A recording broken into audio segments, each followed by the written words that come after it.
Right back. That's pretty thick. That's thick. That's thick. That is not thick.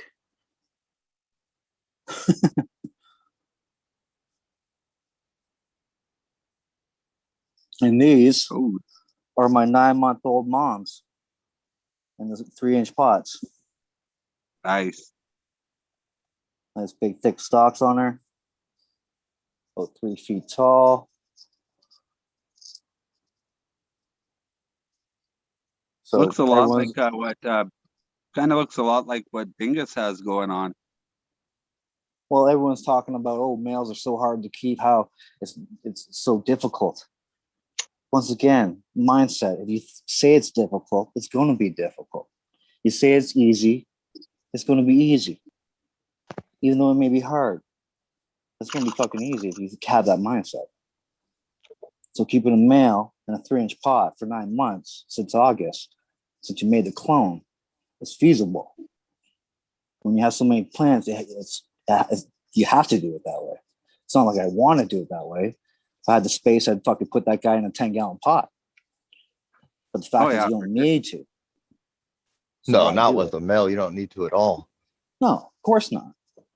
Another Weed Nerd Nation fucking update. You don't need to do that shit. And stripping, yeah, strip them back, heavy, no problem. Man, they can handle it. I always hear the plant cry though. Shit, I have to mention that. But yeah, do you got a couple? Do you have those on roll-out tables? Oh yeah, but I spent fucking $3,600 on my bench, man. No. It's worth it though if it's functional. When I looked at that, I just think, oh, I better MacGyver something here because that's going to be a pain in the ass to fucking water. So as long as you got it figured out. Oh, watering is a piece of cake when you have real soil. It's not as though it's drying out every 3 hours where it's like, oh, I got to go and water. Yeah. If you got soil, you can time it out and have rhythm where it's like, well, I know I got 96 to 110 hours. I'm cool. You know, and with a phone, you can keep this time easy, where you know how much time you got till your big boy. Oh, till your big boy dries out, right? A plant like that should be almost 300 grams. Right now, it feels like it's 100, so it's beyond 50% dry back. So that needs water. But yeah, you can handle it. It's not droopy. It's okay. It's at what I would say the peak point of water and perfection. Right before it's about to shrivel and just lose that. What do they call that? That trigger or trigger? What is that? You know that T word. Trigger.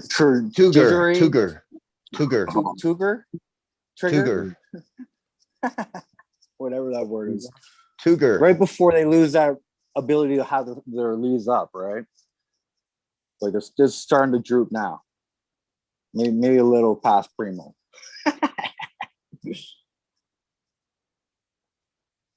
But yeah, man, heavy strip. Got some brand new Masonic gear right there.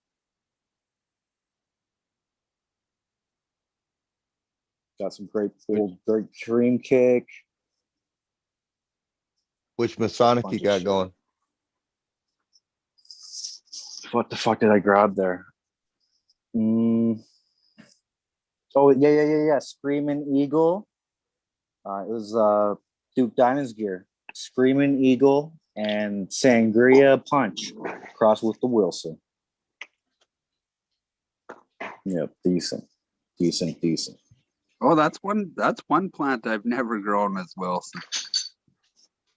9-pound hammer, baby. 9-pound hammer. Gonna be a beast.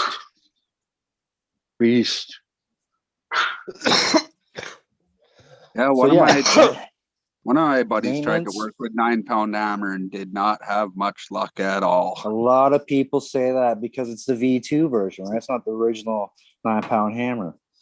It's a knockoff of the original. Even by Jinx himself, right? Because he lost the original parents. So now it's not 9-pound hammer, the original one. It's 9-pound hammer V2. So you're going to tell anyone unless you're privy to that information. And then you know, like, well, it's the V2, so it's not going to be as good, but still has the potential of bringing out greatness, right? It's 9-fucking-pound hammer. It's going to hammer you. Well, I still kept a lot of them around. I got a lot of stock on that, so eventually one day I'll get around to it.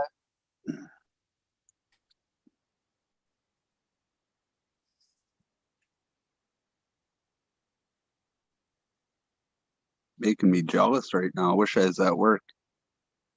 Or at play, I should say. Yeah. Cheddar machine. Greenfinger. Cheddar. And for all you cheap motherfuckers out there who don't have any money, and you got some quantum boards, and you're like, well, what's going to be my heat sink? How am I going to cool my quantum boards? How would the major, with only $5.99, cool his quantum boards? All right, how would you do that? Anyone? Come on, Cherry Bob, you're a genius. I wasn't listening. What'd you say? Quantum board.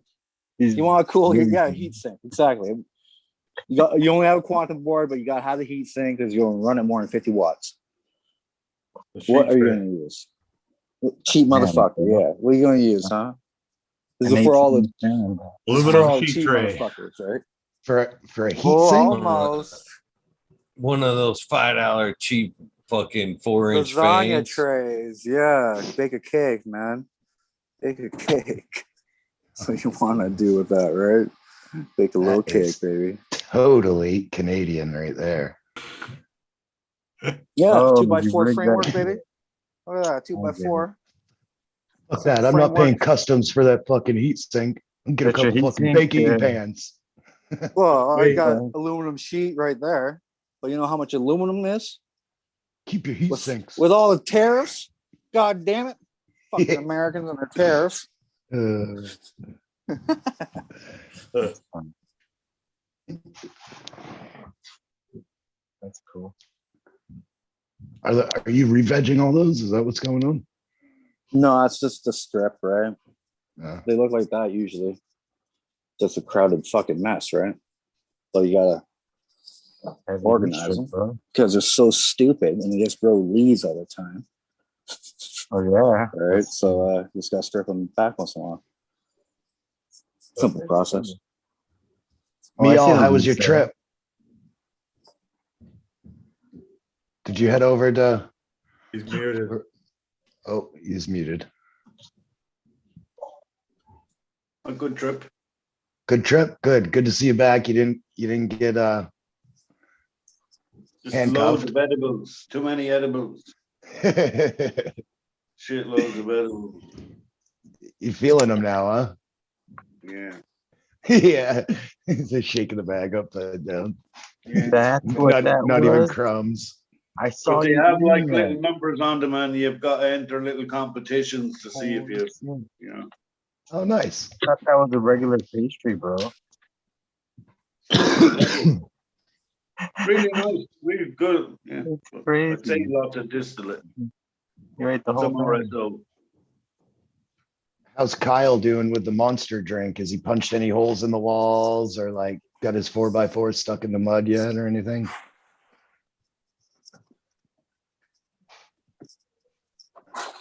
Okay, what is the skull thing? Skull So this thing. is a giant RSO chocolate my friend made me. He just got the mold. He was trying it out. And if you eat the whole thing, what will you see? I'm not necessarily sure because if I eat this part, I get pretty messed up. You'll see skulls like that if you eat the whole thing. That's You cool. Yeah, we won't see him for probably a month. Be sleeping for a while. That's insane. Stoney, are you gonna play? Have you played already? Neither. Just getting ready. No, we're just hanging out right now. Bobby's not here. Larry hanging out. Nice. Well, I'm in the new basement. Yeah, I see that. You said next time you see me, I'll be at the new house, and here you are. Here I am. Not that I can tell. Ooh, fancy cheddar. I know Nice it's new very furnace. similar. Very similar. Nice new furnace. Right? It looks very similar. The same lighting, definitely. Yeah. A little bit bigger. He's got 2 flashlights now. And it's ours. I can tear that wall down behind me if I want to. And go kick a hole in it right now. So you got any tents set up yet, or what? No, I don't think I'm gonna do tents down here. The ceilings aren't super high. That's my So- boy.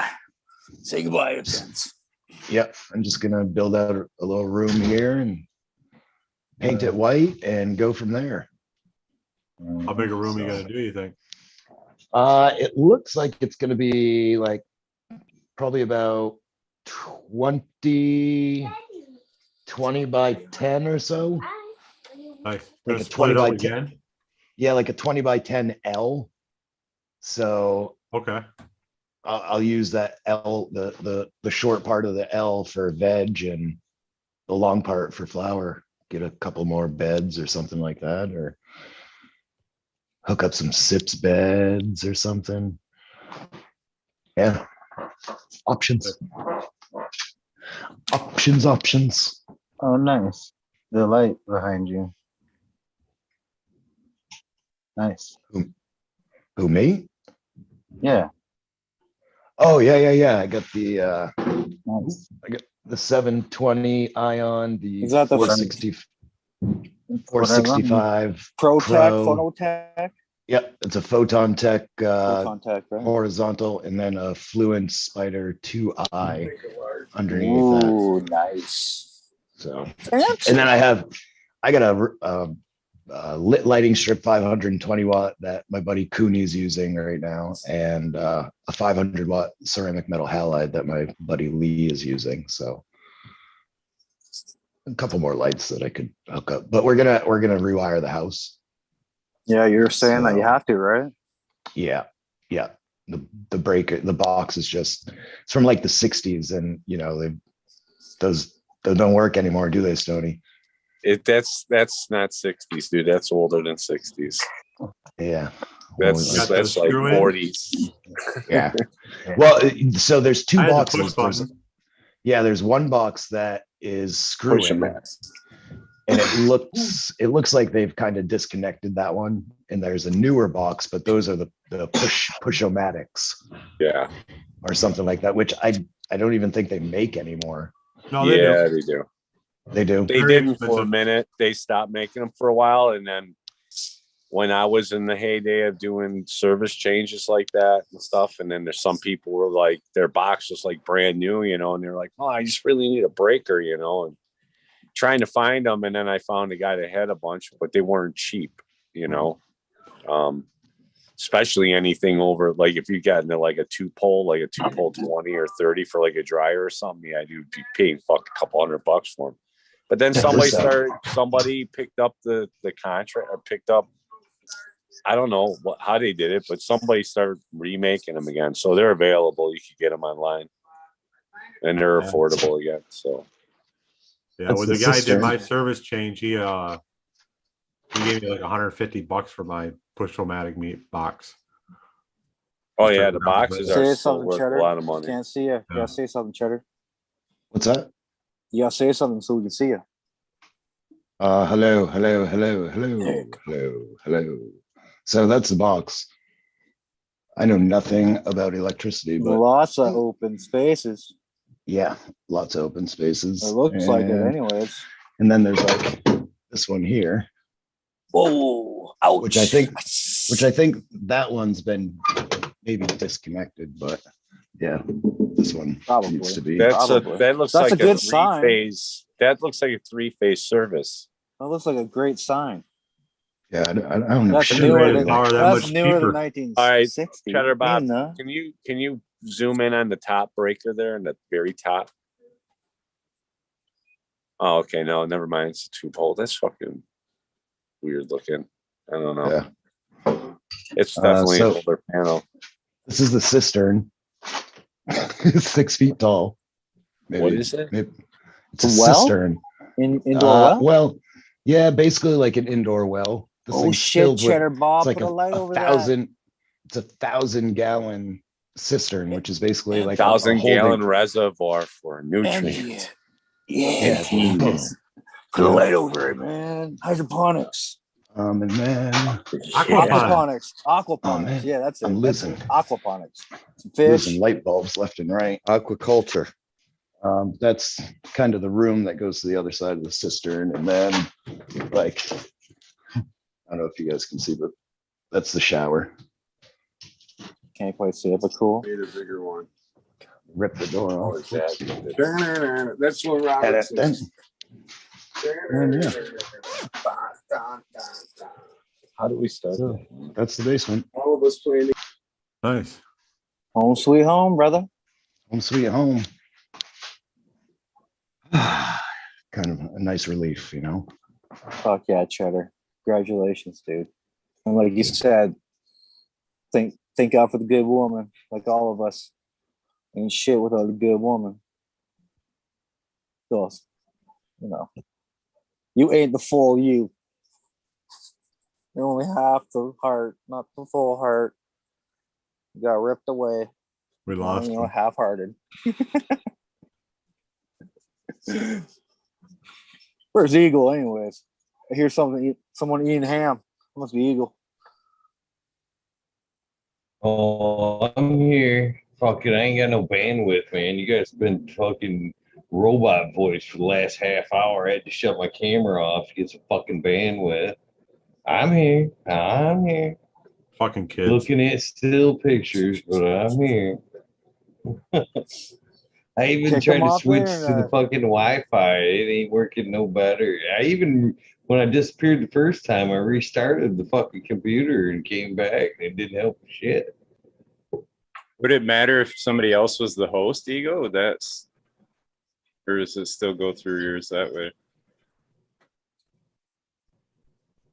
I don't think it matters. I'll try passing the host to see if it helps.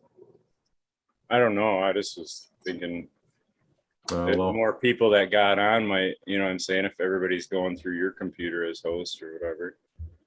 That's what's fucking with you. But cheers, everybody. Smiling. Pass it to you. How you like the 315s, Let's see if man? you guys start moving.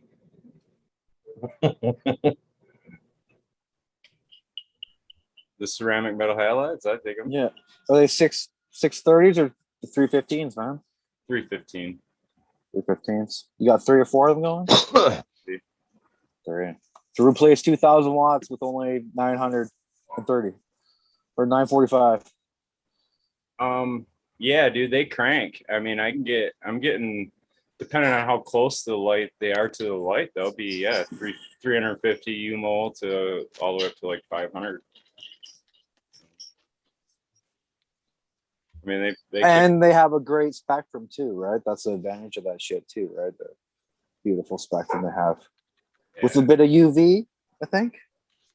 Oh, they have all the UV, dude. It's A and B in those. In fact, the plasma itself kicks off UVC, but the glass coating, they put an extra glass coating to protect you from that or whatever. So in the raw form, the plasma is actually fucking stupid rods you can buy, right? To treat powdery mildew. You can buy these rods, UVCs, right? And of course, that's extremely dangerous. I bet you there's some stoners who are like, hey, this kind of feels cool on the skin. Kind of like tans it rapidly. Yeah, dude, like the guy when they first discovered the X-ray, there was some dude that had his hand X-rayed like 100 and some times a fucking day, and he ended up getting the job is like in his early 20s, and he only lasted like, I don't know, like 3 years at it or something before Yeah, dude, like they realized it like in the first 100 days that it was fucking him up, and he was dead within 3 years after doing that shit. Shit. Like, yeah, mad radiation, right? Yeah, because it started radiation poisoning. He was like losing his fingernails and shit, and like crazy shit, but it already was too far reversible or whatever. That stuff's crazy, man. You ever see that they had a fucking shoe sizer back in the early 1900s that radiated through the shoe, supposedly so the salesman could properly size the foot. And that thing made fucking tons of people sick. I bet, dude. They're just fucking it's like in the store, dude, at the mall and shit, just shooting off x-rays, like bam, bam, bam. That's like Dr. Evil's gun that he invented, the x-ray gun he fries everybody with and shit, right? Oh yeah. That was the original laser tag, like bam, you lost a nail. It's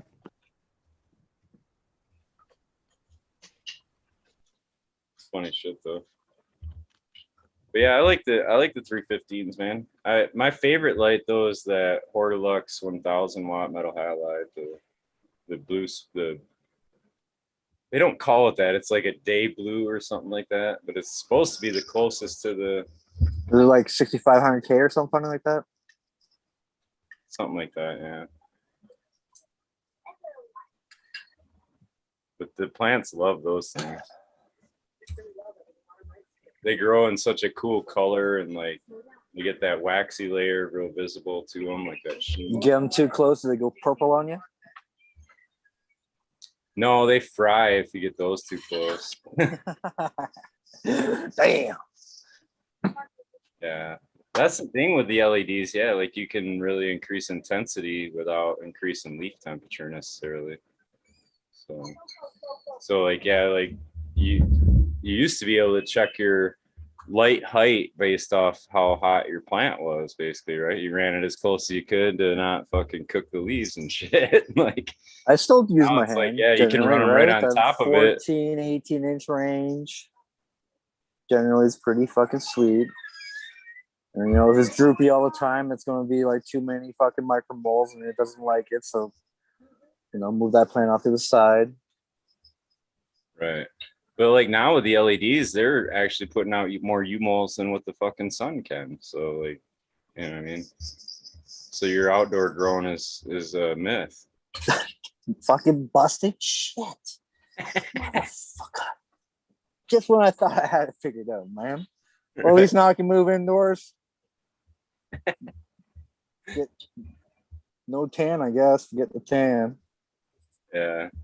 It's just interesting to me, like when they're really pushing the levels now, like to that, like a DLI that's more, you know, higher than what the sun they're going to get outdoors, and you can see the plants still excel in it as long as they have, you know what I mean? It's like, to me, it is like combustion, like a top fuel fucking drag car, right? Like the timing on that. Yeah, expensive to run. Explosion that's fucking. So yeah, like it's.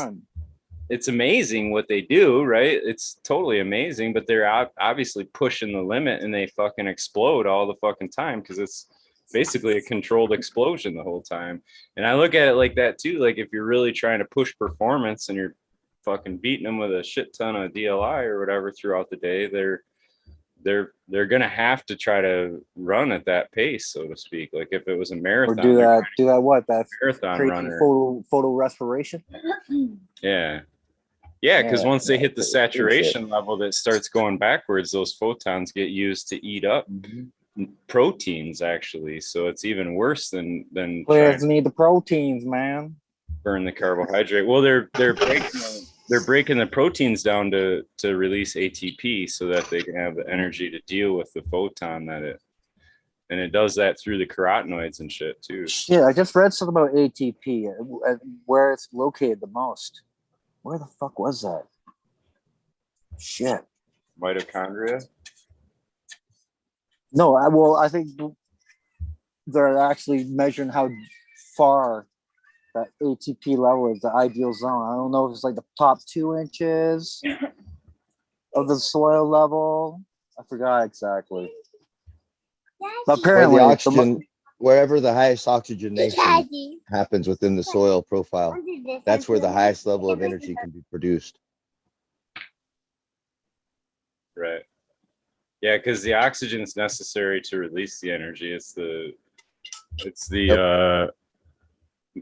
metabolic pathway for it. So if you want to run hotter lights, I guess you have to make your plant respirate more. I know CO2 plays a part in it, but if we can run atmospheric gases through the soil, your stomata size increases. So I know respiration from my own experiments. I know respiration potential increases in the plant from side by side comparisons. So there's a lot of tricks we can do to push the plants, and some of them we haven't really tapped into yet. Well, when we say push the plants, that's just letting the plant breathe quicker, get the DPT like range. So it's not as though we're pushing a plant beyond the environment that allows it to, right? It's as though we're not doing anything. We're just you're making the plant breathe at a speed that we can calculate, right? And we can modify that by modifying the environment. But we're not really making the plant do anything, right? It's doing the work by adapting to the environment. So when we say it's more like I'm making the plant accelerate. If you don't provide, we can.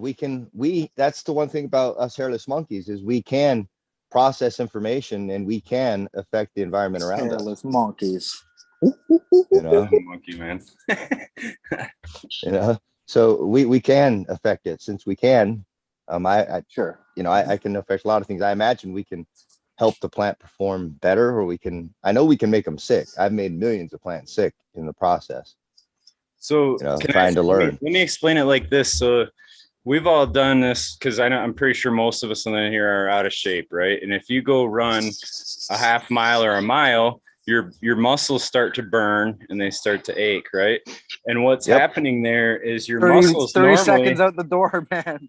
Well, your muscles normally are going to use oxygen to create the energy it needs to do the work, right? But when your blood and when you're out of shape, your heart and your lungs and all that's not supplying that oxygen fast enough. So that's where your muscles will still do the work, but they actually do it in almost a reverse form to where they're burning up and they make that acid that causes your muscles to burn or whatever.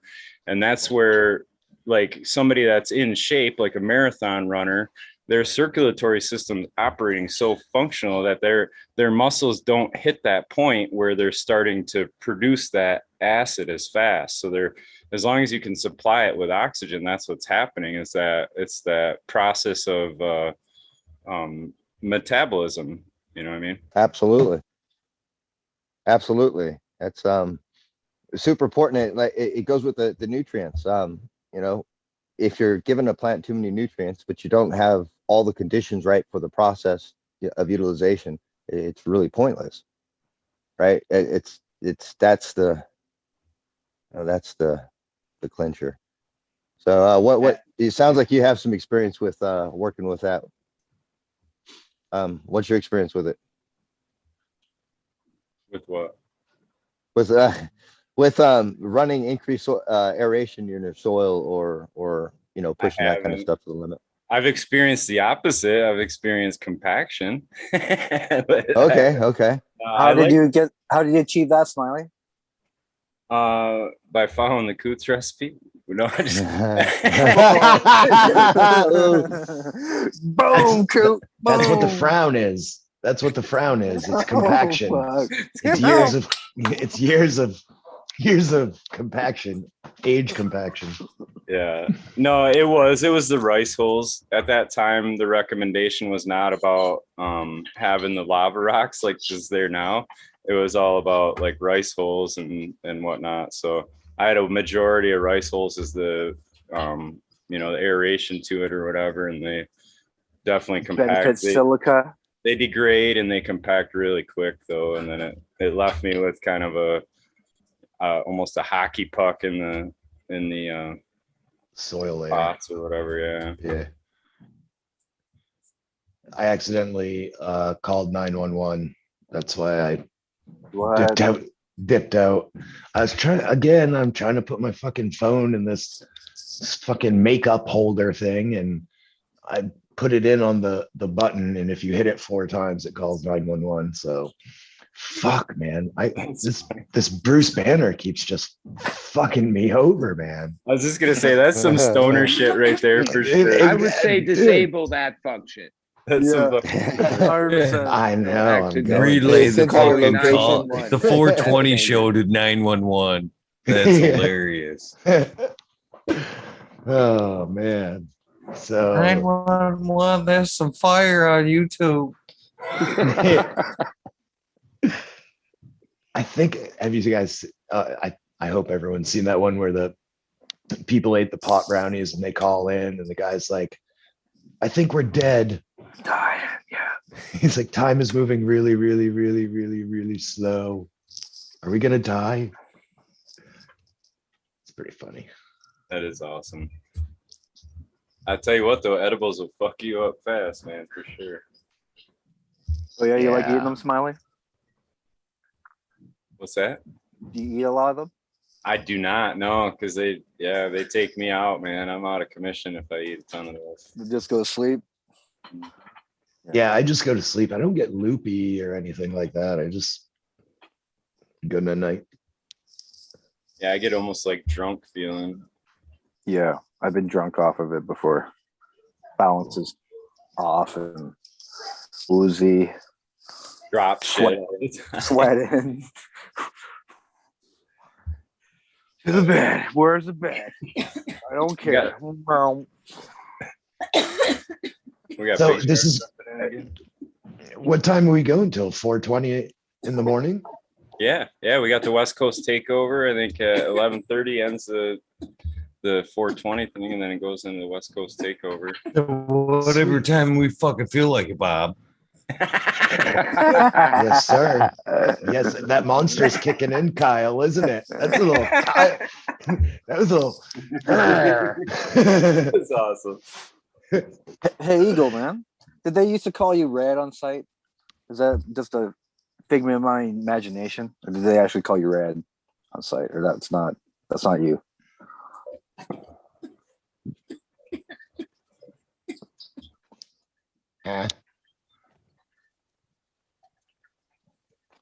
What's that? Did they used to call you Rad on site? As a It was nickname? robot voice halfway through it.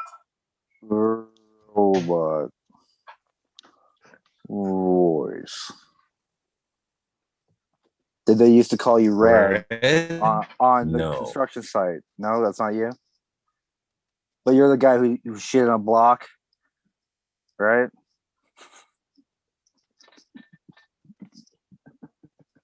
I know you're laughing. I can't hear you, but I know you're laughing. Upper decker. Upper bricker. No. Upper bricker. Making an old beef curtain sandwich there, Unfortunately, Greenfingers. yes. I blocked at one point. You're gonna eat it vertically too, aren't you? Oh, How far along are you Enough into for the breakfast. DOA project? I think Eagle's got his down. I'm pretty sure, because he said he only had the 2 going still, and then mine's a couple weeks out, and I'll be coming down, hanging out. Yeah, I'm gonna restart this thing again. I'll be back. Hopefully pass the host off. Smiley, you're gonna run into a problem because I did when you do something like that and you're gonna want to send all these seeds out, you're gonna end up either getting a bill for like $400 or $500 at the post office, or you're gonna have to hit people up to pay you for it on like PayPal or some shit. But you gotta have everyone send it friends and family, because PayPal keeps hitting me with 1099s every fucking year, which is bullshit. Huh. You get taxed on PayPal now. Well, you have that. I think all of them are like that. Cash App and all that. I think they're like that. Venmo. The Tax receipt? But the shipping, I'm planning on that. I figured it'd be about that. I was thinking it'd probably be about, similar to when Eagle sent them all out on the Growing with Eagle or whatever. So yeah, buddy. Exciting, though.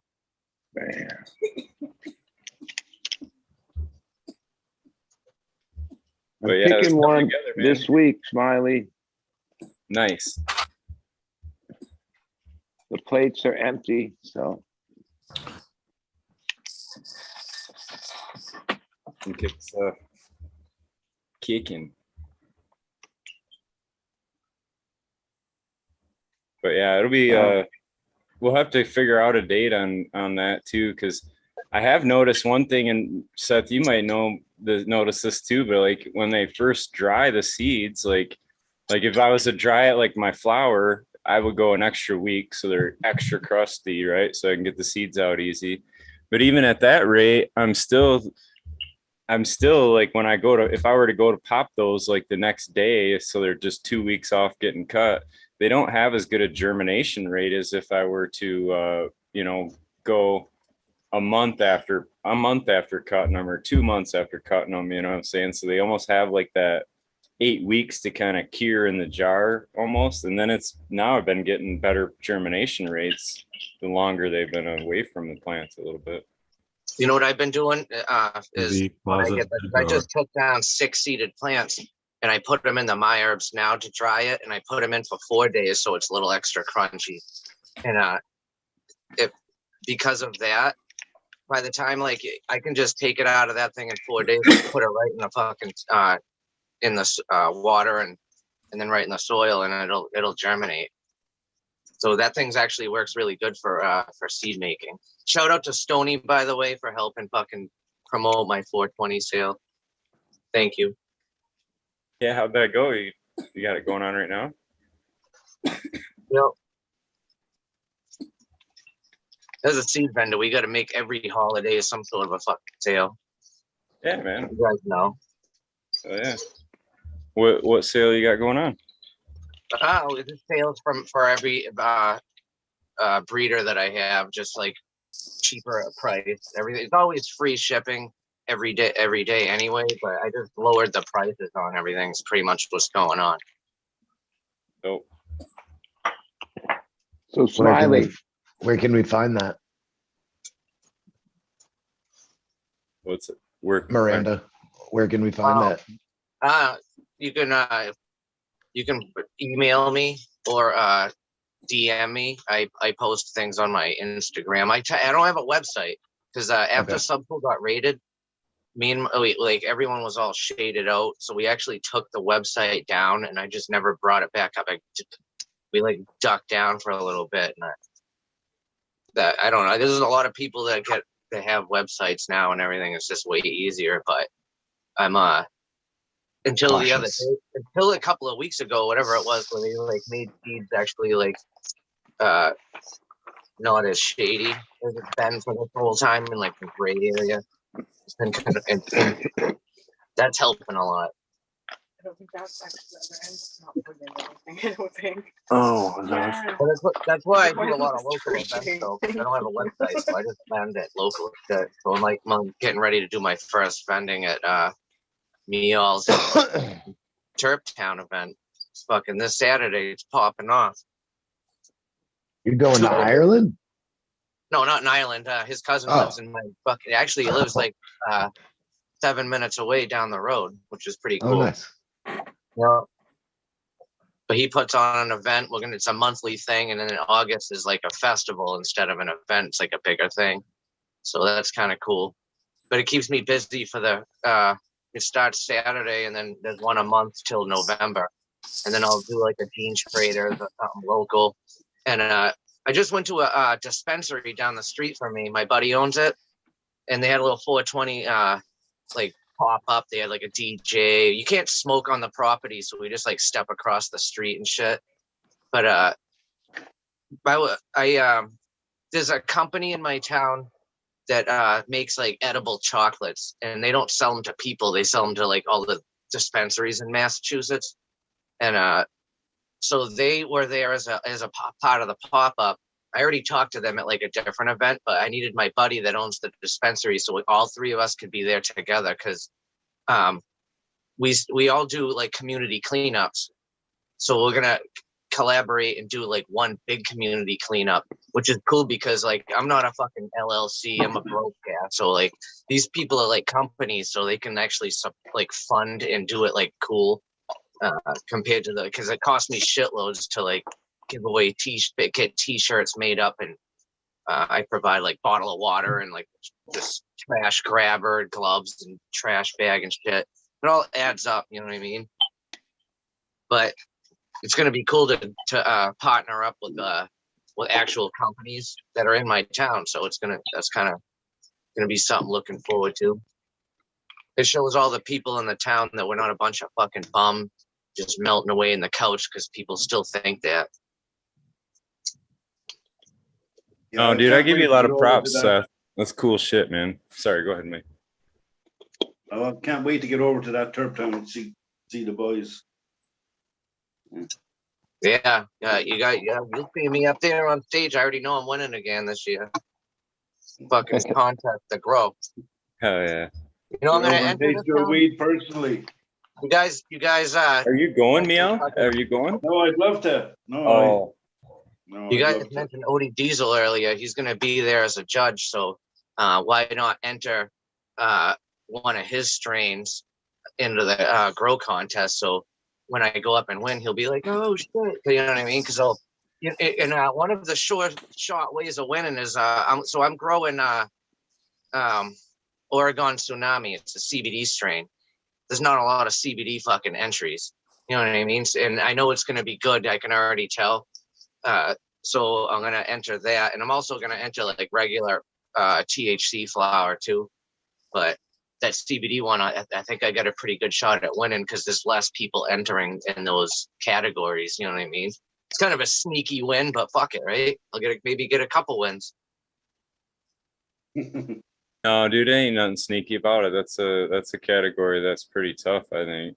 There's quite a few guys, and I think the flavoring is getting in such a range now too. Yeah, when you go to a booth and you see there's like fucking trophies and awards and shit laying on it, it's gonna make you think that naturally that these people might know what the fuck they're doing and actually stop instead of just walk by. So you see a lot of vendors sitting on their ass behind a table. That's not fucking how I do it. You gotta actually stand the fuck up and like get the people over to your booth. You know what I mean? Like mingle with the crowd, work the crowd, drag them in. I see a lot of people just sit there and unless there's someone that people all fucking know, then ain't no one gonna come to you. Walk right by. Well, I've won 4 cups and I still don't know what the fuck I'm doing. That's because you lost a cup winning cut, motherfucker. Yeah, it's if I still had my cut. Yeah, exactly. Sorry if my connection's complete shit too. I'm using like a Wi-Fi hotspot. Where I'm staying now in Tennessee doesn't have shit for signal, so. Loud and clear. Major here's your brother. What would you say, Envy? Think that category of CBD is going to be tougher this time? I mean, like this kind of era? I think it's going to be tougher now than it was previously in the past. There's a lot of different places that are growing CBD at pretty high quality, and there's a lot more breeders that are starting to breed CBD specific genetics because, you can grow it in all 50 states. So. And I mean, let's face it, I'm a prime example of that. I moved from Colorado to Tennessee to grow CBD hemp, for indoor premium smoking flower. And some of it's fire. Some of the shit I got in my facility has fucking like amazing terps on it, dude. The sour lifter cut I got is fucking fantastic. Fucking amazing buds, crazy trichome coverage, but it's damn near all CBD. It's legally classified as hemp. Mind you, it's still all cannabis, so like it's same fucking genus. But can you run down the breakdown of THC, like where CBN and CBD comes from? Do you know that by any chance? Kind of. I'm not super great at it, but from my understanding, especially CBN is like a post-cursor to a lot of these. When a lot of different cannabinoids break down, whether it's through oxygenation or through photodegradation, they convert into CBN, and that happens both with THC, CBD, and I believe CBG. All three of the most common ones convert to CBN as they age or as they break down. As far as the precursors to other ones, I don't 100% know. I do know within the plant, there's a chemical process that uses the chemical isoprene. The plant itself creates isoprene, and isoprene is a precursor chemical to the creation of terpenoids, flavonoids, and cannabinoids. So it's very important to study up on like the MEP pathway within the plant so you can understand how these oils are made. That way you can then maybe have a greater understanding of how to increase your oil quantities in your flower as you study them. But that's easy. Terpenator. I've used Terpenator before. Anecdotally, I think it worked. I didn't. It works. It makes it taste like lemon. Do before and after test. Why do you think it makes everything taste like lemon somehow? Or it sure seems like it, eh? Pollutes a lot of shit that way. Or maybe that was the fake Terpenator shit I got. I ask you a question about, would you call your product like top CBD, like so it has less than 0.03 THC, right? And then when you smoke it, like if you walk into a room, this smells like someone smoked weed, right? It's not like, oh, that smells like that kind of weed. Or I've never tried it, so I'm just curious.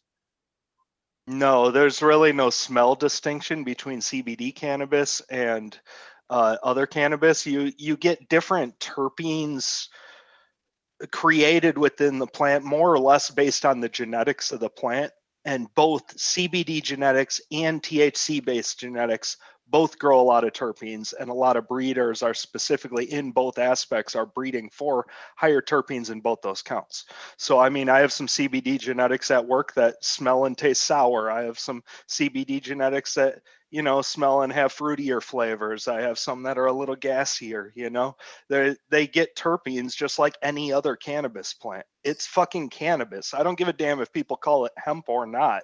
It's just cannabis that's been bred to be low THC. It's not a different species. It's refined cannabis. It is refined cannabis. Well, what he's saying is it's a little bit different than what we traditionally would have called hemp, because hemp is like the stalk and the grain and a lot of the industrial side, and these are actually hemp varieties that are grown for fiber and seed production are that way. If you look at the taxonomy of the plant, even that fiber and hemp production plant is still fucking cannabis. It's all cannabis genus. Hemp is cannabis, and it's not different. It's like your genus is your cannabis, and then I believe it's, what is it, family then genus or genus then family? I can't remember. I'm not great with taxonomy, gets you, but I believe it's cannabis, or Cannabaceae is the genus, and then the family would be Cannabis sativa, and then the subvarieties under that are your indica and or ruderalis. So in this state, or there's states where, okay, that is legal and sold openly, but then, like, how would the police be able to decide, like, oh, like everyone would just claim that that's what it is, unless they because like they do paid testing. and You have to sorry to interrupt. Let me try to explain some of that. In a legal state where you're growing hemp, you have to get a hemp license.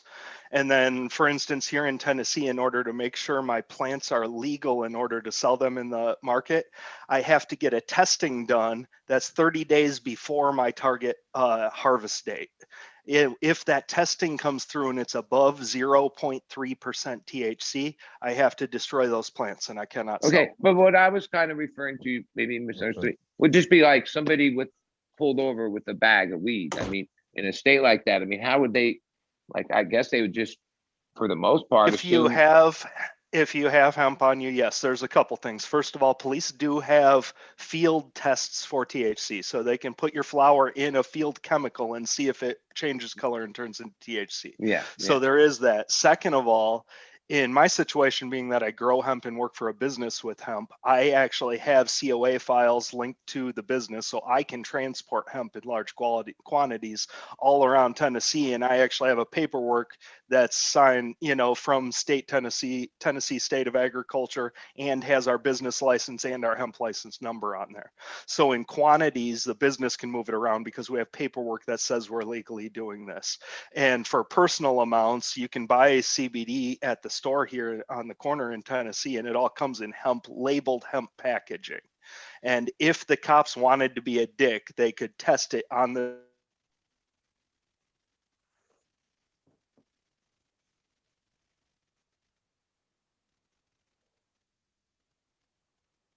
Shit, we lost him. Well, like maybe 3 miles from my house, there's a 385 acre hemp. They only grow for seeds. Like they have like huge 100-foot greenhouses stacked to the ceiling as they're processing for seeds. But they have like whatever the USDA hemp license. I think they've been there about 3.5, 4 years, and I've seen it. You couldn't tell the difference, right? And they've never had any inspection or any USDA person come out in all these years. They just have that license. But in the same area, every year there's massive grows that are busted. I'm always curious, like, yeah, how do they know the difference? And especially when there's never even been an inspection there. I worked for a CBD hemp facility for a while. They had about 220 acres. And in my personal opinion, there's kind of an aromatic difference between CBD and THC. There was a few, I think maybe out of all the strains we had come through, because we were a processing facility, so we'd run them through dryers. And I feel a couple strains would smell like THC, smell like, weed, in my opinion. But for the most part, I feel like you could kind of nose the difference based on how aromatic it was, how pungent the smell of the flower was.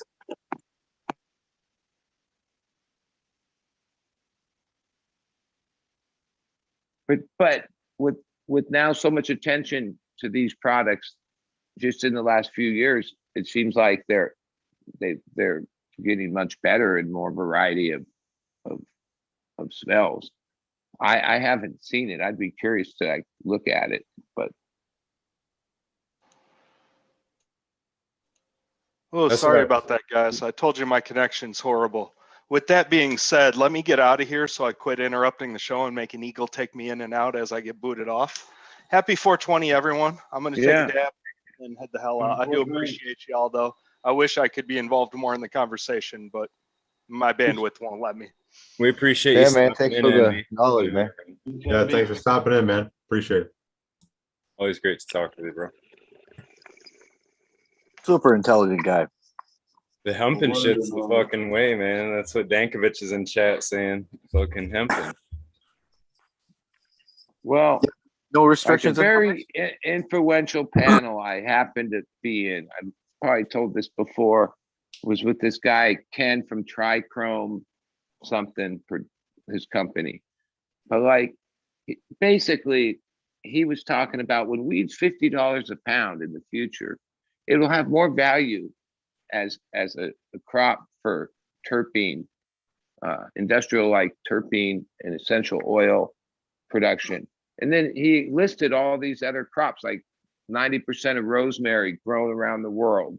Those farmers, sell it and use it for its terpenes. And what makes cannabis unique in all plants, I mean, mint might have a couple variations, but most things are what they are. But cannabis has an A to Z of every possible terpene combinations. We just keep coming up with more and more and more every year of the flavors or the terps, which, a lot of those things are super valuable, like the pine and the lemon. Yeah, that's not, because it's so, it's all supply and demand. But some of the, I guess you call them exotic ones, have like super high value, like one of the most expensive commodities on the planet. What would you consider the like an exotic flavor for you, bud? Well, I still like the legacy flavors. So like, I always think that OG, like just straight OGs, like the layered flavors that come out of that is like my favorite. And the stone, everything. Yeah. So that I'm partial to the Mendo purple flavors. Whether it's Mendo bread, Mendo this, Mendo that, and the purple Mendos, that's been a staple of a bunch of genetics over the years. I like that. What about anybody else? Like, what would you say is a exotic flavor? Yeah, no, I was reading one of these little containers on some dabs the other day, and they said one of the terpenes in there had like a pepper profile to it. And I thought that was really weird to see in marijuana, was pepper. Well, there was a known connection that lived in the house next to 710 Ashbury for all through the 80s and 90s, this old hippie dude. And yeah, his bud was called Pepper Bud, right? It was Dave Green Bud, but yeah, that was like, it was called that because yeah, that bud was like Pepper Bud. And they grew massive amounts of it season after season, probably about 15 years. And I want to say that comes from hazes, it was right? called Pepper Bud. You get it right there off the hate. You want an ounce, you want a pound, you want whatever, they had it. Yeah, one of the first ones I grew was like a black pepper. I couldn't tell you what it was, but yeah, that's what it was like a real spicy black pepper. It worked too. It was really good, real good. I liked it. That's the beta carotene or something like that, isn't it? Or carotene does that one? Yeah. What he said. I think don't ask me exactly who did that study, but there's some released data on the cultivars or all the samples in California, terpene analysis, and the rarest ones were the alpha pinene. All right, so if you can find alpha pinene, those are less than 2% of the popular cultivars that are grown in California. Major, did you know that blue lime pie, when I had the terpenes run on that one, it had alpha and beta pinene in it? You don't say. Yeah. You don't say. Well, too bad no one could get the blue lime pie, only through the major. F2s, baby. Did you have to it? Did you have major? Oh, fuck yeah. But open pollination kept everything, pollinated everything up. Boom, boom, boom. Hit a whole bunch of shit up with the blue lime pie. Even before I knew it was good. It was just like, once you establish all these locations throughout hard work throughout 20 plus years of growing cannabis, you got so many spots that you can rely on those spots, that you can just go there and don't even have it for cannabis, but have it for seed. So all of a sudden, it's not, you don't care about it. It's just a bonus spot. So you just go plant a little clone, and 94% of the time, you go back, it's there. If you're okay with 6% of the time not going to have results or a chance of, greatness. Is that how you do all your projects then? You just kind of plant a patch and let it go? And Well, I just want to skip ahead of judgment of them, right? Like, they might be great and they might not be, but I want to save a whole season. Be like, oh, wow, Blue Lime Pie 6 was the winner. And if I didn't make seeds of it that season, I'll have to wait next season already. There's that loss of a season. So you have to select the branch, select the pollen, put it on that branch. And that's it. And hopefully it turns out to be a great fucking cultivar that's not a horrible loss and can handle -1, not mold out, just make it through the harsh environment, right? The fitness level of the cultivar will prove itself. And you just have to try to fast forward that concept to save yourself a whole season. So that you're like, fuck yeah, I made those seeds. I'm already ahead of the game. I got, you just save yourself a whole fucking season basically by just taking a random guess at it's going to be good. Even if it's not good. You can go away to the weed nerds. Just fucking your weeds, nerds. I made you certified all that shit. Guarantee hot shit. So it's with the blue lime pie, as we all know. Wait, did you just say if it's not good, you can give it out to the weed nerds? Yeah, exactly. Yeah, that's what I said. Tell him. That's right. I was fucking with you, man. I was fucking with you. Hey, man, I can't see anybody, but I'm totally bummed that I fucking missed Envy there.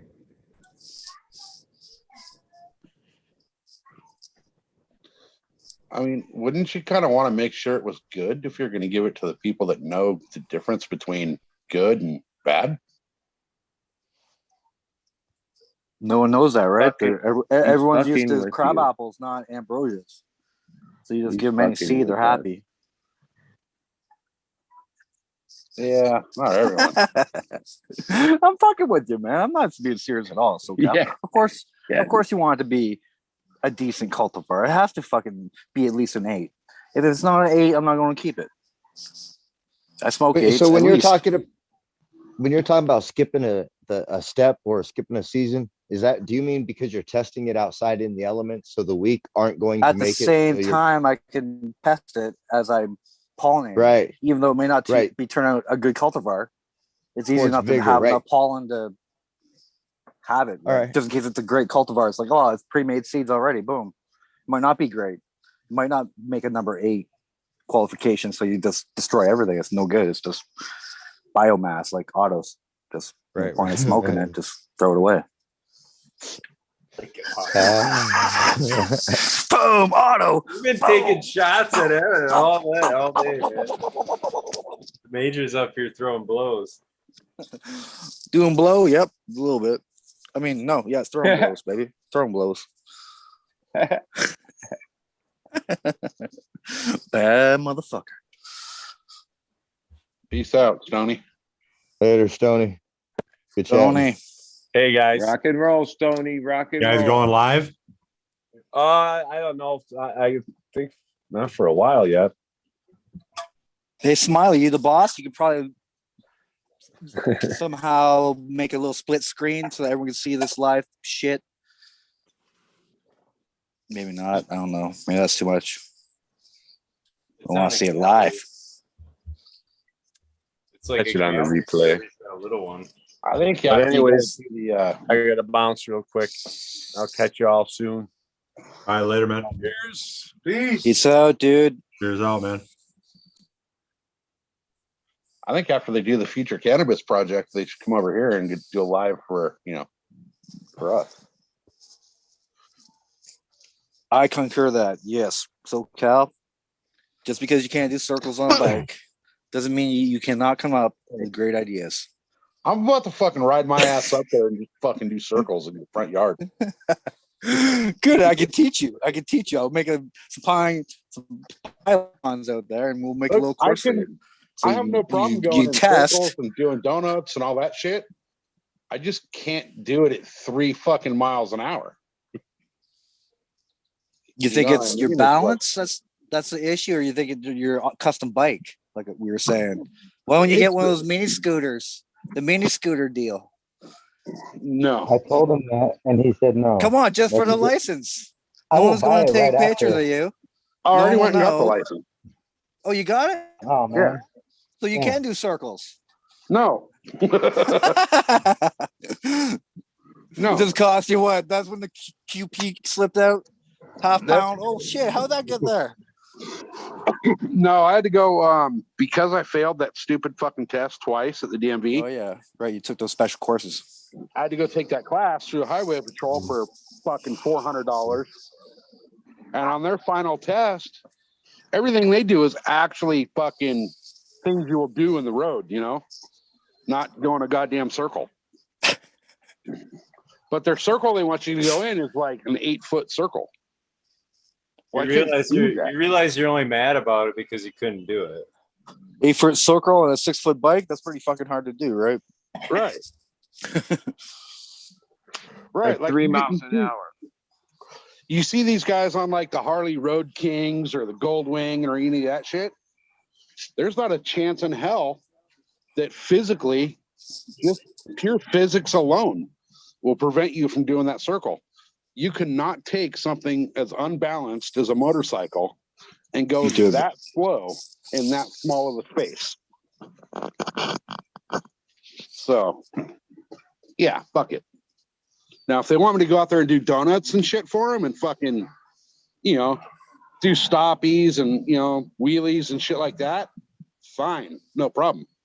But I'm not going to go fucking 2 miles an hour in a circle. I just can't do it. You know, gravity works against you at that speed.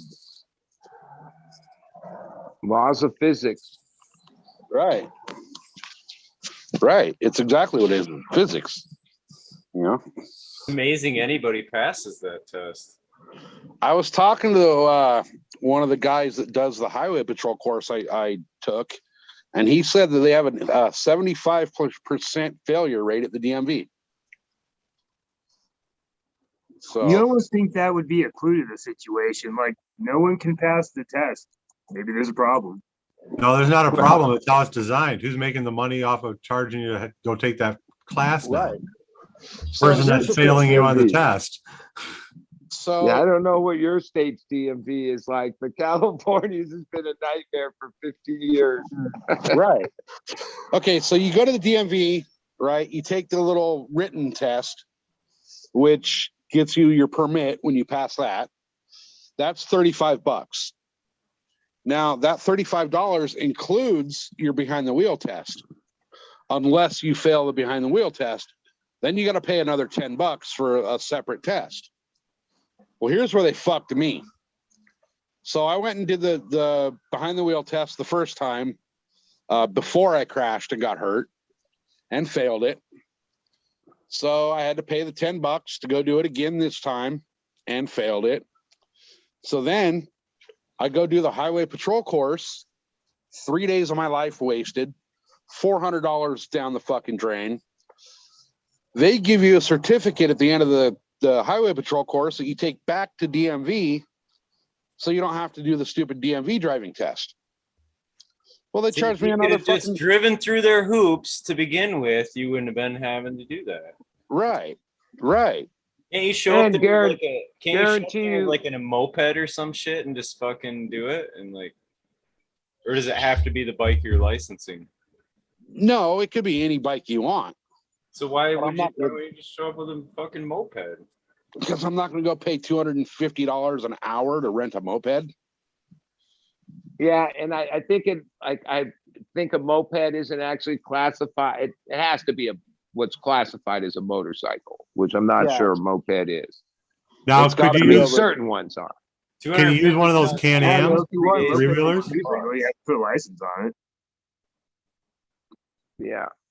No. Well, and the worst part is whoever gets this business to charge you $400, guarantee you, is like some old retired highway patrol guy that paid his dues and gets this gravy ass instant business. No, actually, this one that I went and took, the guy that started the company, so they're the company that does the actual course, you know, like the training program thing, they're actually a third-party vendor to the highway patrol. So the guy that started the company that is contracted now through highway patrol is an old superbike racer. So all the people that work for him get every 4 months you get a free day at the track, plus all kinds of free shit from his sponsors and all that kind of stuff. So that's kind of a cool little gig as an employee there. I just want to say too, SoCal, it probably didn't help your case when they realized that you had just fallen and I had an accident on your motorcycle too. Right. Oh, well, that's where they got me even harder. So they charged me for so after I got the certificate from the course, you take that back to DMV, turn it in. That eliminates your driver's test, right? They just give you your license right then and there. They made me pay to take the fucking test again. Even though I didn't take their test, I had to pay for their fucking retest fee, right? They're just getting extra. They're getting extra strokes in there. Oh, dude, no, they stuck it in fucking hard this year with me. So when I crashed my bike last year in May, my registration's due on my bike in June. So I figured, well, fuck it, I'm out for 6-8 months. I'm not paying the $200 registration. I'll pay $5 for the non-op thing, right? All fucking great. $5, I'm good. It doesn't charge me the back fees for not registering it. I go in January to re-register the bike.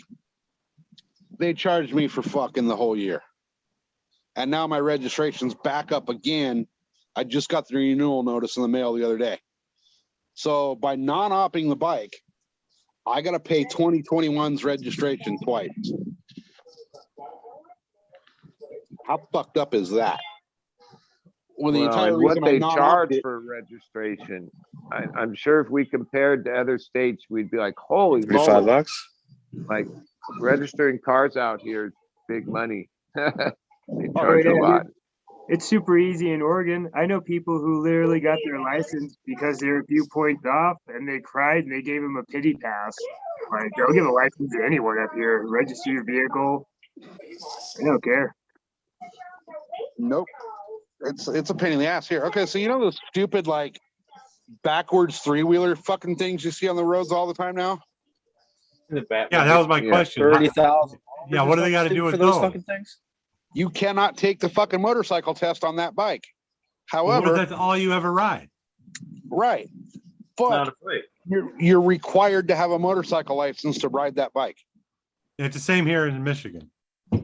So here's the fucked up part about their circle, right? You got to do this small little circle. Oh, and mind you, this circle is like a foot wide, right? 8-foot circle, it's a foot wide. Your front tire cannot go outside of the lines. Well, because those 3-wheel bikes have 2 front tires, they're not allowed to do the fucking motorcycle test on that bike. So how's that make any sense? Here's a vehicle. That's what makes sense. Well, here's a vehicle that I'm required to have a specialty license for, but I can't take the driving test for that specialty license on that vehicle. That's kind of, ass backwards, You're learning on a vehicle that you are not going to ever use. Right. It has no application to what the vehicle is you are going to use. Right. That's like putting you in a little rowboat and having you get your boating license with a trolling motor. Yeah, exactly. Exactly. But it's like so the DMV test, you weave through the little stupid fucking cones and then go in a circle 2 times in one direction, weave through the cones again, go back up the cones to the circle and go the other direction twice. When the fuck are you going to do that on the road? I feel like your attitude had something to do with your failing that. No. The attitude is what got him the job. I can do. I think if you went in there with an I can do attitude, I think you went ahead. Oh, no, I did last time. Last time I was like, all right, I've practiced it. I've gone to the DMV and practiced their fucking circle, and I can do their circle when nobody's there. When I can go 14 miles an hour in the circle. But they want you to go under 10 to do their circle. at 9 miles an hour is where my bike starts losing fucking the resistance of gravity and fall into the ground. Oh, we get it. Slow speeds are your handicap. We get that. Yeah, I wish I could get a handicap fucking placard. You're in California. Shouldn't that be pretty easy? Will they No. just hand those out? No. No. That's the one thing they don't hand out. And like, I don't know if I've ever seen one for a motorcycle rider, but I guess it's possible. They I do mean, have. how- Yeah. How do you handle a huge ass bike and then still have a handicap permit? Like, I can handle a Harley, but I can't walk, to the Walmart. Right? Why is there Braille on an ATM machine at the drive-through? Because Yeah, they're no mass shit. produced. That's the weirdest riddle ever. They're mass produced. So, speaking of the fucking walking through the Walmart, did you know that if you take their little fucking handicap scooters and start riding those through Walmart and they find out you're not really handicapped, they kick you out of Walmart? Not know that. You can get kicked out of Walmart? Well, how do they prove that? Like, how do they prove Well, you're not handicapped? True that, dude. They're like playing in the aisles. They just walk I up could to some say dude, grab him my by the shoulders, they're like, hey, you don't look handicapped. You walk now. You look like your my legs. experience, like with concerts, like you can't ask. So like in some situations, a lot of people just claim ACA, I guess it's called, handicap. But like you can't have like the security or anybody else ask. Like that's usually the policy because so many lawsuits stem from that interaction that basically,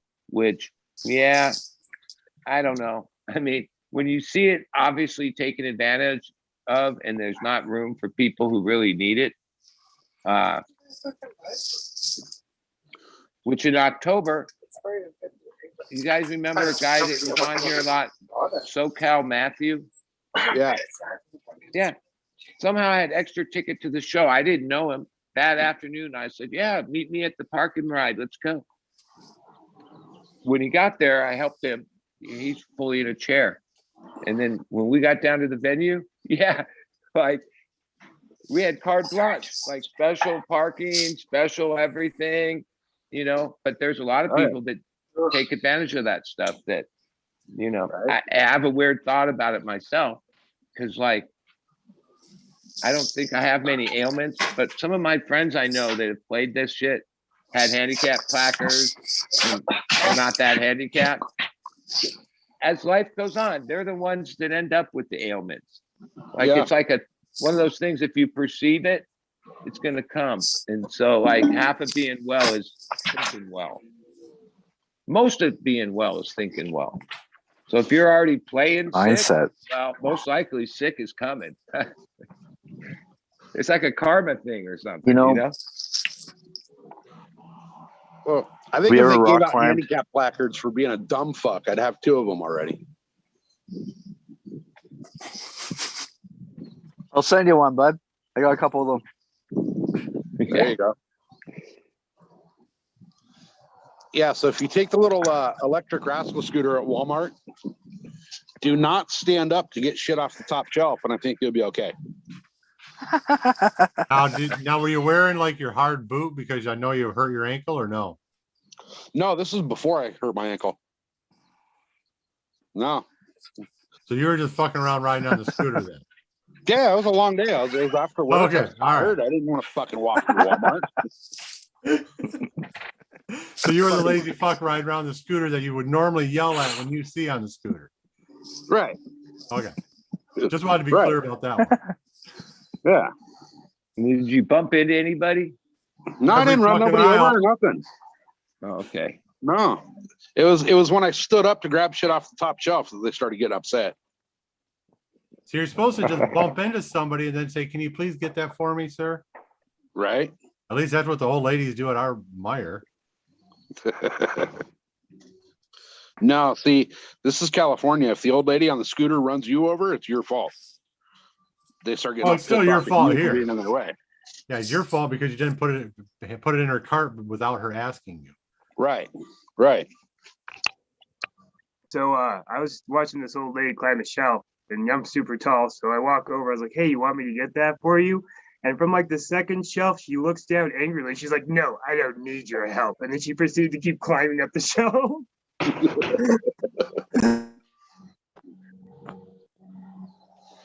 Yeah, I got a whole fucking book I could write of how to get kicked out of Walmart. Well, like Smiley says, I think a lot of it has to do with Should sell attitude. at least a couple. I just can't see that being a very long book, though. I mean, you got to make it illustrated. It's Walmart, for Christ's sake. It's got pictures and little coloring sections and pop-ups, and yeah, it's kind of cool. Are we talking daytime hours or nighttime hours? I gotta think it's two completely different scenarios that would get you kicked out. Oh, it is. It is. For example, if you decide you want a Monster drink and you're going to go into Walmart to get it, they will kick you the fuck out for wearing a motorcycle helmet through the store. However, if I take that motorcycle helmet off and I'm not wearing a goddamn paper mask, they'll kick me out for not wearing a paper mask. And actually, if you refuse to take the motorcycle helmet off, they will call the cops on your ass. Do you live in South Korea or North Korea? Sounds like North Korea. No, it's SoCal. It's Southern California, which is but combination I live with North Korean rules. Not that far from you, and I have a totally opposite experience. Probably because you your seem to look perspective on like I say this. Like I avoid confrontation. Like I go in there, get my shit, get the fuck out. Right there's the difference. I can right get there. all fucked up over. Right. But that's why I smoke weed. For that shit's like fuck that. Like why am I gonna get all worked up over some bullshit at Walmart? Oh, dude, you really want to fucking. So when you're leaving Walmart or Costco or any of those big box stores, right? They all suck. Fuck and they got places. somebody standing there at the end of the fucking checkout line asking for your receipt. Next time they do that to you, ask them, I always pull the fucking white because I'm white. And the look in their face is like they don't know how to respond. No, they're just people with jobs. Like, how do you respond to that? They were told, check the receipts. People steal too much. Like, whatever's going on. Like, I don't know. Like, yeah. No, I get it. They're just doing their job. But, dude, if I got to go to fucking Walmart, of all places, I fucking hate that place anyway. I'm going to have fun with it. I'm going to ride the goddamn scooters. I'm going to take their little fucking... dude, the best one, if you really want to get kicked out, is go to the toy section and take the little hoppity hop things and start hopping around the store on those. The little bouncy ball things you can ride. Jesus Christ, man. Or you just, when they got the stick and figures that have all is your picture like on the fucking wall when they walk in, and the minute you walk in, it's like probably Walmart's most wanted. Yep. Pretty much. Walmart's most wanted. No, Walmart's least wanted. They do have the right to what is that? They can refuse service. The right to refuse that fucker right there. Next time he's walking in, security just stops. Excuse me, sir. You're on the list. Yeah. Pretty much. Dude, so where I'm at. One question. Is your wife with you during any of this? No. That wouldn't happen, would it? She refuses to go with me. Yeah. She knows what's going to happen. But within a 10-minute drive, there's 3 Walmarts. 4 Walmarts within a 10-minute drive of each other. I've been kicked out of all 4 at least twice. Holy moly. You're definitely on the list, dude. Yeah. Well, he's rotating. Right. He's got to keep rotating so they catch on. The fucked up part is, like, for me to get to Walmart, the closest one's like 45 minutes away. So I'm already going out of my way to go to your store. How many miles is that? The least that? you could do is let me fucking, ride the scooter through there. Right. Or a mountain bike. Right. Dude, it's a pain in the ass to take off the helmet and gloves every time you stop on the bike, Oh yeah, it's such a pain in the ass. It's a pain in the ass.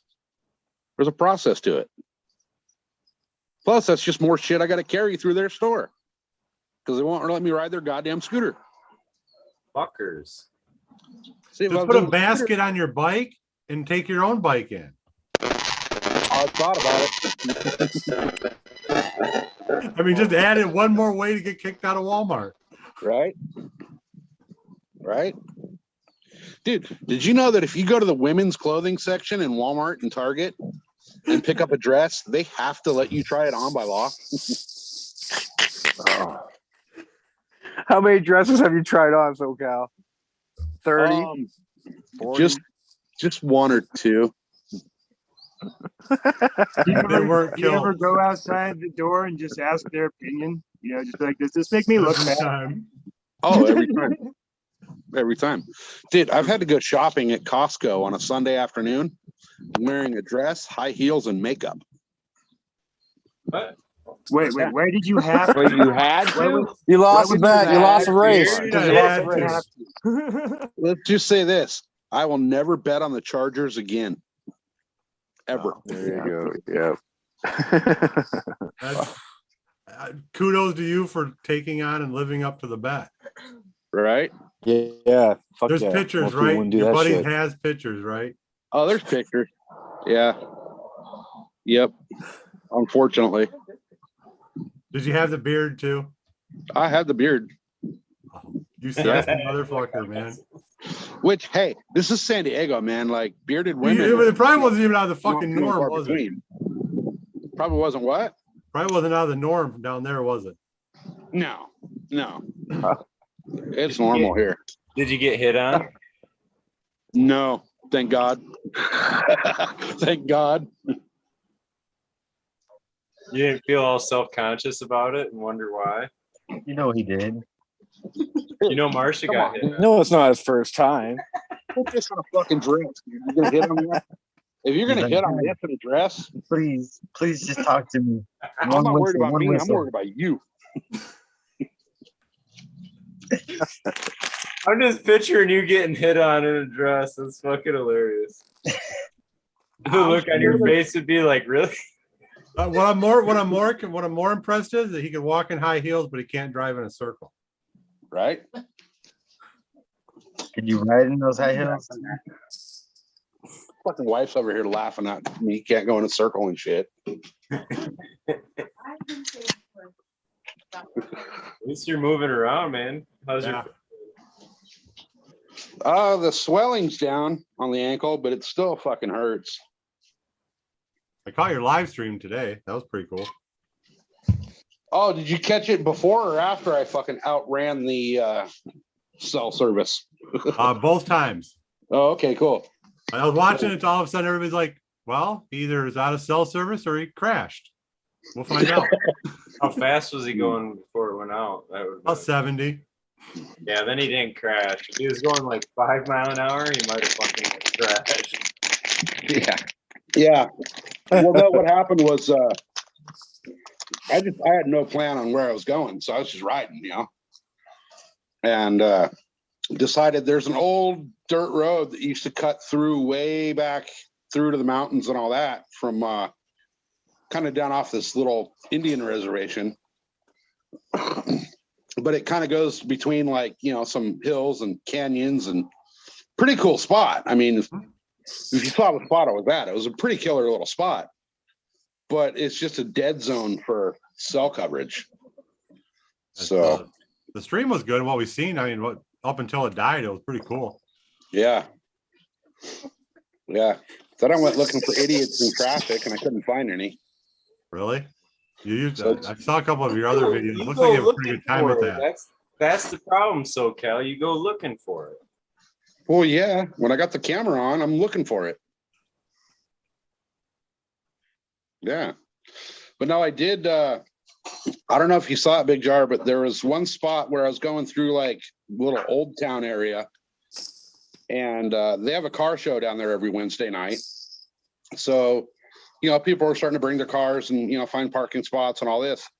Well, some lady stops in the middle of the fucking road, and she's just sitting there.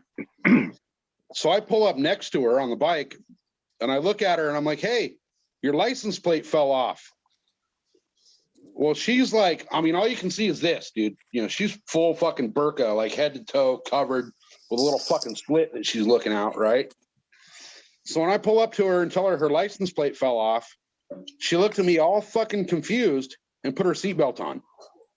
Did she lock the door too? She didn't know what the fuck was going on. So, because you know, with the helmet, you can't see all this. So, you know, I don't look that scary without the helmet or with the helmet on. But if she's you have the dress on, sure. PTSD, some big dude fucking pulling up next to her in a bike, that fucking just screaming at her. Yeah. Well, right. No, I decided though, from now on, like these idiots that cut me off and try to kill me, I'm not going to take their fucking driver's mirror off their car anymore. Cause you know, number one, that hurts. It's fucking, you know, you slap something when you're driving by at 40 miles an hour. It never feels good. But, you know, one of these days, somebody's going to fucking zig to their left when they hear that mirror break and take me out. So I decided from now on, I'm just going to pull up next to people at stoplights and get them to roll their window down. I'm going to tell them their license plate fell off their car. That way, they're going to have to turn around and go back and fucking look for it and waste an hour of their time. At the very least, stop there, get out of the car and look like a fucking jackass while they're stopping traffic to see if their license plate is still attached. Right. Right. So, like, dude, your zipper's down.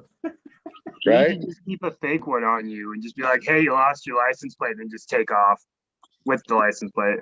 A fake one? What do you call it? He's going to carry a screwdriver and actually take the fucking license plate off. Well, That's what he's not telling us. But we all know that's what he's going to do. You can make it look like that's what he did, though. Right. Hey, just a couple screws and a fucking just screwdriver. follow Hey, your them license home. plate's gone. He's just gonna follow them home, know where they live, take it to the SoCal level. No, I'm not going to follow them home. Hey, if I follow you home, I'm going to beat your fucking ass in your front yard in front of your wife and kid. No, That's why I'm following you home. That's But when no, somebody out in traffic, like That's I'll the just follow them SoCal to the next level I'm stoplight, talking you know? about. You never seen somebody pull into a random Yep. stranger's house Hardcore. before and get told to get out of their driveway because they're like, this is my house, and they just pretended they were going home. It's like, yeah, I've done that to a lot of people. It's like, I'm gonna follow this fucker home. Like, you don't live there, my friend lives there, motherfucker. Yeah. No, I'm waiting for somebody to try to chase me down on the bike. I don't know. No, because that shit's gonna be fun. You see that lady get her watch stolen last week? She was fucking getting out of like one of the strip malls in like LA area. And fucking they ran her over to steal her watch. Yeah. That's Southern California for you. 5 feet away from her. She wanted nothing to do with these motherfuckers. They already hit her with the car and fucking he took that shit off and threw it. She's like, fuck you. Well, here's something fucked up about California or San Diego. I cannot go to the beach and have a beer and watch the sunset, but I can go do a fucking smash and grab at a goddamn jewelry store and nobody's going to care about that. I'll get in more trouble for having a beer at the beach than I will for a smash and grab robbery. I feel like you should list 10 things you like about San Diego now. Oh, fuck. You start off with, I got to be away honest. with a smash and grab. I've lived in North County, San Diego, 23 years, and I love San Diego and never experienced any of that vibe. And See what perspective does, SoCal. See what perspective does. now, hey, if you're not from this area, there's a big difference between East County and North County, and yeah, that's we're like, you know. Oh, he's on the bad side. Well, it ain't bad.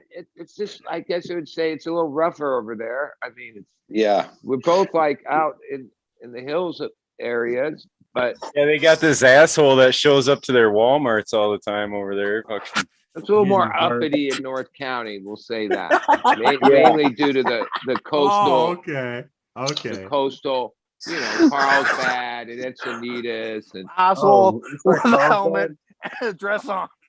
And back in like when I first moved down here, it was like known that like I forget the names, but like all the little cities have tweaker references because, like, that the meth epidemic hit East County hard. El Cajon and like I forget all the names, but every little place had a tweaker reference. Yep. El Crackhone. I mean, Spring Valley. And it's had its outlaw image. Was that like for the people who can read to find the crack and everything? Oh, dude, people out here in East County can't read. Oh wait, it's just regular. And don't forget that border's just right there. Like, so the border runs right there all through. So that influence is also part of it. Yeah, dude, I can hop on the bike and be in Mexico in 15 minutes from the house.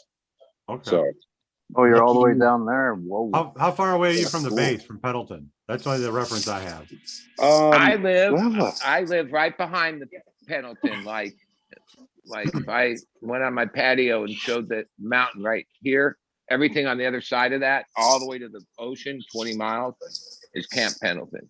Okay, yeah, when I was in my 20s, I lived in Vegas. My buddy's like, well, I moved home, picked him up at Camp Pendleton, drank there for like a week, and then we drove home in like 44 hours from San Diego to Michigan, nonstop. Well, we got stopped once by a state trooper in Missouri. He was doing like 105.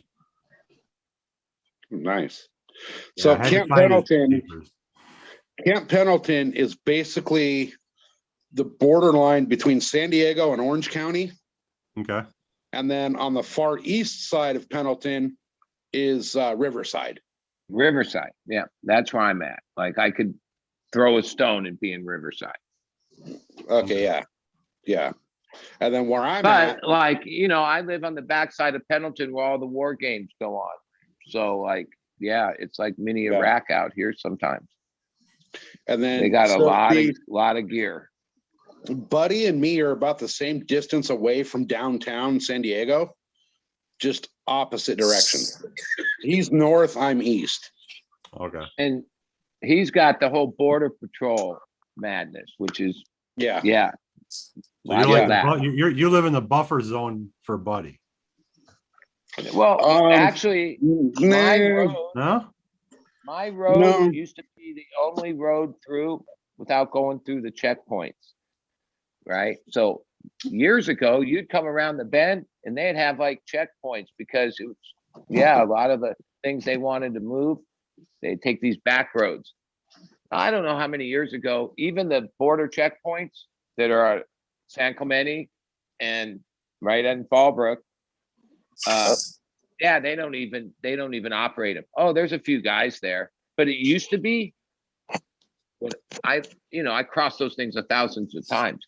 It always seems like there was a few vets training these young guys, and you just hope you didn't get some gung-ho young guy, right? Yep. And when they would stop you on the road, I forget the question, but they were very limited what they asked you, and obviously being white or whatever, but they would ask me like, are you a U.S. citizen?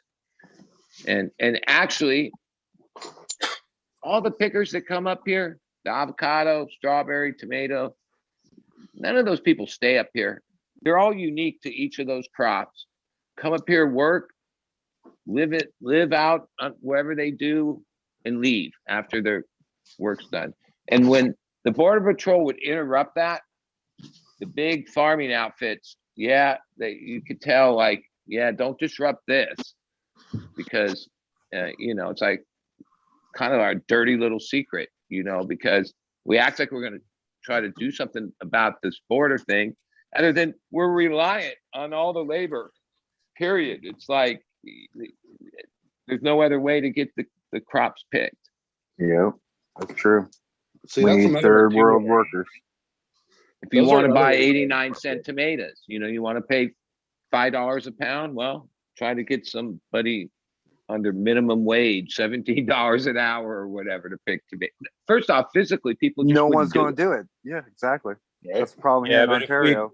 If we didn't have such large scale like monocrops like that, where if the farming was done at more locally and smaller scale, it wouldn't be as big of an issue. You'd have the manpower doing that on a more local scale. Plus, you're supposed the to be idea of yourself, shipping right? that shit. You're supposed to make your own food. Yeah, but like shipping that shit from what, California across to New York or whatever, it's like some of that kind of gets stupid to do too, where like, I mean, environmentally all around, Dude, especially whatever, $5 diesel prices in a diesel truck full. I'm not a trucker. I know there's some people that are truckers or retired, but I can't see how like those trucks only get like what, 5, 6, 7 miles a gallon and like holy moly, and who's paying for it? Right. And like at Walmart, and they have these computerized things. If like one little thing gets, because none of these stores used to be, stores would have X amount of space where they had their own stock. No, stores are set up 100% everything, and they deliver shit in these small ass increments. Like the trucks never stop moving, right? And ultimately, we're paying for it. And that method is what's wiped out like all other like commerce, because unless you got distribution, you can't. Having a good product don't mean shit unless you somehow get in distribution, and they control that distribution between Amazon, Walmart. But there's a way to take all that down, bud. Like, so most, before all this happened, like before we had like a lot of the modern transportation stuff like that, there were a majority of the population had some form of food crop on their own property. You know what I mean? And there was a high number, like 45-50% of the population was growing some form of food. And now it's like around 5% or something. And I one of the talks I heard, I think it was like one of the Joe Rogan ones or something, the guy Joe Salatin was talking, I think, and he was saying we could get like 10% increase in that population that's growing some of their own food.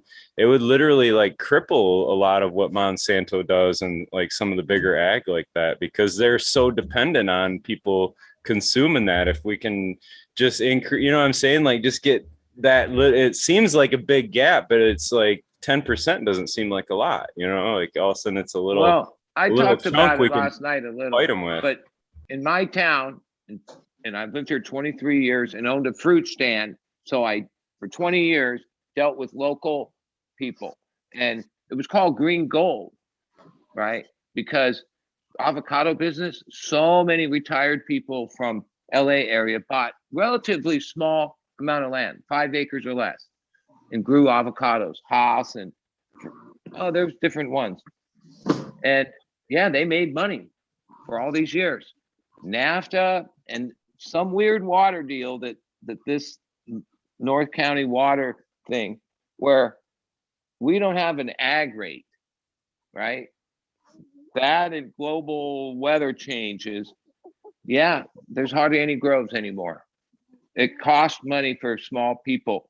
By the time they pay to have it picked and pay for water, and NAFTA, like Mexican avocados wiped out what was like, man, like when I moved down here, it was huge. My town is called the avocado capital of the world. They have all these signs. Actually, I probably missed, no, it's this weekend will be avocado festival. Like it's a joke, because if you drive around, all there are dead ass trees, and people that are still grinding do cut flowers, which are like filler for bouquets. And because that's like no water, you don't have to spend money. And so, and that's just one micro place of farming that got wiped out.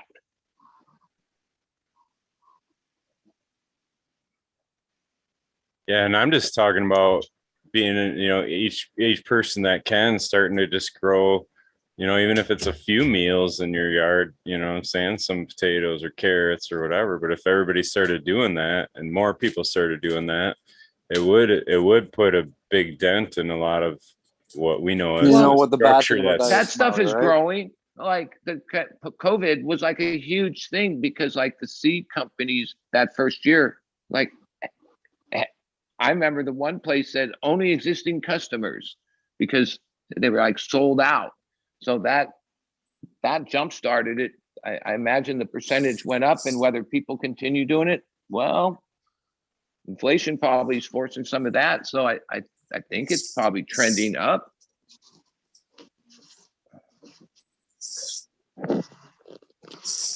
You know, part of the problem though, Smiley, with people growing their own stuff is that so many fucking people lately are too lazy and too entitled to actually put in the effort to do it. Laziness. And Hey, just grow my fucking avocados and ship them to me, asshole. That's is all I'm asking you to do. subsidized. You're dealing with a subsidized product. Like when I had my own fruit stand, what we used to have to charge was different than, like, you couldn't compete with the grocery store because to them it's a lost leader because, yeah, they lose money on it because it goes bad. They only sell like a part of what they doesn't stock. the U.S. government guarantee crops up to 70% of value? Subsidies. Right. Exactly. So the whole game is to get 70% of your money without doing the work. Yeah, right? and basically the only real profiteers in agriculture are the investors that long and short everything. Insurance companies. And that, but off the commodities market. Or the futures. Like futures, right. This and that, and they're getting paid one way or another. By the time a farmer either has a good crop or not, it's irrelevant. But that's what I'm saying, Bud, is we can shortcut that kind of a system and we can actually cripple it and actually maybe make it fail by just simply by planting something in your own backyard is a way of like rebelling against that system. That's the point I'm trying to get across. Grow some fucking potatoes or something, you know, like that's it. It takes a lot of water to make a little cauliflower, right? Or a pumpkin. There's a lot of resources that goes in that shit. That's the one thing you learn when you start having your own garden too. But the bonus of everything is you can realize the flavor you've been robbed your whole fucking life when you start growing your own food. The stuff in the grocery stores, ridiculous. It's like commercialized cannabis. That's how and that's well. Even in my small town, we have a place. Well, it's now owned by Ace, but it's like the hardware store, nursery, all this.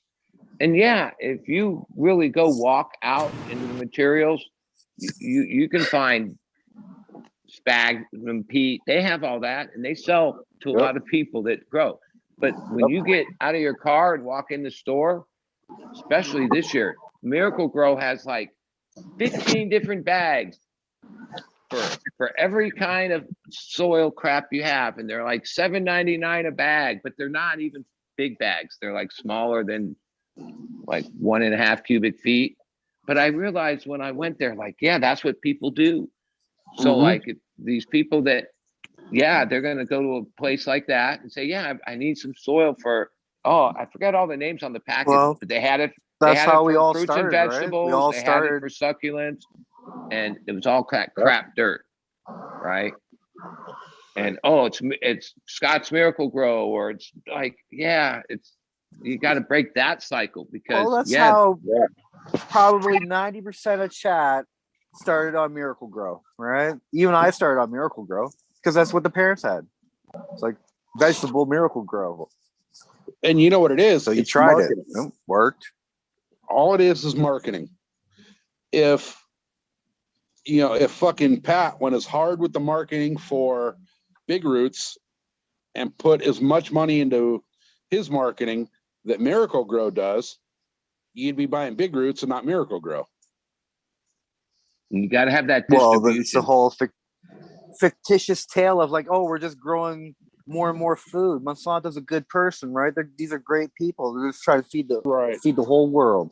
Just remember, Monsanto doesn't even exist anymore. Technically, we're going to take away your topsoil. Bayer, but just because Bayer bought Monsanto doesn't mean that Monsanto's business practice isn't still in play. And the reason there's basically no more Monsanto is they're trying to slide out on having to pay up on all their lawsuits around the world on that fucking crap. They no longer exist, right, as an entity. And then by Bayer buying them, they're trying to say, hey, we're not responsible. Let's take them out. Just bought their ass. Let's take them out. Let's plant a garden, take them out. Everybody plant a garden. Yeah, that's one good spot. We're going to have also demand as citizens of the world, because it's happening everywhere.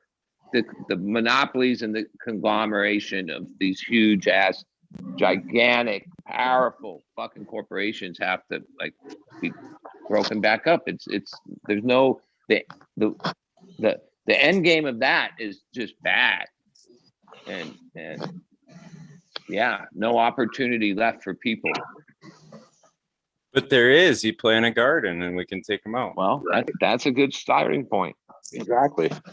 But And it's taking not the them out, corporations like that I'm are trying to bad. point out with Scott, they're the ones going to be profiting from all these gardens because they're not stupid. They see where money's being spent, and next thing you know, all their bags are all lined up outside where the actual store has to move them on forklifts inside for they don't get ripped off at night, which is a lot of work. But somehow they want their bags all lined up in front of that store. And yeah, people that are good people that are in that store, that's what they're throwing in their cart. Yep. Yeah, little Mrs. Jones that wants to start her little freaking rose garden doesn't know the difference between, good soil and Miracle Grow. She knows Like I that say, she's that seen the that place Miracle has Grow name all over all the the place. things. The place has all the things. Right. They sell what they. Why do you they guys stock keep what talking sells. about buying stuff, man? I'm just talking about growing a garden. You can do that shit right in your backyard. You ain't got to buy nothing. Well, here you kind of do because the soil here, there's no way I could just like go till up a spot in my yard and plant a bunch of vegetables and expect them to grow. You put down fucking leaves and cardboard and some other shit which draws the worms in. You prep a little bed and like build it up. 2% organic matter is considered rich agricultural land. 2% organic matter by volume. That's it. We all know that it's easier and cheaper to go make your own soil. All of us know that. But little Mrs. Jones doesn't. And when you're talking about everybody needs to go out and grow a garden, if just 10% of the population would go grow their own garden, right? Well, yeah, it's so hard. That's when the 10% who are going to do it. Out of the 10% that would actually do it, maybe 1% actually knows how to. Well, that's why they watch the organic takeover. This is all that's why they do having an effect. Damn it! I mean, the cannabis community and its enthusiasm for growing things has to have some effect on this over the whole world, especially in like the United States and Canada and other countries where cannabis is popular. People cross over like into most people that start growing plants start liking all kinds of plants, whether it's food, vegetables, other house plants. It's just like part of. Well, there's some people that just are like it's a cash crop and they don't care about plants, but a lot of people that grow care about plants. Well, it's like they say, growing cannabis is a gateway drug to horticulture. For me, yeah. So speaking of that, actually, on the making and producing your own food, I actually got my first turkey egg today. Your first what? Turkey? Turkey egg. That's a Wow, turkey let's egg. see the size of that. How different are those from chicken eggs? They like taste different and shit or not? I'm not sure. This is going to be my first night eating one. I actually got a hand-me-down set of turkeys that were heritage turkeys so they can actually breed and produce. And unfortunately, the boy didn't quite make it. But I nursed the girl back up to full health. And for a while, I thought she wasn't going to produce anything. And then I've been at work this week. I had my brother watching them. I came back and there's just 9 eggs in a clutch. So I got like a handful of these things. And I was super stoked because I didn't think, I kind of thought she was just going to be a bum turkey. And now with those genetics, if I can find a male to breed her with, I can do these heritage turkeys, which are like, 45-pound birds. That's 45 pounds of meat right there that you can store away, salt, dry, all that kind of stuff. I have hatch those eggs, bud? What was that? Are you going to incubate those eggs now and grow them up to be chicks? I need the male to fertilize them. That's the thing. We lost our male. If But I they're still already have my eggs. male, They're fertilized, aren't they? They're fertilized. The I eggs need a are male. produced. I thought you just found 9 eggs. Yeah, but they're already so fertile. you can lay eggs. I don't think they'd be fertile not without a male in there. So they lay the eggs and then the males fertilize them, a lot like chickens. Okay, I didn't know that. Yeah, so I actually have chickens right now. I have that are sitting on a clutch of eggs, and it got a little cold. Unfortunately, we had a snowstorm, so a few of them froze. But they actually had one that hatched. So I am working on letting my chickens naturally produce because I have a rooster in there along with the hens, and so they'll lay the clutch of eggs. Once they get up to like I think it's 9 to 12, then they'll start sitting on them full time, and then the male will actually fertilize the eggs. And then that's what I was saying with this one. The eggs are awesome because we can eat them. She'll keep producing them. I mean, she's happy, healthy, and she's loving her environment. But because I lost fertilize and produce more, and heritage breeds actually produce, there's something where they genetically did something with a few of the breeds and they don't actually naturally reproduce. And like I said, I found all this out because this was a secondhand bird. They just said, "Hey, take our bird." So I had to learn really quick. But this is really exciting because 9 eggs, it's a good start. I can probably find a male, and if I can start hatching these things myself, I can get a pair and start breeding again. And as my chickens start breeding, I want to kind of go through that process as well because I've never seen the next couple of weeks as it warms up. I'm going to have them restart a new clutch and then kind of watch the progress on that. And I also want to take, because I have 2 females, I want to take a secondary clutch and I want to try to incubate them myself, make a little dry room, put a red light in there and all that kind of stuff. And I want to try it both ways. That's what's up, Igor, man. You're talking about breeding fucking turkeys and shit. Turkey breeder. The kind of fucked up part about like, I have goats and I have turkeys and the chickens, and like the goats are cool, they're fun, they're cute, they're all that. But in 6 months, 3 to 6 months, I can raise as much meat with chickens as I could with a goat. It's going to take a lot longer to get there. There's more resources. They're more finicky. I mean, I love my goats, but the chickens just have a higher turnaround rate on them, and you don't have to use as many resources, in my opinion.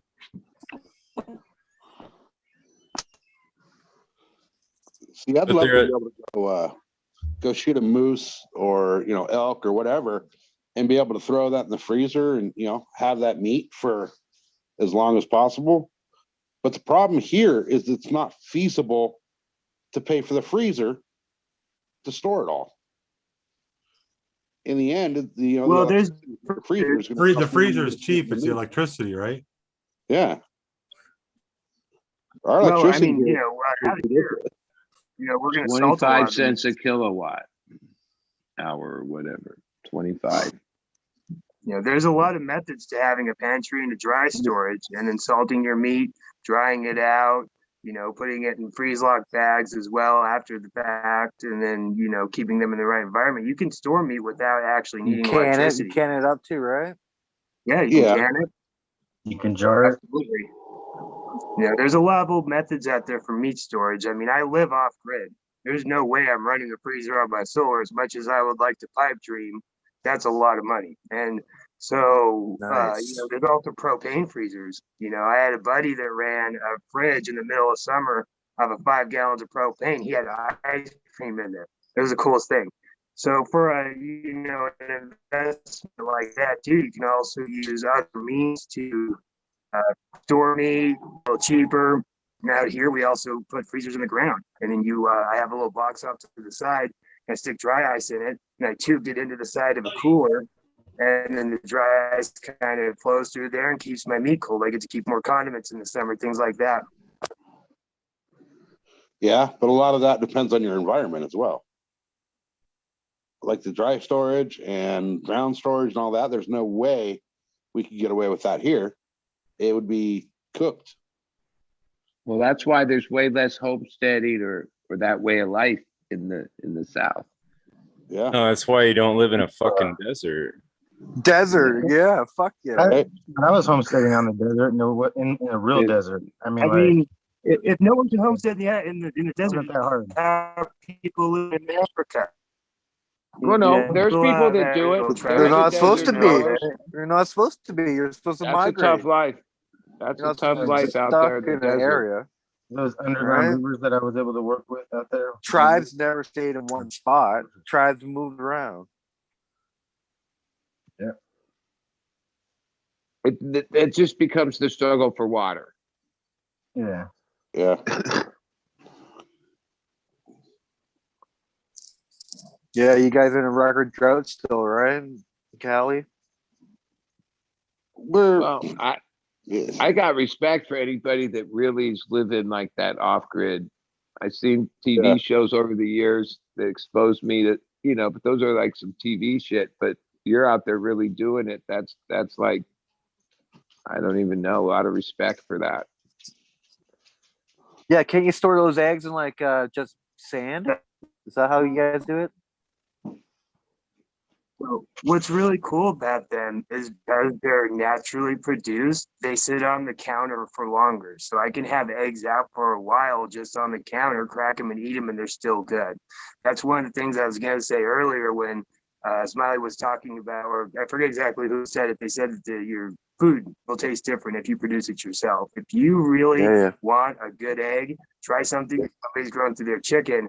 And, you know, it reminds me of my childhood. Back before eggs, you know, started to hurt my stomach, started to cause intestinal together.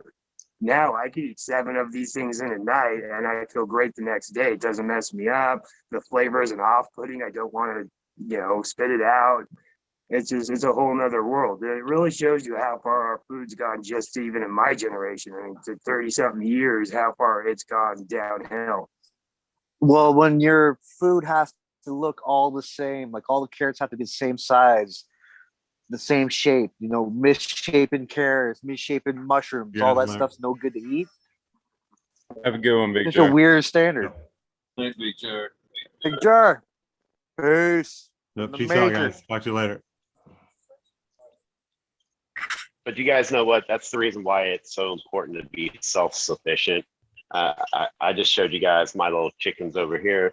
And I don't know who this other cat is, but he's absolutely right. When you produce your own eggs, you can leave them on the counter for months without refrigerating them, as long as you don't wash them. When the chicken has them, there's some kind of film on it that protects it. When we wash it off, that's when that clock starts on the expiration date. But yeah, they're actually getting ready to have an auction up here. Where I live at, we have a wildlife refuge, which is it's the home of the last real wild buffalo. Yosemite's got some buffalo up there that were bred to a cow and then into a buffalo and buffalo and buffalo. They're kind of back to full buffalo, but these ones that we have here have never been bred back to a cow. But anyways, long story short, they probably came from Canada. Probably. But they're getting ready to have an auction. So they rounded up some of the small bison, and they also have these. I don't know the difference between cattle, but I know what a Texas Longhorn looks like. They got they're real thin and got real big wide horns. But these that run out here with these buffalo look like prehistoric freaking dinosaur cows. They're huge. They're the size of the buffalo. They're 3,000 pounds. Their horns are 6 feet wide. And, I mean, they're just monstrous to what I've seen. You know, I live in southern Oklahoma, so there's a lot of, actually the field right here's got a couple of longhorns over here. These things are tiny compared to what's out there at the refuge, but buffalo meat is very good. Longhorn meat is very good. I'm trying to decide whether to get a buffalo or a longhorn. The longhorn is just going to be real lean, not a lot of fat. The buffalo is the opposite, but I don't know. When you have your own garden, you do your own poultry, your own source of protein and meats and vegetables. Look at what's happening right now. Freaking, I think it was Smiley was saying, my wife was just telling me, yo, we're not even getting eggs this month. They went from like $3 for a big gigantic pack to now it's $10 for that same pack. The cost of things are going up, and I mean, it's really important and really smart to be self-sufficient. I was saying that earlier, Seth. Fucking $5 dozen eggs. You're in Michigan.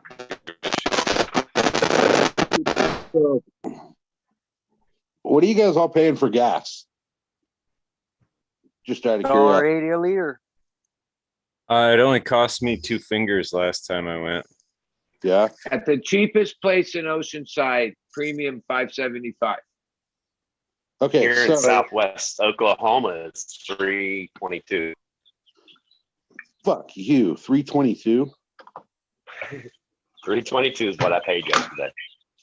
So we're a little lucky here. What'd you say, buddy? Oh, and that's for premium. Right, Premium $5.75, but here in town $6.29. Yeah. I paid $7 the other day. Yeah, there's some sucker stations out there. Because you live in a fucking desert. No. Because you're dependent on Russia. We're still in I'm like just the teasing you. $4 range, but you know we're also 45 minutes out of town, and some of the people on the mountain work daily, so just that drive's killing us. You know, triple our gas bill. Greenfingers, what is it at the gas station out by you? It's gotta be. I don't use gas. Fucking Chihuahua 2 cars that power. don't move. It just has a sled hooked up to those chihuahuas. Oh, let's go. Come on, Chihuahua. Doggy power. Smiley, while you're here, I was going to ask you earlier. I went through the packs, and the one that I think I'm going to start with is called Hippie Goggles. What's up with that? Yeah, that's a good one, man. That's the Sunset Impressions #7 from Gage Green Group. And then, the male pollen was the Sky Cuddler Kush F3. But yeah, when I ran it, it came out really nice. You'll like it. It's an old school kind of that classic piney kind of flavor, but it's got the nice kind of behind the eyes buzz to it, the forehead kind of buzz. So. Well, you had me at hippie, so there we go. There we go. It's one of my favorite kind of weeds when you describe it as type that gets behind the eyes. You really feel it.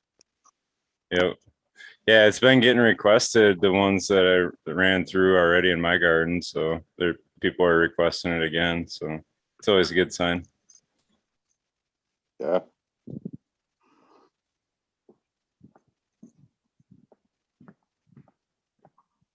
But I'm honored you would grow it, buddy. That's awesome, man. I've seen you popping all kinds of shit. I was like, dang, dude, I'm in ranks with a bunch of people if he pops some of my seeds. Like, yeah, I was. Well, I usually do like 4 different kinds at a time, and maybe out of a usual pack, I don't crack the whole pack. That's not an issue with. I didn't count the containers, but they're full. Like, I don't have a shortage of your beans in that package. I think those are like probably hold 25 or 30 because it's the big little container full. yeah. Yeah, it's right around 20. Yeah. Well.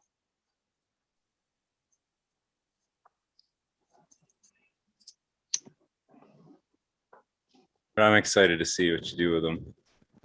Yeah, I am too.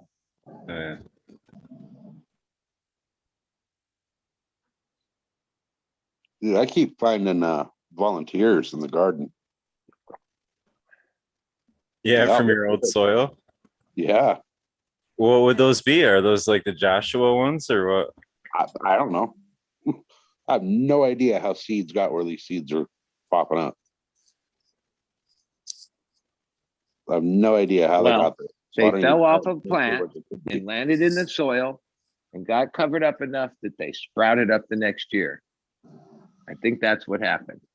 There's been it was when you opened the stupid packaging and the fucking seeds went bagazinga all over the place. Right? Fucking ripped that shit open and they just went flying through the garden. No, I don't know. There's never been any reason for a seed to be where they're at.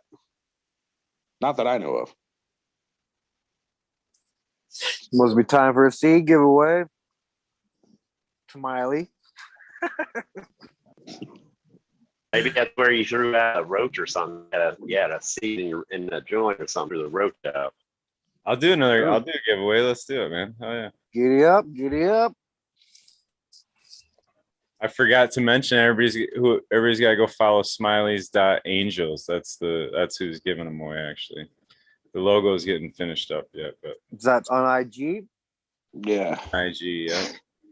Yeah. Yeah, when I first saw that smiley, I thought it was like some smiley groupie at first. Kind of.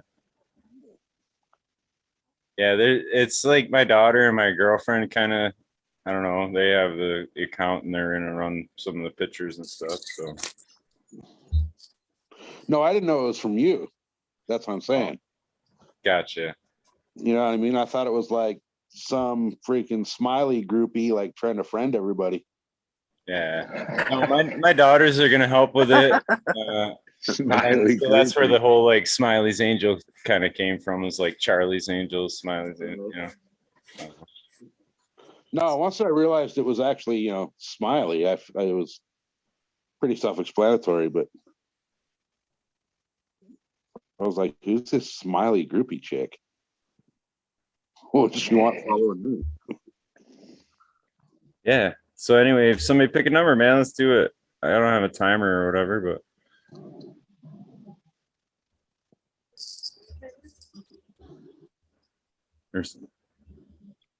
I mean, what numbers? What between what and what number? I'm just fucking hanging out in the background. No, I wasn't talking to you. I was just gonna say I was on a different screen. Sorry. Man, I've thrown this computer several times tonight. Not the GML model he gave you. Come on now. Oh shit, I'm not muted. There you go, Robert. Motherfucking green fingers. Sorry, I thought I was muted that whole time. Sorry. But Was it 0 to 348? Is that 86? We'll just make it a round number. I was doing math and I had my shoes off and everything, dude. I don't know. 346.5? 0 to 420. 0 to 420. All right, yeah. 0 to 420. We'll have to. That's right. Yeah. And here, the major should put a number in there because he's. But I'm gonna put volunteering your seeds. Yeah, but I'm gonna put it in there. I got a number. Got it. I got a number in there, and we got to set a timer. We're good to go.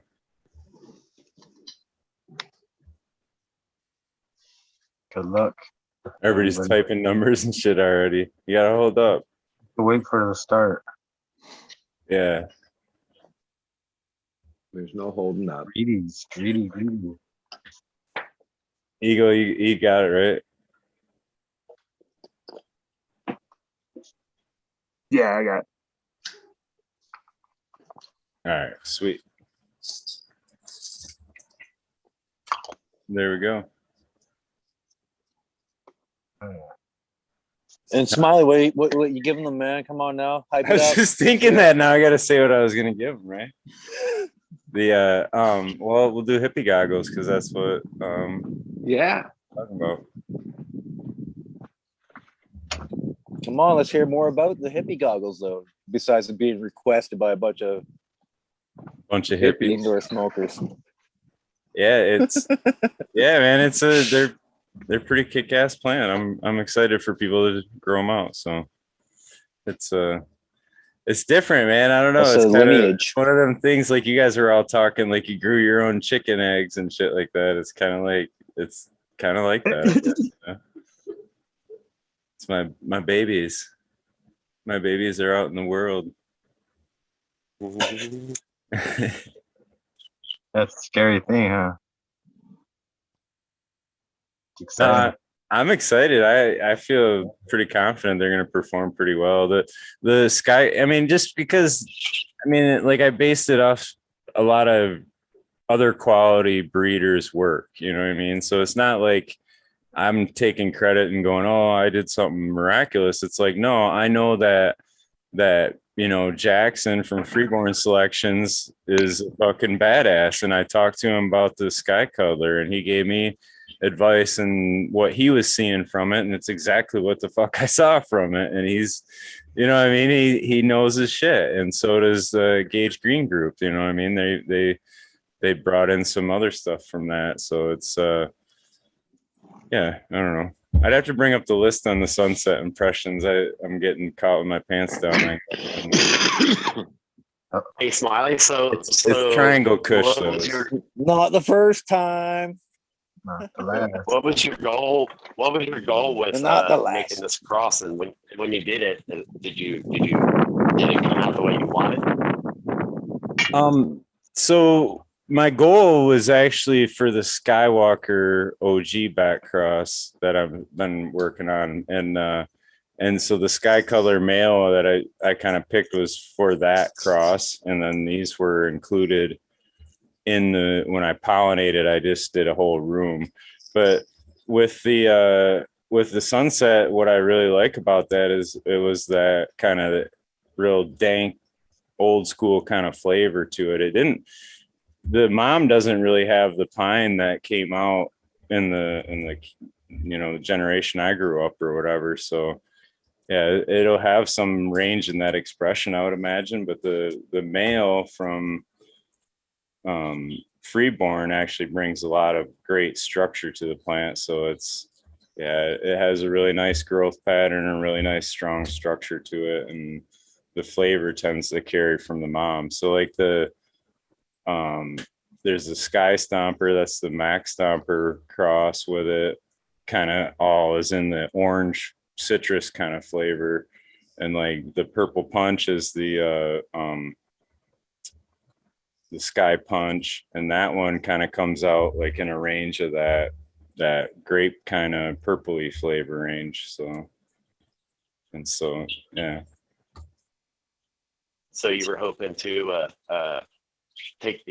so you're saying that in your male, the structure and the color were what was dominant. You were trying to pass that on to your female. Yeah. I mean, I was just trying to see what the fuck was going on with a few of these cuts. So I really didn't have a plan necessarily on all of them, other than I want that Skywalker back cross is what I was going after. So, which I'm growing out the outcross to that now. So yeah. Cool. I just like to hear when people are saying they made a cross. I like to hear what they were going for. See if they when they tested it, if that's what came out. Because I'm kind of in that same stage right now. I mean, I created an F2 of Sunkiss from Irie Genetic, but I also have a male from that. I used to pollinate a few others for his structure. I pollinated the 9-pound hammer, Romulan, GG4, and I can't remember right now, but I'm running my test ones right now of the F2s and 9-pound hammer Sunkiss cross. So I'm hoping to get the bud structure, the bud development from the 9-pound hammer female, but with a shorter stack overall height from the Sunkiss male into that 9-pound hammer. It should be pretty nice. I mean, it should pack quite a punch.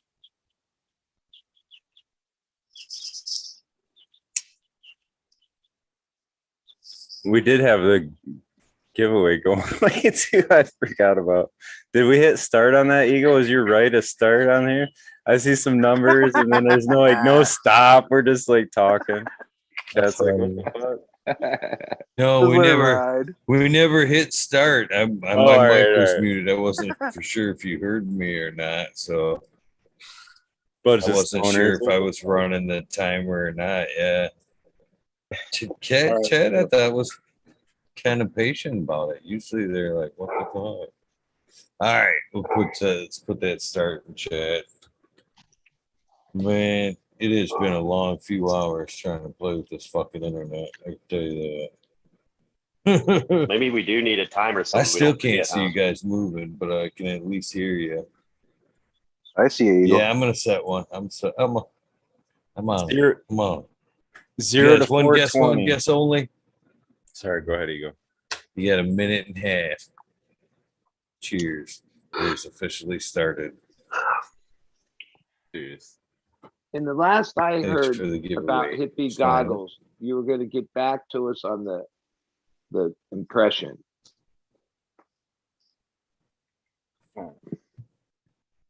We had you stumped on the lineage of Sunset Impressions. Yeah. Yeah, it was a limited run of their seeds too, so there was like only 20 packs or so released or something like that.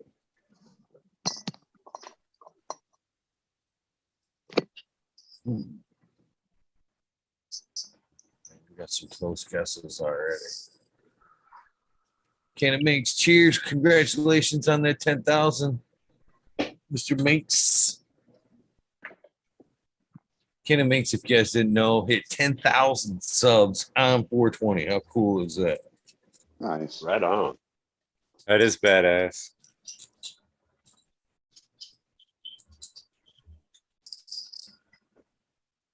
So it's Cherry Pie Kush crossed to Louis, and Louis is the Triangle Kush to High School Sweetheart. So makes sense why I got it. That then, is right? it. Sweetheart again, huh?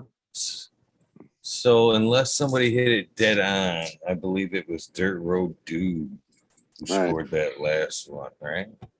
44, number was 45, correct? Correct.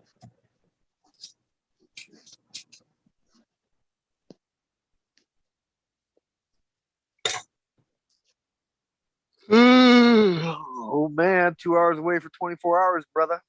Hopefully I make it. I'm faded.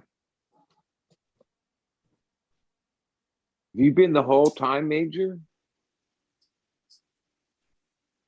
Always on duty. Pretty damn close. Yeah. Yeah, I got a 3 few a.m. hours sleep. That was necessary. And when I woke up, I was weed hangover. Seriously. Like I smoked a lot of weed. I think I went to bed around 9:30 or 10 and then woke up at 2.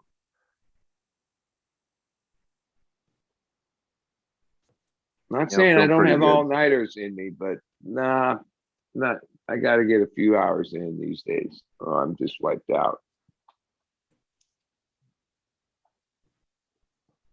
You know, if you go into the darkness Pretty depleted. for a couple days, your natural rhythm will be 24 hours up, 24 hours off.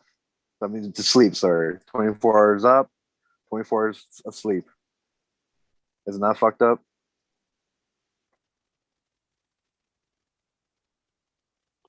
Yeah, my sleep pattern's already fucked up enough. I don't need anything else to fuck with it more. Well, I'm just saying you'd be just all natural. 24 hours up. That's what I'm doing with. 24 hours away. Better water the plants before I go to sleep anyways. I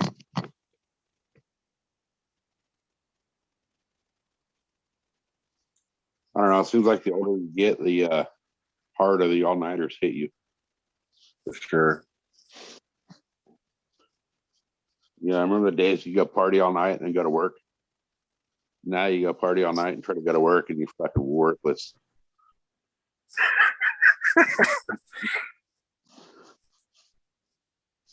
Yeah, you just have to sweat it out, right? If you were drinking, sweat it out. And usually I would try to sneak one beer in the morning too, if it was a bad hangover. Usually that seemed to help too for some reason. Shit, speaking of, I got to go back to work on the 1st. It'll be almost a year.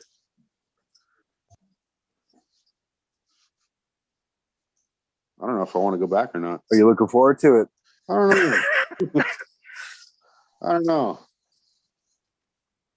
Yes and no. I mean, you know, being on the sideline for a year is hard mentally. And I imagine there's a few people at work you want to continue to mess with that you miss messing with. No, see, that's the thing is like, I don't want to see anybody. You know what I mean? Like, there's one person in our office that I just wish wasn't there. Pure and simple. That's who I'm talking about. Yeah. But, you know, I don't know. I'm kind of over the whole working in the trades, man. So now I have to go back to it for a little while. Just kind of sucks. For sure. But at the same time, like, I want to go back to work. You know what I mean? First the COVID shit, and then I'm fucking sidelined with an injury for almost a year. Like, I'm sick of being at home. So I'd rather go back to work, but I don't want to go back to the same career. I want out. Can I ask you how much COVID relief your government gave you? Not a single penny. Really? Yeah. Nothing. Nothing. Dude, my wife and I are both considered necessary employees. So we were still working. Wow. Yeah. Yeah. I didn't get any time off. I didn't get any COVID pay. I didn't get any of that shit. I got fucking days where I worked 3 hours. You know, for Man, like, that's kind of messed up. I did the same thing. I was an essential worker during the whole COVID, and I think it was probably 4 months back. They sent me a fat check for like $2,100 and like back pay for the COVID thing for all that, for not getting paid more for being working during the COVID or whatever. well, no, see, because in what I do in trades, you know, the plumbing bullshit, we were necessary. You know what I mean? So the problem with that was most of our clientele is, you know, hotels and restaurants and businesses. Well, when they're all fucking shut down, you know, you can only go into the shop and like reorganize it so many times. But because we're still, you know, able to work, we didn't get shit for the COVID. Who asked that question about how much The money? major. I did. All right, I give you example. My 3 workers, when this all started, and it's now become a little bit of an issue because of what the government's now requiring. They're like in their 30s. They just work piecemeal for me and a couple other people. But so they applied for I guess it was called PUA or whatever, unemployment with the 600 a week bonus right at the beginning, and filled out on the forms vaguely that they made like 7,000 a year, 4,000 to 7,000 between the 3 of them. They put different numbers, and they all claimed the same thing. They were dog walkers, because there's an actual box for that. Boom. I think the total is 18,000 the 1 year, and then 16,000 the next year, beyond the stimulus checks, the 600s or whatever those were. But then a couple months ago, the EDD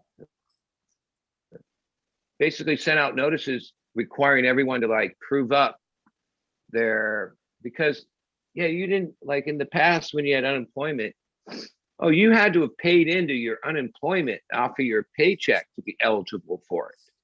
But this was like they were letting anyone claim anything and just shipping out money, which at the time, that's a lot of what the cannabis boom was based on, right? That free money was fueling a lot of less pain to people. But like now they're going back to like the old rules where they want like proof. Well, it's difficult because like, they need to find whoever to basically be in the affidavit to say, I paid this person, blah, blah, blah, he worked for me. Well, I'm not into doing that. They got other ways to deal with it. But then, the things they sent in, they rejected it, and then basically what they both had to do was file taxes and even pay money because that was taxable income. And they want to see 1099s, and then they want to see, well, who gave you the 1099 and what's their status, all that shit. But when it was going down 2 years ago, oh, they were just sending out checks. Like, you didn't have to fuck. And part of why they're doing all this stuff is, there's a ton of fraud. Like, there's a case where that guy, Scott Peterson, the murderer from death row, somehow organized all these people in the California prison system from within the law library. Like 100,000 people in prison were collecting money. A lot of it. The Major, did you have a goal with your males when you throw out a patch for breeding, or is there do you have a purpose for your crosses? Are you serious? Are you serious? I could answer that for him. To survive the weather fuck, that man. he's in. You gotta get off taxes and politics. I'm just trying here. I'm trying this. Well, he asked. Well, of course, I always have dreams, right? This is always, I envision like, oh, I got this lemony thing, but the structure's fucked up or the finish date's fucked up. How can I improve that? Whatever's wrong with the plant, how can I improve that? And out of my little category of 20 whatever studs, it's like, oh, the blue line pie adds that awesome structure and fat ass buds. So it already has fat ass buds, it probably won't cross with the blue line pie. Even though it doesn't guarantee that structure, that trait will dominate. That might be even with that, it's a dominant trait with blue line pie. Sure, it follows that trait of dominant structure with the blue line pie, but cross it with sour strawberry, all of a sudden the dominant structure isn't so dominant from the blue line pie. It might be from a sour strawberry. So just because you think it's going to happen that way, Mama Nature always surprises you. Like, nope. In fact, sometimes you're totally wrong. You're like, oh, the banana and the grape, what is that going to make? Like, you just never know. You can always have a great, you can predict, like, of course, that ratio is going to come up again. Like, well, you're going to get a couple phenols that lean towards the mom and a couple towards the dad, and relatively what comes from them. So you're going to have a good estimate of what, you're going to have a stable, shall we say, outcome. You're going to an outcome that you can predict, but you're also going to have those surprises that are going to probably dominate in the numbers, right? Probably higher phenotypes will show up. Recessive traits you really wouldn't know until you run the male, right? Like, the progeny and everything will have to be run down. Yeah, you'll have to know. Like I was saying, Smiley, you can always have a good estimate of saying, oh, that structure came from the blue line pie male. Meanwhile, it came from the fucking Queen of Soul 10 or whatever you crossed it with, right? And on top of that, some of these structures are almost the same. So you can pretend that, oh, I know the structure of that stud, but you cross it with 10 varieties and you're like, oh, I guarantee the blue line pie has big buds and it makes things 2 weeks early. And all of a sudden you cross it with a haze, and then all of a sudden you're like, well, shit, I thought I knew what that male did. And now you're confused. But that's just the pleasure of playing with Mother Nature and genetics. It's confusing in nature. It's just a complex I'm subject. glad you said that about the male, because until you take that male and you grow it out and you breed it, say, to another cultivar, you won't really know what dominant trait that it's pushing forward until you grow those out and see what comes of it. It's a long, tedious process for sure. A fun one, though. A fun one, right? You take all these notes and you'll have just stupid fucking notes and scribbles, and you're like, oh shit, what is that? What number? Fuck, and then you try, of course, you abbreviate everything. So it's like, what is SLOG? SLOG SS2. What the fuck is that? But somehow us weed nerds will remember all these abbreviations. Like, I probably have over 150 abbreviations, so somehow I remember all that shit. Crazy. Team Blue. Crazy. So that's part of the plant. BLP, right? Stop saying blue line pie. BLP, baby. Hey guys, I'm gonna jump out of here for a little bit. We go hang out with the wife for a little while and chill and put my foot up. So I'll be back. I'll see you guys in a while. Hey, SoCal, that's for you. Fuck you. Fuck you. Cheers. SoCal. SoCal. Yo. He's gone. So I just wanted you to see this. I had to take a picture of it. I don't know if you've seen that. Look at this. Look at this. Just, fucker. Why do they always spin when they're not supposed to? Look at that. Look at that picture of SoCal my screen was stuck on for fucking a half hour. Look at that. Doesn't he look so happy? He does look peaceful. Fuck. I'm like that Walmart Cheers, SoCal. fucking gangster guy. Right? That's what I was listening to. He was smart. telling the Walmart story. And it's like, it just seemed so unbelievable.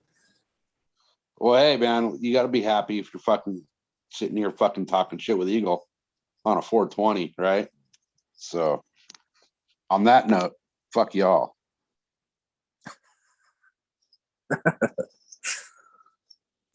Cheers to that.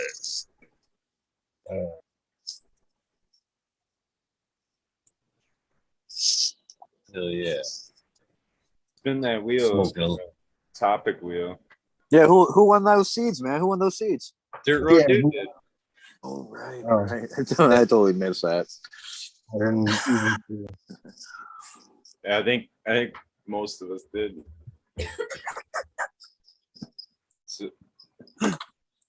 So I guess I could give away. I have a couple of hats left. One hat left, basically, of all the hats I had made. Come on, I Sarah thought you were the Weedner king of seeds, man. wants that You have a final like hat. steel case full of seeds, Huh? and you're not giving it. You got a steel case full of seeds, and you're not giving any seeds away. You give them toques in the middle of summer. Summer's coming. Here, guys, here's a toque. Yeah. Thinking of you, weed nerds. This guy. I ain't got to give away shit. See you, You ain't Major. giving away any seeds. Come Oh, on, yeah. Eagle. Don't give Come nothing away. on. Give it You to got me. all those I'll take honey it. TGA the hat. seeds. All the weed nerds, all they want is TGA, and you got that whole big case. Not even going to attempt the weed nerds. Like here, look Yeah, at I'm gonna this go one. give Nope. I'm gonna go Nope. give away all my irreplaceable shit. Yeah. Not all of it. You have multi packs, don't you, brother? You got multi packs. Come No. on. No. You don't? Okay, I understand now. Then. Okay. Fair Well, enough. now we know not to fucking talk about the TGA seeds. Eagles saying "fuck you." I fucking hoard seeds, man. That seed them cases didn't bulge up by fucking giving them away. Them are the personals. Fucking personals, man. Them are the bug out boxes, Major. I can't wait to see your garden one day, brother. You're gonna have. I thought I was sick. You're gonna be even sicker, man. I'll tell you what. How many moms you got? I'll 400. fucking show you the cases. I'll show you the cases. How about Fuck that? yeah, show and tell. That's beautiful. I'd love to see some awesome seeds, especially old school shit. Huh? I think most of the weed nerds would. Yeah, show us. I'm sure that'd be wicked. Oh, I'm sure we're gonna see some Unless history there's here. Let me go disapproval, roll a There joint. might be some. I'm sure Weed Nerd Nation wants to see that. Exciting. To drool and to look what you're not going to get. But knowing that it still exists, and Eagle being the fucking ultimate dude that he is, just might pass out clonies. Clonies for the gromies. Speaking of clonies, maybe we should give one away, or not clones. I guess clones are kind of lame. People don't want that responsibility. Maybe another ounce of weed for those people in Canada. I tell you what. Speaking of clones, I just had my buddy come up from Louisiana, and he brought me up a pheno hunt that he did of last couple packs of Cheesequake and the Flav. So he brought me up a couple of clones of them. Those guys are getting ready to go outside. I can't wait to. The Flav, get my hands that's on some of that. Romulan, right? That's that Romulan. The Flav has Romulan in it, right?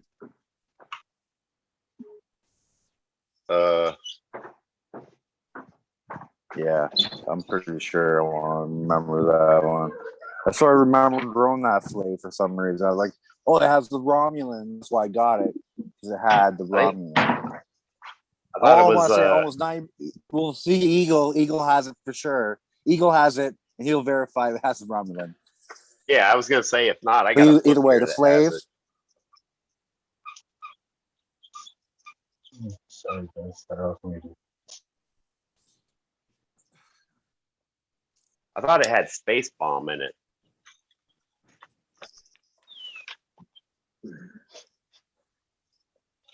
Well, most of that dude's males, I thought, was that space dude or whatever, Space Bomb.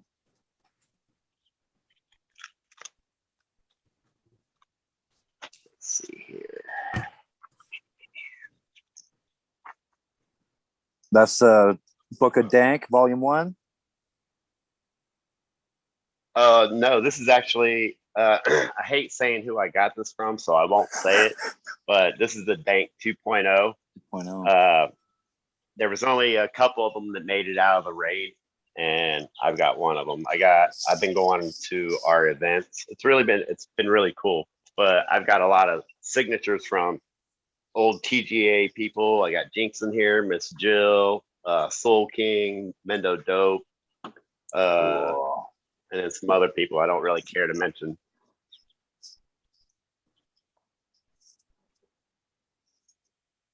All right, where is it? Vortex.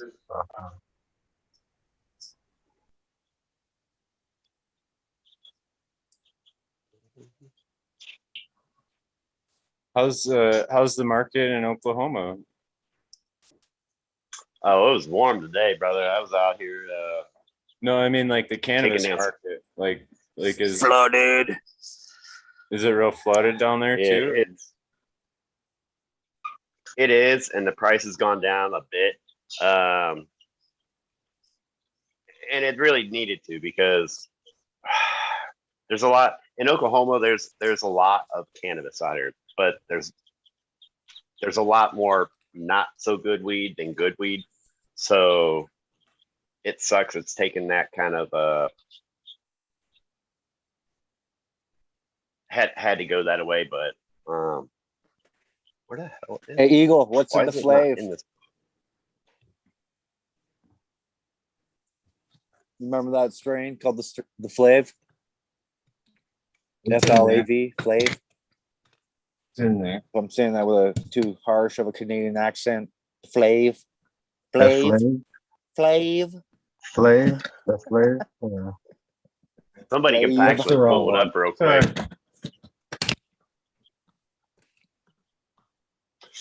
Oh, speaking of something cool, I actually when I was out west, I went and met up with Sips and Puffs, and when Subcool, you all know Subcool, and he had certain items that he wore, but this is one of his bracelets that Sips and Puffs gave me, that he wanted to go along with his book on this little tour of going around grabbing signatures and stuff. So I thought that was pretty cool of him. Was his first name Montgomery? Monty. Who? Sub? Monty. Short for Montgomery? Yeah. No, I think that was just his whole first name, though. Monty Ball. Played with Romulan times Space Queen. There it is, Space Queen. Yeah. With the Romulan, yep. All right, what you got there for us, yeah. Eagle? You got nothing to give away. For sure, you got nothing. Those are all keepers. I could see it. I could tell from him. Damn.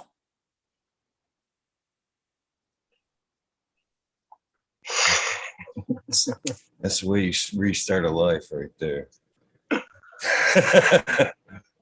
Well, go jump on the homestead, bro. I was gonna say, don't forget, we're about to be sending out free seeds to anybody who wants them here coming up too, man. So, the DOA project, we're gonna try to get them out. Hell yeah. Everybody on this panel needs to be growing those at the same time.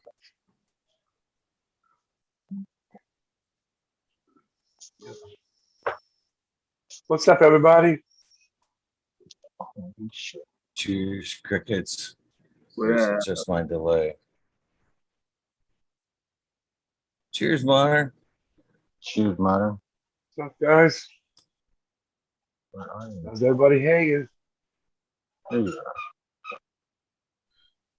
Good. I can't see you, but I can hear you. Yeah, I couldn't find them.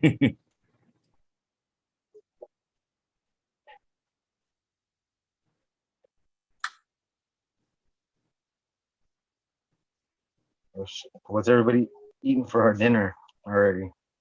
I forgot. I'm on West Coast time. I'm just starting dinner.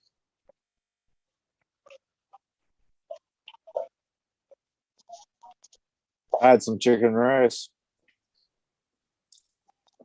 So, as far as flavor trends go, what do you think the next big trend's gonna be? Pumpkin. You ready, Eagle? We already decided. We know it's pumpkin. Pumpkin? Oh, this is already Pumpkin. topic. Missed it. Yeah, I don't know. I might have been mushroom. It could be, man. There's pumpkin spice ones and shit like that. Could be. Pumpkin tarts. No, I think everyone decided it was the dragon fruit. We had chat. We asked chat. Dragon fruit, is that what you said? Eagle should be on Dragon it. fruit. Man. He's got that shit on lock. Just take that cover off. He's good to go. Dragon fruit took at 33%. I actually think the lemons. But for reals, it probably won't be dragon fruit. It probably won't be pumpkin pie. It's going to be that goddamn root beer. But it's going to be such a low percentage that comes out that Mean Gene's going to get shot in the balls for it, probably. But he didn't release it, right? It wasn't really his release. It was all these other people who got it, right? And got permission to make it, wasn't it? Like Pete Predicated Braden. Like he got a cut, even though it's not stable. He made some shit. What's his name? Nick, buddy. He did a cross. He took it off Beejan's website because it was too hermaphroditic. And it kept on herming out, so he took it off the website. So it's going to be the root beer. S1s everywhere. Everyone's going to be selling S1s of that one.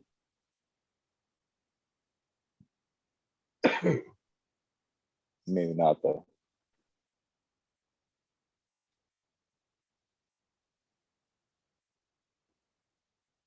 Your prediction, Smiley? That root beer is fucking fire smoke, though, man. They yeah, I don't know. It's like root beer candy, kind of that almost weird. I think Crack Babies was talking about it. Yeah, it's more like a garlic flavor or something. I think he was saying. It's dope. I like it. I don't know. Some people don't like it, but I like it. It's like that black licorice almost kind of thing. You got a cut of that going, or you just had some from Nick himself or whatever. I just got to smell it. I didn't even get to smoke it. And it wasn't even just the root beer. That was like root beer, Coca-Cola, and shit like that too. So, yeah. But. Well, it does sound pretty awesome. You gotta admit, like root beer terps, like even cola. Like I remember having this one cultivar from Archive. I think it's Cluster Bomb, and it had terps of Sprite, the pop. It had a sweet citrus thing going, lemon lime thing. It was pretty cool. I wish I had that one. Yeah, some of them were like Dr. Pepper almost, maybe like the Dr. Pepper Cola. So yeah, there's definitely the pops terps out there. But it's definitely an interesting flavor. Like it's unique from what's out there. That's what's cool about some of that shit. So like as far as like hitting different ends of the spectrum, that's one that's kind of I mean it's like you smell it and you're like, huh, you know, like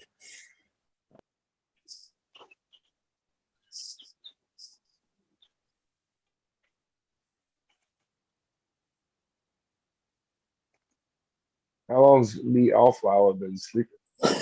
I was just going to ask that question. I don't know. I should turn this camera off though. But he kind of he wakes up. He does woke up. Hey, I actually got a good question for you guys. What drives your guys' cannabis market out there? Is it higher THC, or is it higher terps, or is it flavor? What do you guys see out there that is kind of the drive behind the price on the market out where you guys are at? From my experience, a lot of it's driven by the appearance of it and yes, like the potency of the smoke, depth of flavor, but a lot of like the actual look has to be there, because the people that are on the counter possibly moving that to like a everyday person that looks at Instagram, that's kind of what they're used to seeing or what they want. So like even if the person grows, like the expectation of going to the dispensary is kind of like, oh, I'm going to the, what I'm saying, the professionally done shit or whatever. And like, so there's kind of that too, but I don't know. I don't know where I was going with that, I guess. Squirrel. What drives the market, right? A lot of people seem to focus on the extracts where I'm at. Dabs are pretty much the same price for a gram of dabs as a gram of flower, and you'll find more flavor. That cheap? How much? Like, what was that? How much is a gram of rosin or? A gram of rosin. Concentrate. When you go for rosin, that's going to be it's like $48 a gram to $76 a gram, depending on if you're doing ice water or if they freeze dried it. And then, on the BHO spectrum, you can get dabs as low as $8 to $12 a gram. And when they do flour, a lot of people seem to focus on what's popular. They'll run cookies or wedding cake or whatever the new is, and they'll cycle out every couple months like that. It's very inconsistent. But I just thought it was interesting to walk into a dispensary and see more different flavors and types of dabs than there was even flour on the shelf.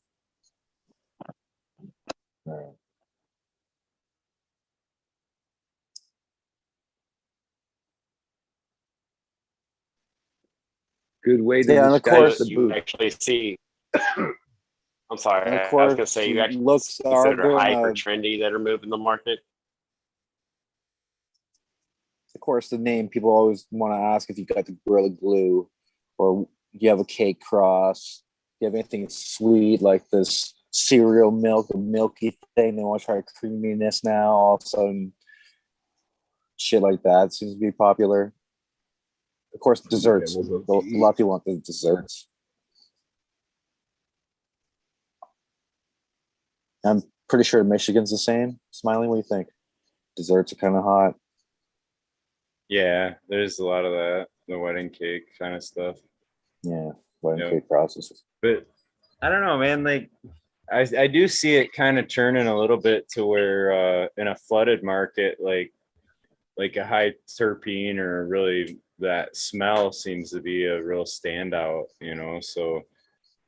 When you smoke those high terpenes, though, man, it's harsh on the throat, right? But some of that's been kind of turning to where guys are seeing kind of that same old bud structure, same old stuff, but it doesn't have any kind of flavoring to it. So now it's kind of, it seems like it now, the more the market's gotten flooded, the less it's been about visual, and it's more been about if it's got a smell or not, Well, you guys still have metrics, so the numbers have to coordinate with the looks of well, right? You have to have the numbers, don't you? Have to get tested.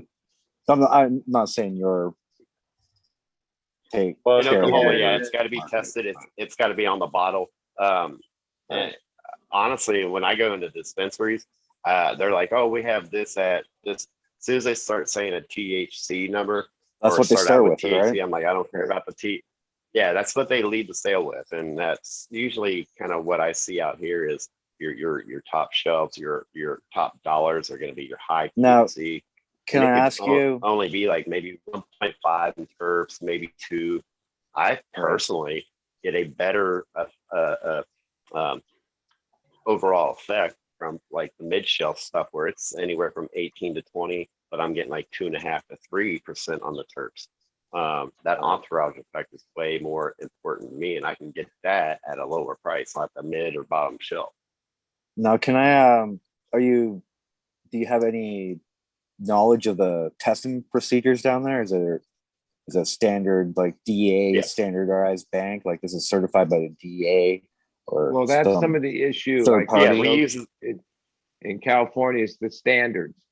Like there's company that sell standards of like almost everything, but the way labs are working, they basically each of them set up their own standards. And at this point, all the top people, they all admit that they send in the 5 different labs and pick the highest one and go with that.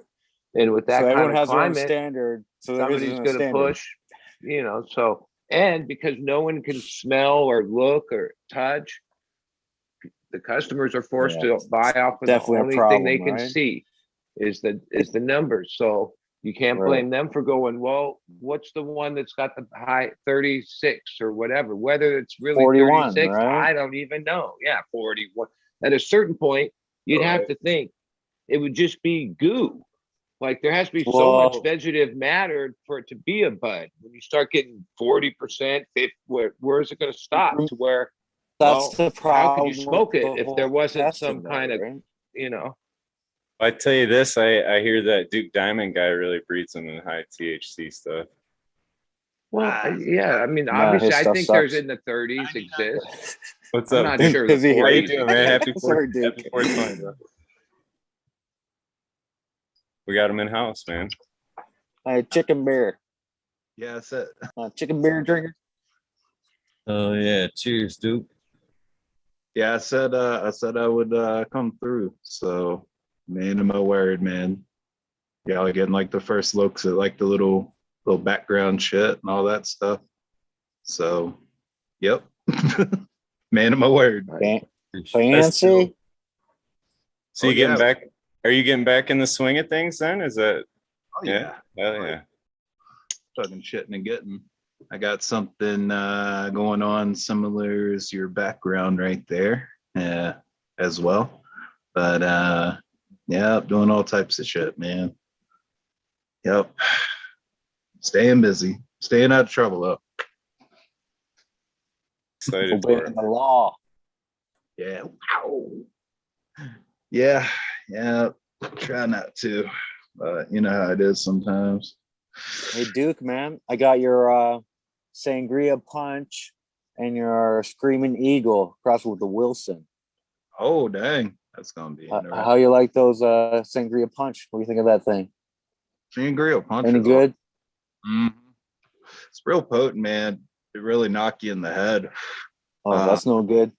But just straight up, like I called it sangria punch because it was just like sangria punch, the smell and the taste, real frosty shit. Doesn't stretch like abnormally a lot. So I've never grown the Wilson, but I imagine if a lot of other things that'll stretch a lot. So probably took a little bit out of that stretch, make it stack a little bit more, something like that. Yeah, you think that G13 or 88, whatever the hell it is, going to dominate the cross? Nah. There's not a lot in there that doesn't have a tendency of dominating. Yeah, it really doesn't. It just tends to express a lot more resin production, and you get that kind of that hard indica punch with it too. So yeah, it should do well for you. Because like that Killer Queen that that I crossed it to, the Screaming Eagle, half of Killer Queen is that airborne G13, so it kind of balanced all that out, So you're basically working with a good majority of the airborne G13 going into it. So Killer Queen though, it put a lot with the smell and the flavor and everything, and then all of them with the it'd have you fucked up like a football bat, my friend.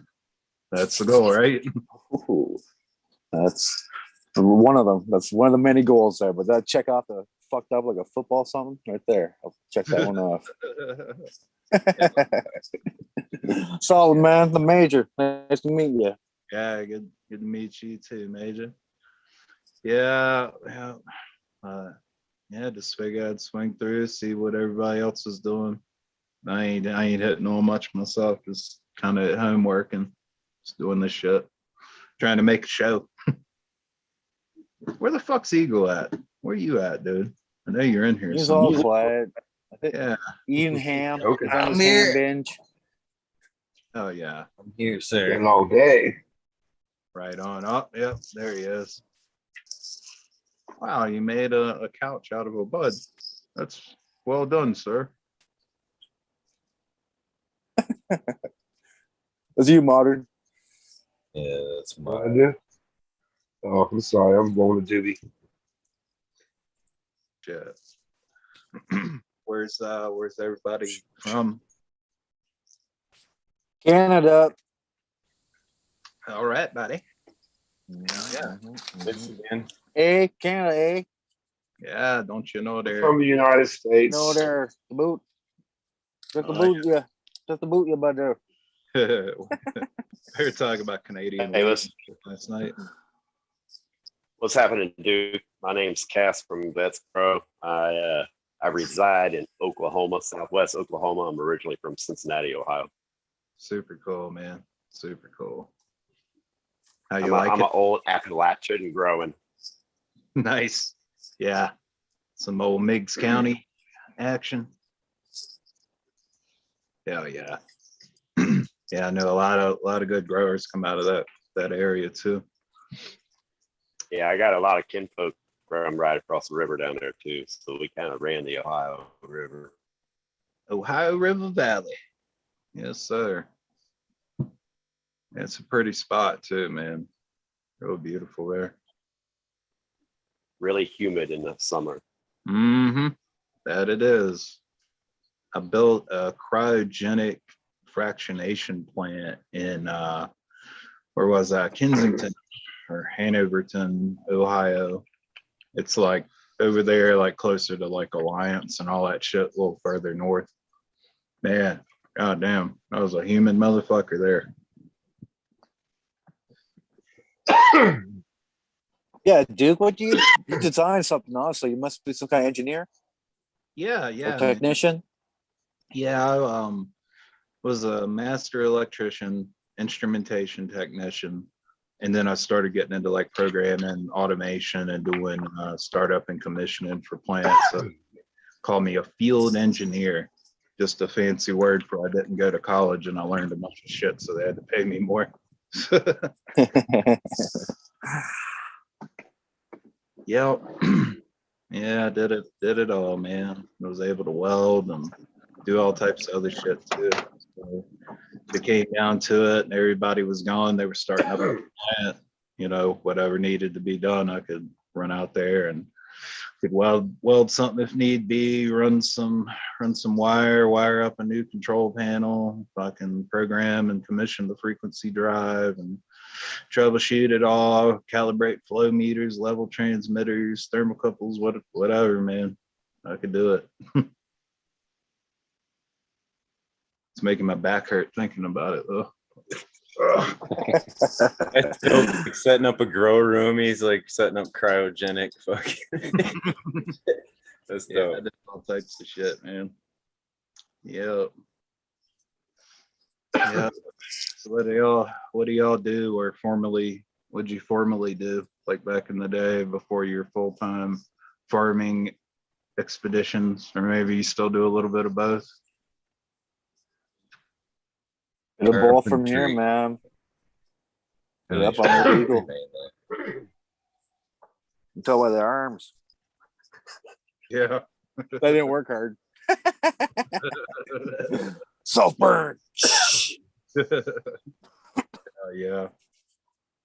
Yeah, when I used to do that work, man, I was a hoss. I haven't done it in some years now, though. So definitely got smaller. But it's all right. I loved working with lumber, man. I loved working with wood, dude. I still love it. But just they don't pay you worth shit, dude. You do all the work and they give you $25 an hour. Yeah. They even make you do the estimate for the project now. So you estimate the project, do the estimate's job, and they almost want you to order the wood now too. So you're a project manager, an estimator, and you're gonna build the fucking thing. So why don't I just get my own company? Correct. For $25 an hour, right? Get the fuck out of here. I'm out. Gone. I ain't coming back. That's that's the way to do what it. I do. We me and my brother started our own CCB and we frame houses. Now we're doing remodels, little projects like that. But it was the same thing. It's kind of redundant to get out there and try to work under somebody or work with somebody when they're taking a portion of it. You still got to buy tools and labor and all that kind of thing. I'm okay with. I understand they have to make their own money, but when they're doubling on top of your wage, like they get their own wage, $70 an hour plus whatever you're getting, they're going double. So if you get 25, they're going to charge 50. They couldn't give you like 35 to make you happy. Like, come on, man. Especially if you're worth it, and those houses turn over for a lot of money. Doing all that shit, project manager basically, of up to $30,000 jobs. Yeah, it's a real son of a bitch, man. I always told everybody, best thing you can do is invest in yourself, and luckily, like building houses and shit like that, it's legal. Let's get your contractor's license, get you a loan, and it's only $70 up here to register a business. So $70 to start your own business. That ain't bad at all, man. Mm-hmm. It's pretty good. Yeah.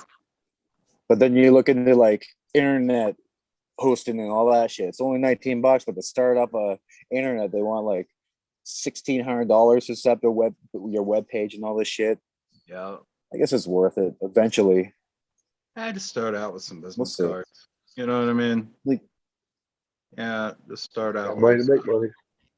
Yeah, start out with some business cards, and then after you do some projects, just make sure you take some good quality pictures of the work. You know how it is, like right before you're passing out the keys, you got everything oiled up. I'm not getting back into it. I already decided I'm out of that construction shit. I'm going to do vermicompost, man. Oh, there you go. I've been growing worms for 2 years. Got a decent shack I'm fixing up. Old barn / shed. Probably 40 by 60. Insulated already. Just needs power. A little bit of business too. TLC. All right. And then I'm going to make my own flow through worm bins. I already got the design. Going to do it, man. Going to become a worm farmer, baby. Hell yeah, dude. I've always wanted to look into like shrimp farming. I always thought it'd be cool to grow shrimp and sell them. Stinky. That is some stinky work, but you can do it. That's for sure. Bubba shrimp.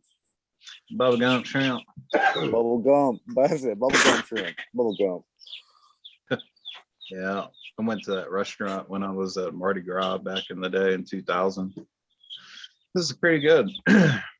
Got really drunk there too. Yeah, I got really drunk. It was bad.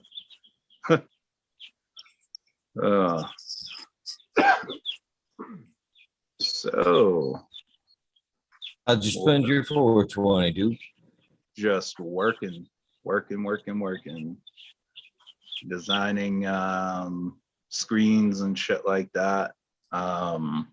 Animation shit. That's like what you see on the green screen and shit, and audio files, how they fade in, how they fade out, different shit to come up on the screen, as like a show starts and for the guest and blah, blah, blah. Yeah, I had to learn all this shit in like the last 2 weeks. Like, a hell of a learning curve, man. But hopefully it'll be cool. Like, hopefully people will dig it. If not, fuck them. I like it. I feel your pain, man. I've been working on a website for the show for the last week and a half, and man, that stuff can really try you. You know, at some point you can work on it for so long, and then you just got to walk away. Yeah, that's about what I was doing. And then once I learned a good bit of it, I would like get up early and I'd stay up 20 hours straight, just on it. And after a few days like that, I was like pretty happy with it. And I'm like, all right, now I know this shit. Get some sleep and then like work on it, a little bit day to day. So yeah, it's coming along. It's pretty cool. Pretty damn neat. So Duke, we were just having a discussion before you showed up about what's going to be the hottest terps in the future here. I'm going to pick pumpkin. No one's on my team, of course, but I'm going with pumpkin. That could be cool. What do you think hot? What's coming? Maybe we could do what do you call it when somebody like them people like when they think they're sick, but they're not sick, but they can cause themselves to get sick. Bulimic people? No, that's hypochondriacs. Yeah, hypochondriacs. Yeah, something like that. There's a word for it. My brain's pretty much done by now. Just something that smells like everything or nothing, and just all at the same time. It's like whatever you want it to smell like, whatever's in your mind. I think fruit's gonna come back this year. Yeah, we'll just call it the incognito terp. It's whatever you want. Yeah, exactly. Yeah, I think I don't know. I think like some of the fruity shit's gonna come back. Good cherry weed, good blueberry weed, some of that shit. But like not just like straight up by itself, like with a little blend of the new shit. You know what I mean? That's what. Is there a good blueberry out there? What's a good blueberry, Duke? AK Bean Brain. Don't fucking say DJ Short. God damn it. Nah, I ain't mentioning him. That's okay. Yeah, it's not too good. I'd say AK Bean Brains or Lemon Hoko. Those probably two dudes got the best blueberry stuff going on. Yep. We heard it for we nerds. Lemon Hoko. Yeah. Yeah, he's got some good shit. Yep. Oh man. Any collaborations and possibly in the works? Oh yeah, all the time. Oh yeah, you got some of those skills, those zizzles. Yeah, man. Yeah, always got Dude. something. Yeah. You need a. Yeah, just keep it all so hush hush. Yeah, but yeah, there's a lot of cool shit. It's just right down the way, man. Won't be long. We'll be doing it up, and then everybody I know about it. And then yep. I'm so boring to talk to about shit like that. Come on, just lie, dude, man. Just say like root beer.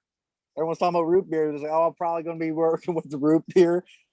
And to satisfy everyone, you gotta say runts. Just pretend like, oh, I'm working on the runts, but I got a Ouija board out and I'm communicating with Neville Schumacher from the grave, and I'm asking for afterlife advice on the best way to breed top 44 Viking, the Beasters weed with M39. And you mentioned all the Canadian stuff I got in my wallet here. I mean, my stash. Yeah. I just need his advice, and I'll sell it for $2,000 a pack for I don't know, 5 seeds. That's the best bullshit. You're so generous. You are too generous. Right? Shit, man. Yeah, Just man, I really would like to talk about it, but I know I can't maintain my silence. Y'all will dig it though. It'll be cool. There might even be a couple Canadian things in the mix too. You might like. Ooh, Island Sweet Skunk. And you're playing with the fucking Congolese. You can already tell by your smile. Maybe sweet pink. You never know. It's funny. I was gonna ask him kind of the same thing. Where everybody's looking for that sweet skunk, and I know he knows some stuff about it, you know. Yeah, I think we'll it's out. We'll do Canadian sour diesel, aka sweet pink grapefruit. That's what we'll do. Yep. There is some good grapefruit. I can't say I have one, but that would be nice to get back in the stable for sure as a grapefruit. Yeah, that's definitely a good one. Old breeder Steve. Ah man, that would be a good one. What are y'all growing? Hey, let me hear about y'all. I'm bored as shit to talk to. I'm fucking bored. I talked too much already. Go Smiley. Let's hear your lineup. You only got like what, 34 cultivars? None of them Duke Diamond though, I don't believe. Yeah, you got me on that. I actually have a pack of the Munson. So yeah, that's some stinky ass weed. Yeah, that's what I've been hearing about. It's real super stinky. So might have to run that at some point. But yeah, guy caught me off guard. I got cherry pie Kush breath, which is kind of like that cherry pie Kush, like outcross back cross kind of thing. So yeah. But when you're growing those, you make sure that you defoliate really, really, really well. Like not just the lower third, but all inward facing fans. Make sure you get good light penetration. That cherry pie, and it'll pass it on. It wants to nanner out down there below. You know what I mean? Like actually worse than nanners, but like straight up grow nuts. Gets freaked out by not having that light all the way through. So make sure that you thin those out real good before you get to blooming. You see that tendency outside too, Duke? Or is that indoor only?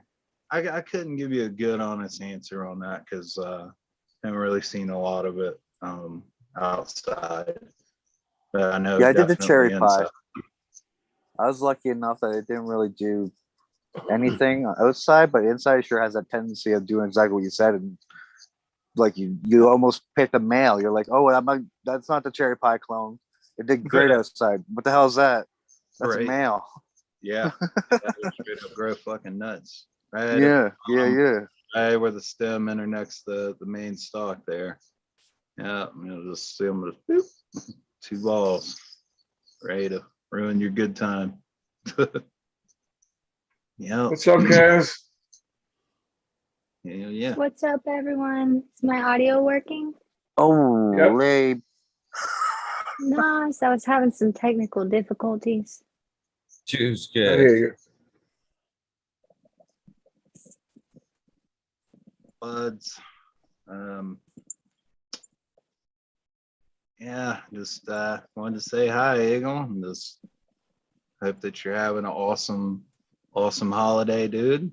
And looks like everything's going good back there in the back. And yeah, man. Well, I really appreciate you coming on, brother. Really respectful that you showed up tonight. I greatly appreciate your time, brother. Oh yeah, man. Yeah, I'm just like I'm hella boring. So I know like I said, I ain't really ever got much to say other than some dumb shit. So but yeah, like I said, it's happy holiday to everybody, and hope everybody's doing well. And yeah. And Duke, man, I don't think you're dumb shit. I don't think you're saying dumb shit, dude. But value your words, man. Yeah. And your capability as a breeder, motherfucker. Yeah. And your I know. descriptions on all your cultivars that you have made, right? Your descriptions are fucking bomb, dude. No one beats you. I appreciate it, man. I just gotta keep Major improved. on moving it forward, and just keep upping that bar on them, man. Eventually they'll just tap out and little fly by nights, they'll go away, and we'll win in the end. You know what I mean? Don't tap out, man. Blackout. Bro, I'm way too hard-headed to tap out, man. That's right. That's my boy. That's my boy. In it for the long haul, man. In it for Yeah. the long haul. Yeah, man. But Hey, yeah. Duke, right before you showed up, we were talking about genetics. I was actually just saying how I created an F2 from Irie Genetics, his Sunkiss, and we were talking about selection and stuff like that. I actually have what in my project, what I was trying to do is to stabilize the terpene, the terpene profile, and I grabbed a male at a short internodal space and bred that to my female, but I also bred that to a few other cultivars that I had. And I was like, well, some of these strains are a little stretchy. I'll take this short male, I'll put it to, the Sunkist male to a 9-pound hammer. I put it to Romulan from PGA Genetics. I put it to a GG4. We were just talking about that. Like when you're doing your breeding, what do you look for in a male? So when I'm looking for my boys, I'm looking for traits that I see out of the girls, So like, for instance, like in a human being, you might say, well, kiddo's got, definitely got my nose or something like that. You can be like, yeah, it definitely got mama's eyes. And if you had like a lot of kids, you might notice that every kid that has the eye trait also has the hair color trait or something like that. So with the female plants, you're kind of looking for that. So you'll notice that like maybe the shorter ones with the wider leaf, the tighter internodal spacing also have a color trait and a smell and so on and so forth, where the taller ones might not. So you're going to look to find those amongst your male population. You might find like, handful of winners that kind of meet your criteria. Other thing I like to do is from there, go ahead and kind of stress them out a little bit, let them get root bound, see if they want to kind of go into an autoflower mode on me. Anyone that wants to do that, you got to get out. So they go out of the winner circle. Then what we have from what's left, I like to take clones and root them up, put them in like a 4-inch square or something. You don't need anything like crazy big, because you might notice like something looks a little certain way from seed, and then when you grow it from clone, it almost takes on like a little bit of a different look. I like for that transformation to happen with the males too. So now I'm growing the males. So you like to stress them out. You can stress them out to bring out that recessive traits, right? Well, I just like to see how they respond. I'm looking to breed strength and resilience and everything into stuff too. I don't like to see that it gets triggered by stress and responding to that stress way. And to me, like autoflowering would be a stress saying like, hey, I need to reproduce. You know what I mean? Like shit's not looking good. So I don't really dig that. There's no like scientific data on it or whatever, but I've always felt that that's like the same response in the female plants where they get a little bit stressed out. They're like, oh, fuck, I need to reproduce. There's no pollen. I'm going to go ahead and make pollen myself and, grow some hermaphroditic flowers, pollinate myself. So with that being said, I'm not real big on that. So I'm going to eliminate those boys out of the way. The ones that are responding well, I'm going to take the clones from those boys. put them in some smaller pots, and I'm going to reverse those, especially like if the smell terpene profile is what we're looking at heavily. I want to see what he's looking to pass along. So I'm going to reverse those with like some ethylone. It's like extract from underripe fruit and stuff like that. It allows that male to reverse. It's not like you use silver thiosulfate and other shit to reverse a female, but to reverse a male, you need something different. So you go about 25 million or 25 parts per million, or 25,000 parts per million, excuse me. And then you'll treat those and they'll reverse into some girls, and then you're going to want to treat them good, go ahead and, feed them how you would your ladies. And then you're going to get an idea of what these glands and these terpenes that are coming out of this male are. Take it full term too. Don't 3 weeks into it be like, oh yeah, that's it. It's like, no, you're going to examine like a finished quality of a flower on the female side, right? So you want to do it the same way and see what you're working with. From there, you'll have a pretty good idea of who's the winner. While you're blooming those out, you can also look at, even if you don't reverse, you can see how much a male wants to stretch.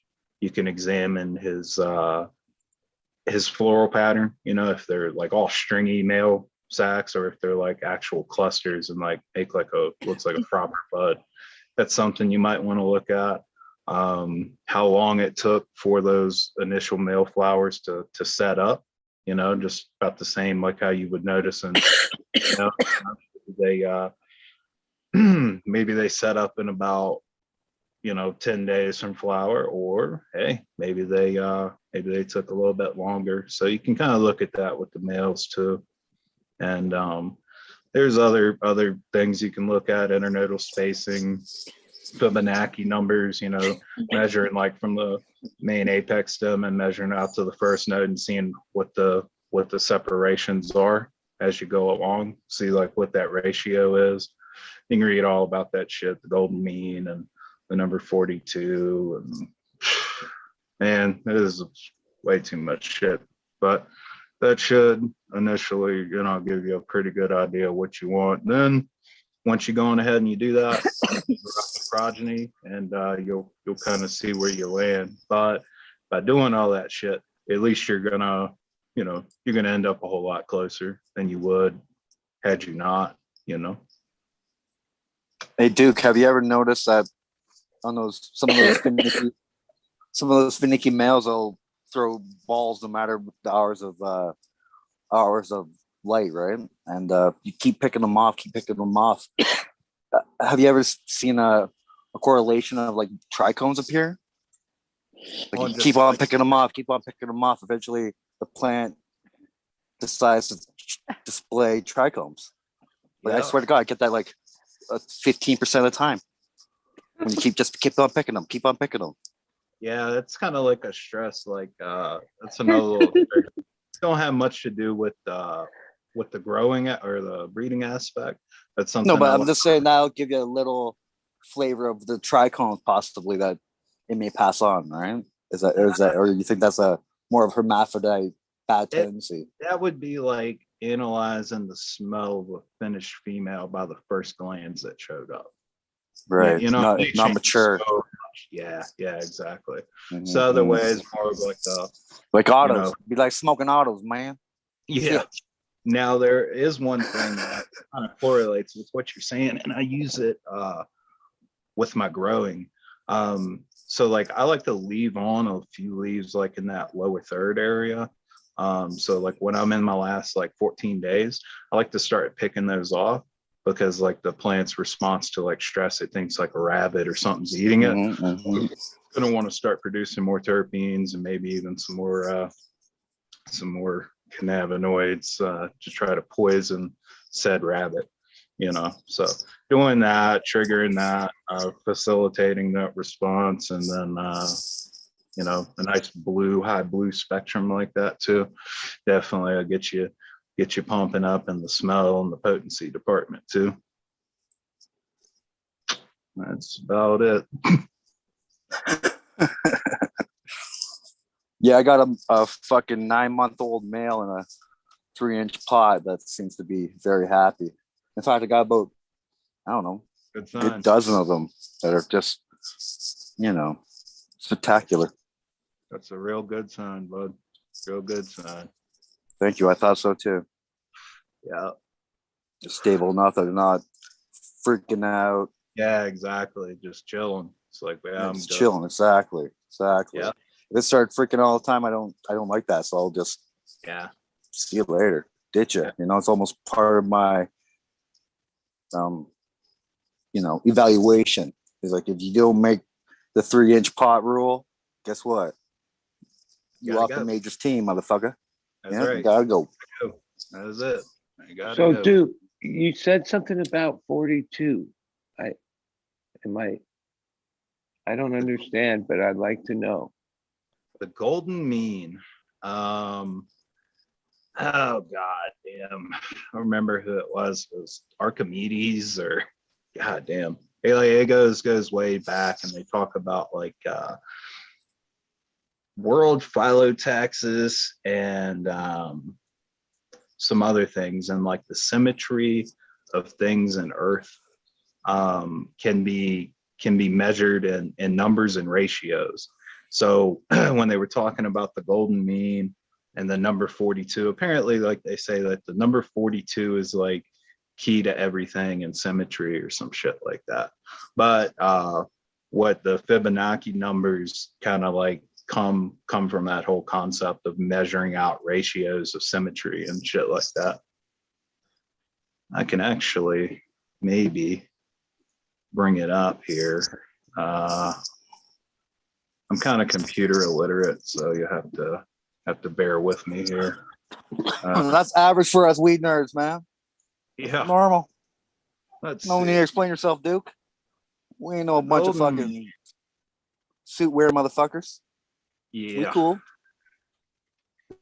All right. So, golden mean philosophy, according to Wikipedia. That seems like a good source.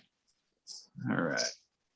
I just saw under the golden mean in simple terms. That's probably where I was at.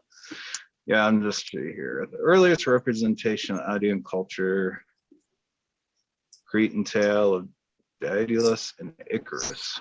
Okay. Yeah, that's definitely from way back then. All right.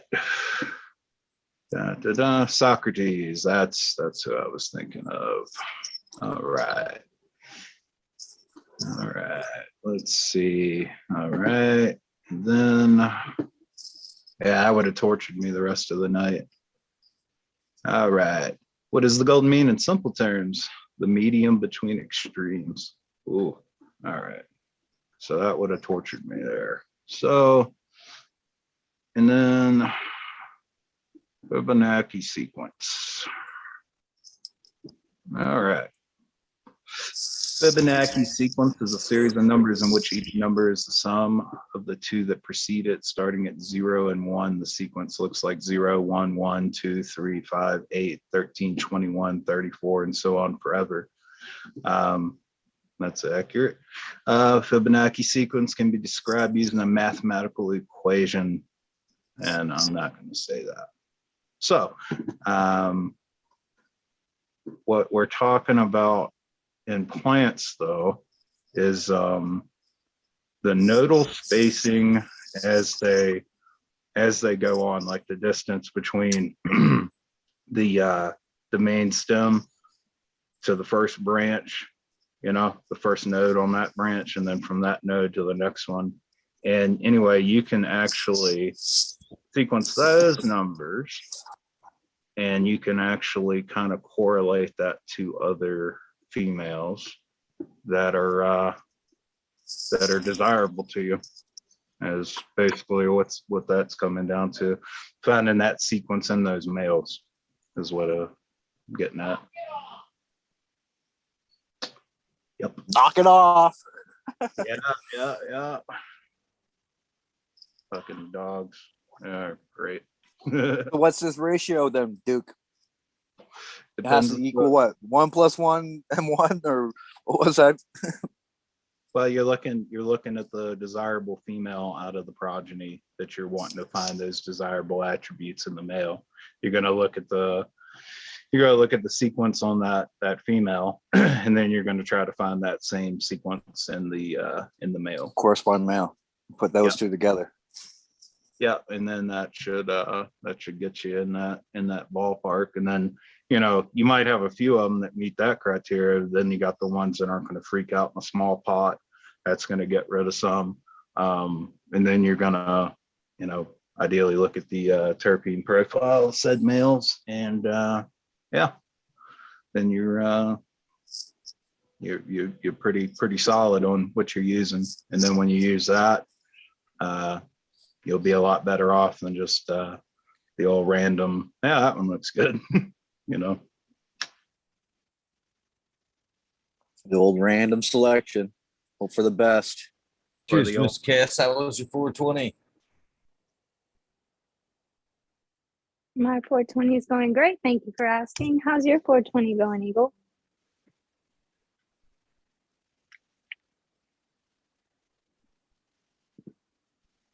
Hello. Hello. Do anything special? That's a good question. Got all kinds of things going on.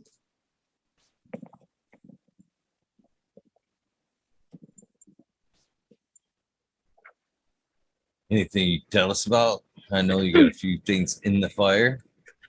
Anything Yeah, you I'm can sitting share here yet? talking to you guys right now. That's pretty special. It's pretty awesome getting high with the weed Well, nerds glad on to have 420. Thank you, kind young lady. Glad to have you. Can't go wrong there. Good vibes, good smoke, good people. Good smoke. For some of us, it's sun-grown. Sun-grown. I guess that's not you, Smiley.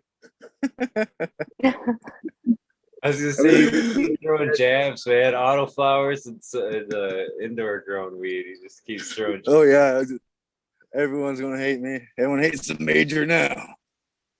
Goddamn autos. Hey, well, no. Now that we have Duke here, we can ask Duke what his opinion is about autos and their place in the market, if there is one, besides biomass makers, or to cut back your hemp because it tested hot. So you want just a biomass filler. That's when you put the autos in, right? To make sure your hemp passes. Grow auto. Make sure your hemp passes. yeah, everything got its own. If there was like a, I don't know, if there was like a market, there's a market. legal market. Mm-hmm. So say like in Canada, and you want to grow out a huge field, and you didn't want to have to cull out males, and you wanted to run short season, which y'all would have to deal with, they'd probably be all right, you know. You think they're Maybe. actually at that level where you can say that's going to be all right? There's not like such a wide variety, or you don't even care because it's just biomass filler. It's just all concentrates. It's not bud selling, so it doesn't matter how it looks or how consistent it is. Yeah, that's the thing. I guess it would just depend on the breeder and how tight it was coming out. So like if you were into say oil production, and everything terpene wise was pretty consistent, that could be a valuable resource. But me personally, like I don't have a need, I guess, for it. So I don't really have too much input on it. I grew out some lowriders. It's like cool. No, that's all we want to know. Is like there's no need for it. So why waste your time? That's a perfect statement. That's perfect. Yeah, like yeah. If it were like bed legal down here, shit, man. I own some land. I might breed something up like that. and then run them just for oil production. Yeah. Well, now that they're up to like a F8, F10, now you can work with it, right? It's almost refined enough, right? It's not as though. The thing about going that far with stuff is you run into that inbreeding depression. They start to hit that wall, and without any outcrossing and shit, you kind of start to dull things down, so you lose out in potency and other attributes. So you can tighten something up, but when you start going in at that far, certain things, man, they hit the wall some sooner than later. So I don't know, but if I was living in a place with a short ass season, yeah, that could be something I'd do, but probably not right now. There's probably nothing that would work like that. People in Russia. There you go. Autos. Yeah. Northern Canada, Alaska. Yeah, it could be good, but then again, I'd probably just have like a greenhouse, supplementary light, clone under the light I'm looking to move out into, keep them vegging, then just put them out, start doing it like that. Probably be my thing. It's a lot of work, but shit. Would you say you like sun grown, or it don't matter to you, Duke? Indoor, outdoor, don't give a shit? I've noticed some things really shine outside, more so even than inside. And I've seen it go the opposite way too. Something with a high calyx to leaf ratio, you put it outside and it just turns into this like leaf monster.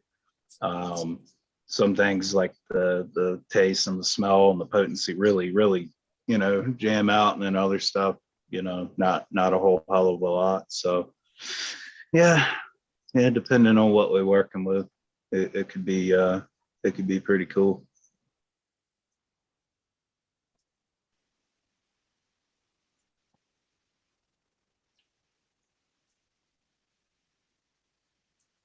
It's guys. Cheers. Happy 420. I got more questions. Cheers. I'm just trying to be a little, I don't want to be a prick and be like, that fucking major talking about autos. What the fuck? Fucking idiot. After 7/8 of the day. Yeah, I know. He's still not done. Get over it, Major. We got an hour left. Now you're gonna be considerate. No. So this isn't the first. Cheers. What's everybody smoking up? Little bit of cannabis. I am smoking a little bit of a milkman type.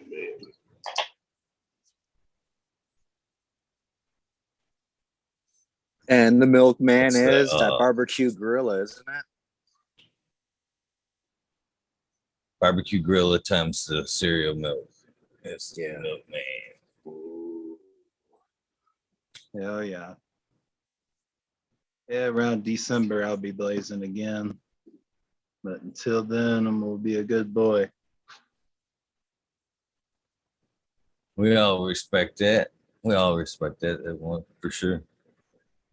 Oh yeah. Well, let me ask you this. Do you have anything set aside for that moment, dude?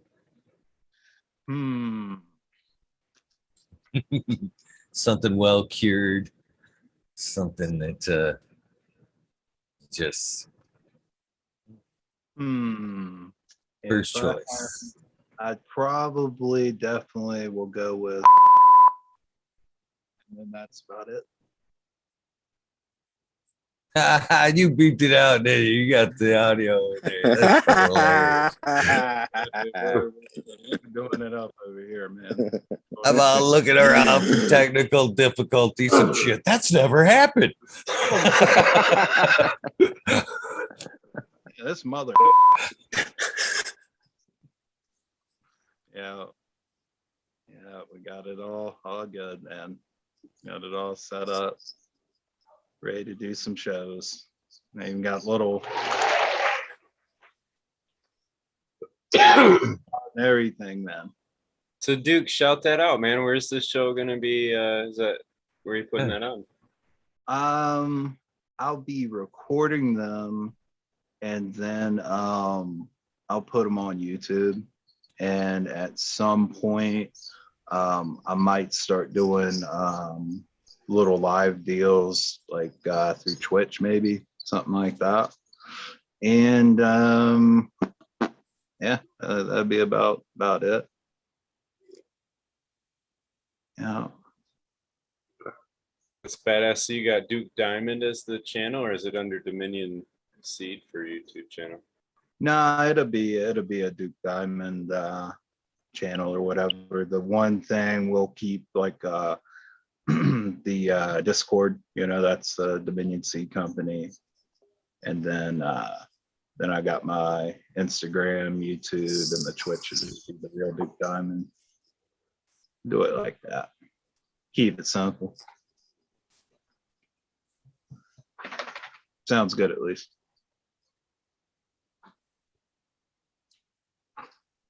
Sorry, I don't mean to not look like I'm listening, but I'm trimming too while we're talking. Oh, no, you're good. You're good. Yeah, I see the screen. Everybody's over there doing their thing. Yeah, chilling. Oh man, that's a good thing. That's a damn good thing. Yeah.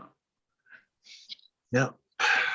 Just doing the same. It was cool because like I was telling Eagle, I was like, yeah, man, I'll come through for sure, because I can test out the old green screen, make sure the audio works good, make sure I can actually like talk on Zoom and shit.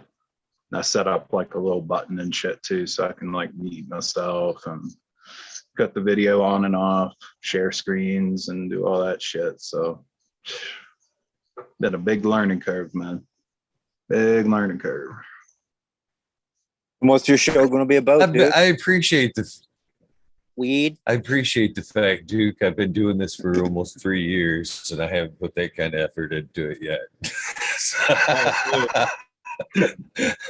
Dude, we're all disappointed, Eagle. We're all disappointed.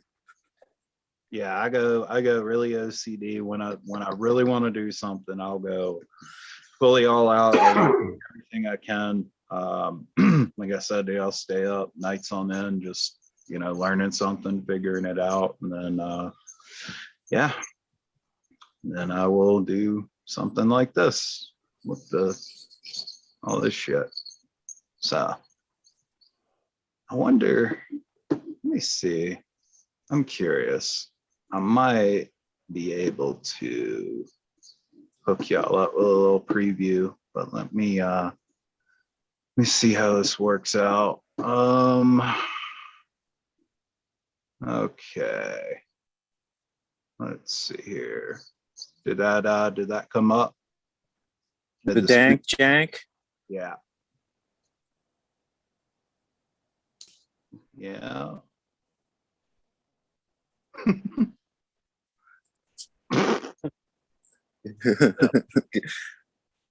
So yeah, something like that. Oh yeah. Yeah. That's bad. That'll look pretty good. That'll look pretty good. So yeah, that's about where we're at right now. And then yeah. So got some other screens and shit and blah blah blah. But for all the beard growers out there, brother, let the weed nerds know how you keep it so fucking shiny, man. Oh, the beard? Yeah, man. Let them know how to keep it gorgeous. It's Carrots natural. and beets. Carrots and beets. Yeah, all these years of clean living, I guess. There you go. That's what I'm saying, baby. Yeah, carrots and man. beets. Yeah. Just throw water on it, and it grows. That's about it. Man sweat. Yeah, that does. That does as well. There are some known organic fertilizing enhancements for it too, but It does good. Like Turpinator. I find Turpinator just makes the beard grow way bigger, man, way faster. Yeah. Yeah, exactly. All the mangoes and shit. Yeah. Yeah. Yep. So Duke, you coming out with a book, or that was just fucking some fuckery with I'm done there? And are you actually coming out with a book? Or that's just fantasy. I just haven't had much time to really mess with it. So just on the back burner though. Yeah, for sure, man, for sure. Because like I said, it's it'd be interesting read, I guess. I lived a pretty weird life, but everything else kind of take priority to it. And I don't have a good ending for it yet either. So I gotta. All right, you gotta hit the pinnacle, at least a decent fucking end, and not just on probation, can't smoke, drinking coke, and fucking talking shit with Eagle Show. Yeah, exactly. The end. The end, yeah. Happy 420, by the way. It is a 20 after, so cheers to that. Hell yeah, man. Happy 420. At the last one, I was spending in a cell. We had like a huge riot the day prior to, and I spent 420 last year on lockdown for shit, like a little over 2 weeks, man. So yeah, but I was thinking about it because like at the time I was in transit. I was in Oklahoma, of all places, a place called Cushing, Oklahoma. So yeah, this one is far better. Big improvement.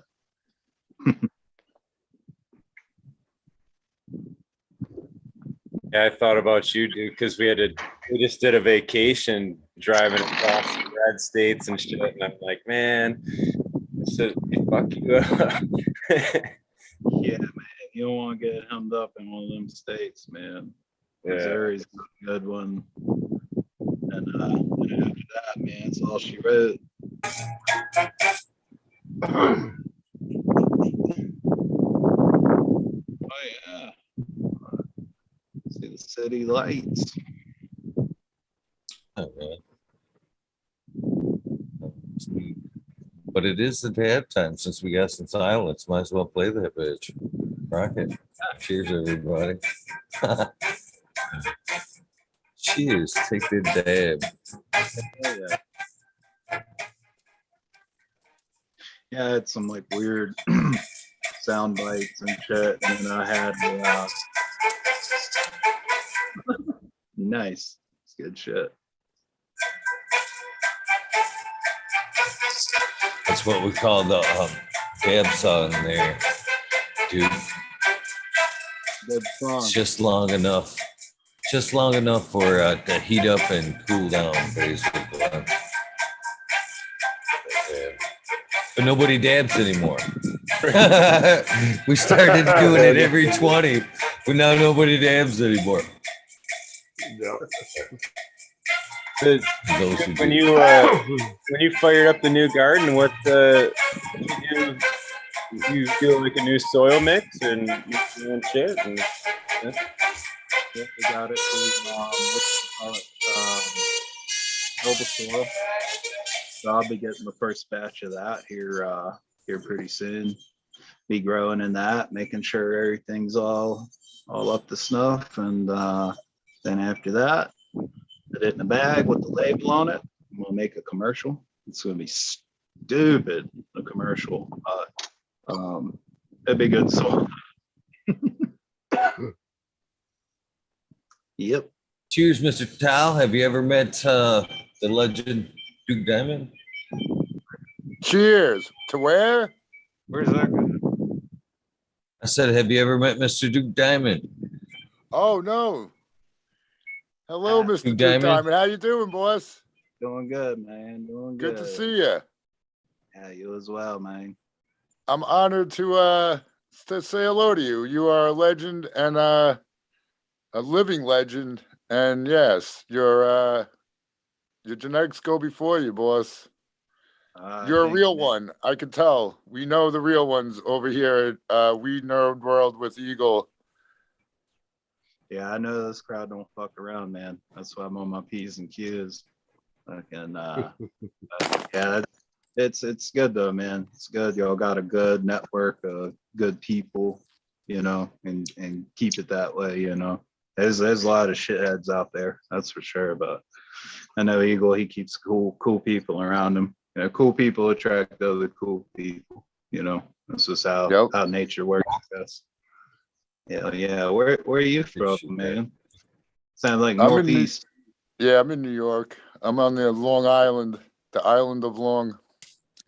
Yeah, that was one of my guesses. I was like, yeah, either there, maybe Staten Island. The way you said Boston. Oh yeah. Giveaway. I open my mouth, people know where I'm from. Yeah, I've traveled almost everywhere in the country and like stayed in every spot for like a minute. So yeah, like I pick up from, you know, accents and everything. It is amazing how like in Pennsylvania, you get someone on the right side of Pennsylvania, someone on the left side, they got a different accent, even though it's still Pennsylvanian. Yeah, it's pretty cool. They'll say like urine, urine and yins, you know, the Pennsylvania Dutch shit. You get that over there with the Amish side in Lancaster, as they say, Lancaster. I worked out there before in the steel mills and shit. Yeah. For sure. Well, happy 420. Yeah, happy 420 to you, boss. It's all legal there where you're at. So that's super cool. Pretty badass. Last time I was in New York, it was very, very illegal. Yeah, now we can smoke wherever you smoke cigarettes. We're allowed to burn weed. It's unbelievable. Like the switch was like so quick. It's still not settled in all the way, you know? Oh yeah, man. I can believe it. Is that like smoking indoors then too, Tower, or is that all outdoors? No, because pretty much they banned all indoor smoking of cigarettes, so it's all outdoor. But there's still like when I went to visited California, there was no place that was like really legal to smoke weed because I'm in the hotel. You can't smoke in the hotel. They say you're not supposed to smoke in public. So, you know, but like everywhere, like even walking in the street before they changed the laws in New York, everybody just lights up, you know, like there was a story like a few years back where the police commissioner got out of his car. He was walking down down some street and it just reeked like weed. He found the chick that was smoking it. He's like, that's illegal. But like, yeah, she didn't get a ticket. She didn't even get a ticket or nothing. But like, yeah, it was a funny story. It sounds funny, Tal. Hell yeah. That is quite a change though. To like Oklahoma, they can smoke anywhere with cigarettes too, and I think indoors still around there. So you can have like a hangout, pool hall, fucking smoke down. It's pretty badass. Oh. It's a lot different than that Okie from Muskogee fucking song back in the day. Was that Merle Haggard? Hell yeah. Oh man. That's first marijuana song I ever really heard right there was Merle Haggard. Yeah. Good too. Yeah. It was like, because a lot of people would jam it out thinking like, oh yeah, it's all anti-weed, but he was like actually like poking fun at, weed being illegal and shit. It's pretty good. So what do you think about federal legalization, Duke? Is that going to be a good thing or not so good thing? I found with anything, more government never leads to more freedom or more good things. I don't trust it for a second. Yeah, I don't trust it either. I personally love the government. I think they're the best. Remember, the major loves you. You guys are A-okay with the major. Oh yeah. He knows that. That's just because you're in Canada where they'll come whoop your ass. I'm not in Canada. My whereabouts are unknown, but I do appreciate my government 100%. Whatever they do is correct. Snowmobile's rolling up on you now. Red team, go. Shit. Get to the room, Just sitting here with my dick ring on. Come and get me, big boy. Oh, yeah. Fuck yeah. Yeah. Got my guns. Got my guns. Just grab By the way, and the rifle and hit the road. I got my guns. I didn't hit Buddy Kilowatt, Modern Genetics, and Cass. Happy 420. I think I got just showed everybody up. else earlier today, right? Yeah. I just showed up. You didn't say hi to me, Tal. Oh, That's cool. Smiley too. I didn't see Smiley. Yeah, but I got you earlier, Major. Well, earlier, like what? Like you leave and you show up at someone's house, you wouldn't say hi. You just say, "Hey, yeah, you're." Come back and go say hi. Cool. All right, That's how they Major. do in New York. I haven't spent much time in New York. Now I know what to do. All right, that's cool. Don't look at anybody in the eye. We different in Canada. hey, that's not a boot. We do it up here. And don't apologize. Stop apologizing, you Canadians. I'm sorry. I'm sorry. Sorry. You're walking down the street saying hi to everybody and sorry. Sorry, buddy. I'll bump into this Canadian and he'll say I'm sorry. You know what I'm saying? Yeah, you ever like I'll be walking in, I actually bump somebody, I'll be like, oh, I'm sorry. They'll be like, no, it's all right. Then I hip check them really hard and be like, all right, it's all right. Say, I'm walking here. Get the fuck out of here, buddy. Forget about it. Out the way, motherfucker. Oh yeah. Off to the Tal, fucking Jamaican restaurant. How tall are you, man? You sound like a big motherfucker. Especially with that attitude. You must be like what, 6'5" or something? That's no, I'm only 6'2", but depending on how big the hair is. He's lineage of Anunnaki, man. He's fucking high heels on. He's like half-bred giant, And I'm seen the Fast and Furious movies. You know how 7 tall foot he with is. his hat. Oh, he's Oh that yeah, big motherfucker. Eagle saw my license. He doesn't come on screen because he's got one of them elongated skulls like the Anunnaki too. Yeah, but I got my Rasta cap that hides most of that. Yeah. Smiley when I go out in public. 7 foot with the hat. Yeah. I can see him walking down 165 in Fulton right now. Hey man, what's up? Get the oxtail and beans, man. Roti. No salt, I told. Yo, I'm taking that outfit, Cass. Great for the occasion. Girl. It's a holiday party. That is a holiday shirt. I had Major mine, approved. but I was like, it's a little cold in here. Yeah, you'd like it if I wore one similar, Major? I was thinking we should all have matching ones. Oh, I'm down if you're down. Whole squad gets what Cass is wearing. Cass, can you hook us up? That's our uniform when we go out. When we Make go us out to look like an event, everybody be wearing that, so we all know. Cass. Then you'll be 6'6" with the high heels on. I have to That's work funny. out a whole bunch. Fuck that. Canamink issued the warning the other day about that. And if your girl comes to you and has a shirt to wear for the whatever event you're going to, he's like, it's a prank. Just be like, hell no, man. Have you seen that where all the girls get their guy to wear the same fucking shirt and they're all in the party in their same fucking shirt? Well, I think you can pull it off, Smiley.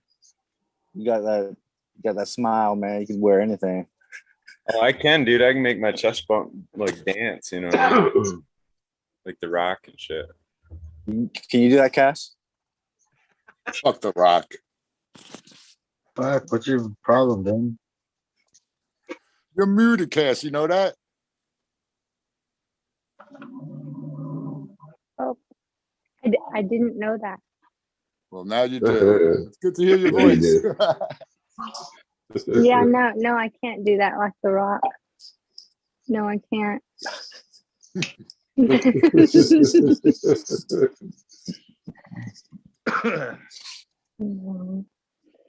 I don't even think I can do the face thing that he can do, like with his eyebrows. Like, you know, Yeah. can you guys do the eyebrow thing that he does? Oh, the hair, You yeah. know, The the people's rock's eyebrow. eyebrow with the one like. The one eye, I You got know. that thing. I've Yeah, been I could doing do that. the rock my whole life. But only the left eye could raise eyebrow, not the right eyebrow. Yeah, same here. I get the left one up hella high, but the other one's just not having it. Got to be both to get the right one up. Yeah. It'd be like that.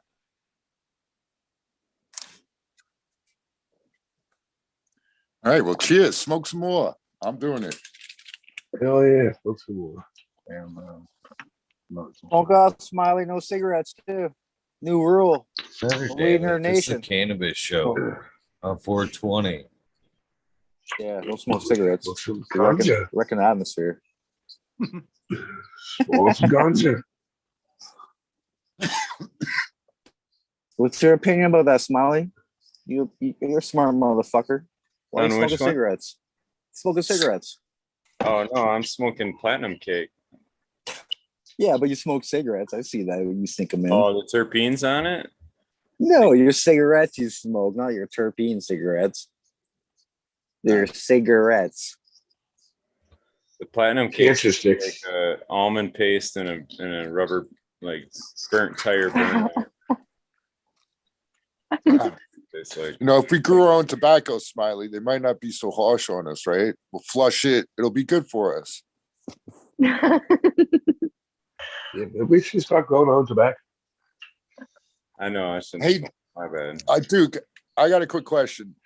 Ortega is a strain that I heard of that really intrigued me at one point. Are you familiar with that? Yeah, yeah, little hash plant. Yeah, is that around still, or is it pretty much unknown? Or No, this people it's still got tons of it around. I think it's like a packy Afghani, something like that. It's killer shit though. yeah, that's what I understand. Now, I don't know how close you were with Subcool, like when you really started hanging out with them, or if you did. But Conquistador, that strain in particular, that had Ortega in it, didn't it? Yeah, yeah, sure. That did. strain, the pictures of that plant was like, I don't know how to explain. When I was first looking, that plant just looked insane to me, man. Oh yeah, that one get real big too, man. Yeah, that Yeah. one. See, he had made something way back when called the Killer Taco. And then he had some friends up in Canada who also who kept some of the clones going for him. And he later on he got a hold of those dudes, and they're the ones that helped him make that Conquistador, Bigfoot. And then there's another hash plant that they had made. Yeah, all killer shit though. Yeah, that one looked really, it was like Ortega by some Kush. I don't know. I don't even know. What was it? Do you know what it was, that Conquistador? The Connie, they called it, right? Eventually? Yeah. Here, let me help you out here. Let's see. Let's see. TGA.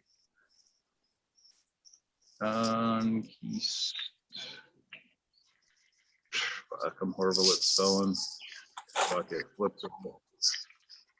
I was gonna say, it seems like the idea of the hash plant kind of is coming back with all these rosin guys, and like, you know, they're looking for selecting for the ones that really don't, you know what I mean? So it's almost like that whole category is gonna almost form its own self, you know, like be kind of cool. Yeah, and it really surprised me as strong as like everything was like leaning toward the extract side of things. Let's see here. Parentals or C99 Ortega hash plant.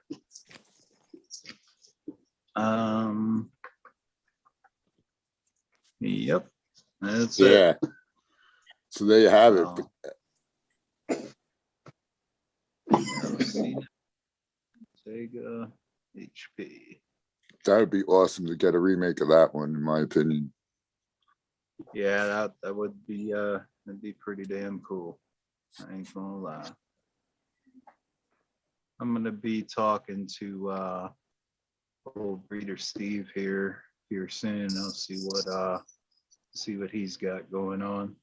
Because I think, let's see, I think that was in Louis too. Let's see. Yep. Legends Ultimate Indica, Breeder Steve, Spice of Life, 2 favorite indicas. I grew Ortega out that hash Legends plant. Ultimate Indica. That plant was good too. Yeah, because half of it was Ortega, and the Ah. father Sweet Tooth. There you go. The more you know. Yeah, a sick bag of fucking Sweet Tooth number 3 seeds. Oh, Like yeah. from the first year he released it, man. Hell yeah, dude. Yeah, that's what I need. I need a sound bite of that. The more you know shit. You know, you should ask fucking Breeder Stevie about the goddamn Sweet Tooth number 4. I know he made that. Ask him about the number 4. Tell him that you want that. See if he will part with it. Oh yeah. Oh yeah. Yeah, ask him about the Sweet Tooth number 4, man. Yeah, I'm gonna run down the whole shebang with them. Blue Satellite, all the Sweet Tooth. Blockhead. Blue- Blockhead. Sweet Pink Grapefruit, all that. Yeah. Yeah, that's where that grapefruit is, right? In that Sweet Tooth. Like Sweet Tooth had the grapefruit. That's where I got my piece of the grapefruit before. Yeah. Mm-hmm. Yeah, let's see here. Let's see. Sweet Tooth number 4. Okay, that was let's go with the original. Yeah, sweet pink grapefruit blueberry. With Sweet Tooth numero 1. Pretty cool. Then you have one. I didn't know about the blueberry. Yeah. Let's see here. That's Then, cool. So I should be able to find a blueberry amongst those seeds, right? Amongst probably 300-400 seeds, there's probably at least a blueberry leaner. Yeah, out of that many, probably. Look good. Yeah. Yeah. And the Blue Satellite. Killer. Let's see. Blueberry Sativa, Sweet Tooth. Yeah, that makes sense. Sweet Pink Grapefruit, Canadian Sour Diesel. So what are your thoughts on like some of the floral terps, like more like the grandma perfumes and kind of shit like that? I like that type of stuff. Yeah, after the first joint, the first one usually it's like you got build up, I was like, okay, that was manageable, but the second one, third one even better, is more enjoyable, I find, with the floral, the heavy, what I call dryer sheet terps almost, right? It's that floral and chemi to it, to me. Oh yeah. Heavy lavenders. Yeah, good stuff. Good stuff. Yeah, so Eagle, when did you start this this show? And you said it was a 24-hour deal. Last night at 11:30, I started this. What time are you at now, bud? 11:43, 24 plus. Well, you went above and beyond, sir. Well done. Thank you. Thank you. Yeah, man. Oh yeah. Oh, this is actually the third year doing the 420 24-hour. This all started with an idea from Mr. Smiley right up there in that other box. We were talking one night at what was the rabbit hole at that point, and which was just a shit, the show was probably about 20 episodes in, something like that. 4 of us sitting around, having that smoke session. Smiley's like, man, you should have a 24-hour episode. And it was like, what, 10 days out? And we threw it together, man. Fucking made it happen. Well, we initially, the first one, and I kind of wanted to repeat it this year, but life happens and it happens fast sometimes. So I was rolling with the website and everything else, and didn't plan it as well as I wanted to.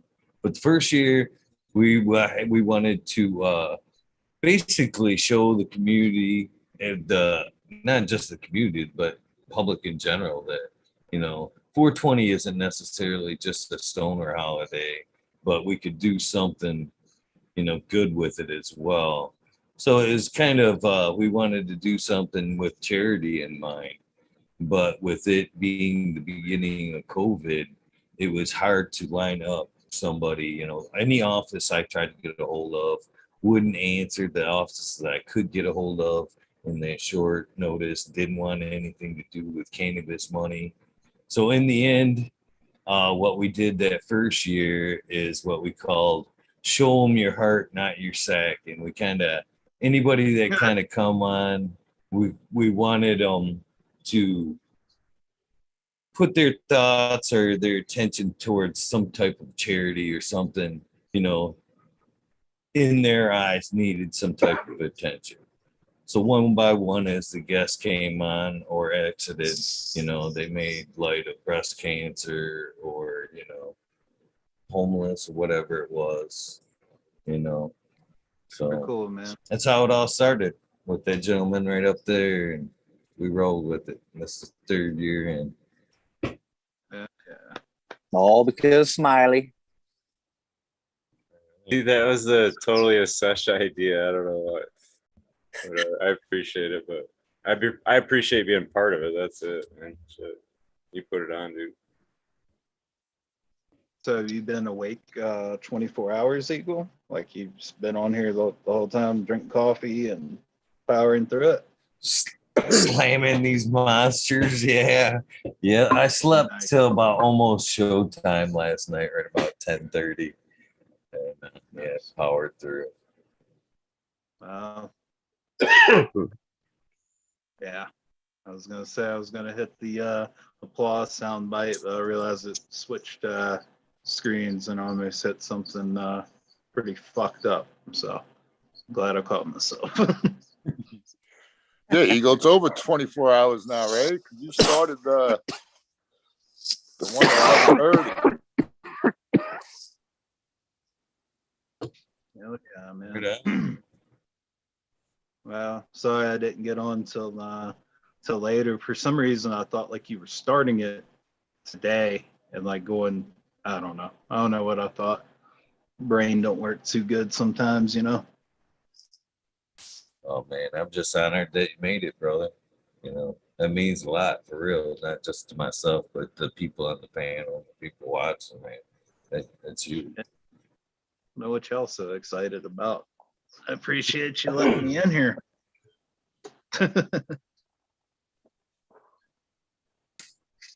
So, what are y'all gonna do with the rest of your night?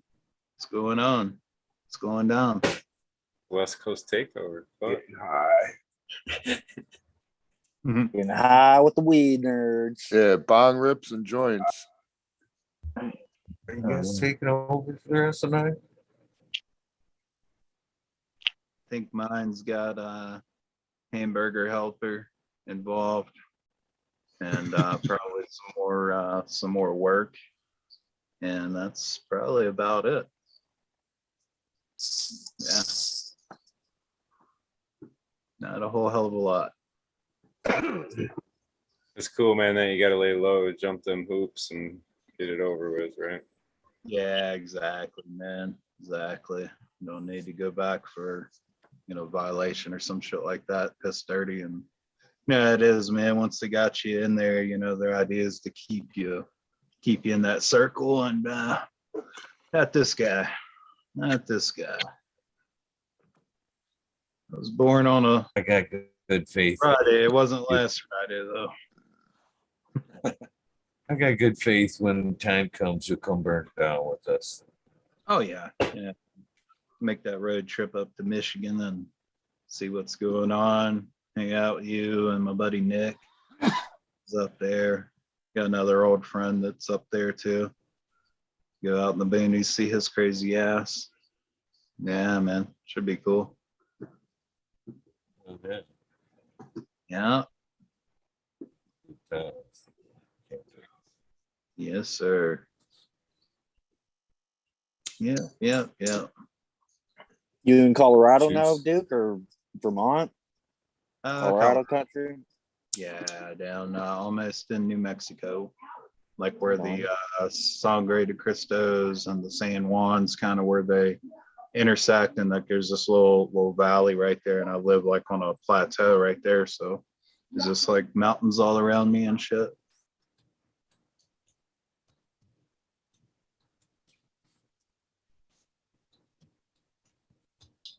Pretty dope.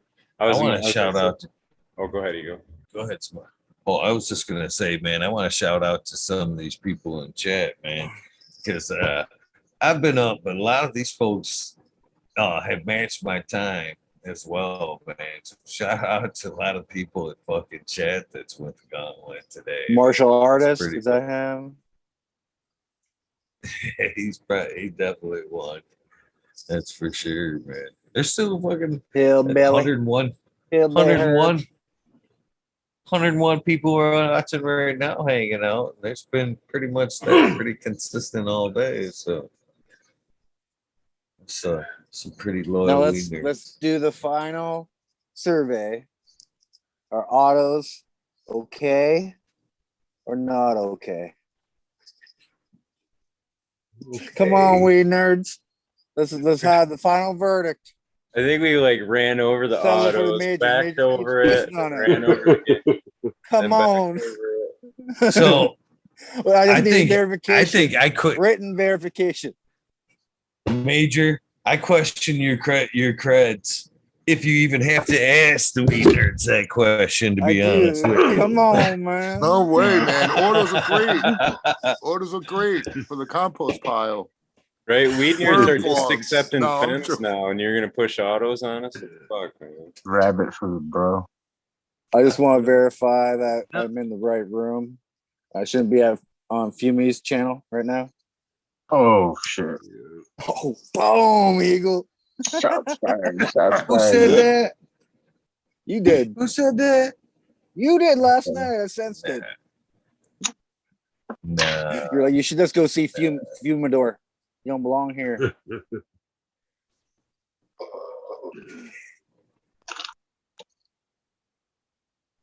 Fix that. Why was somebody wearing a mask in here when they were on camera? Oh, I'm totally joking. I love everybody. Cheers, Tal. Probably not because they're triple vax, bro. That's all good. They just got the latest. Triple vax, double mask. It's the only way to live, people. Triple vax, double mask. Stay safe out there. Fuck that mask. Yo, where's Bingus? I love Bingus. Bingus came on right out the gate. He was like, everybody's fucked up in this world. I was like, I could listen to Bingus. That was like a weight off my shoulders. Bingus broke the ice with that shit.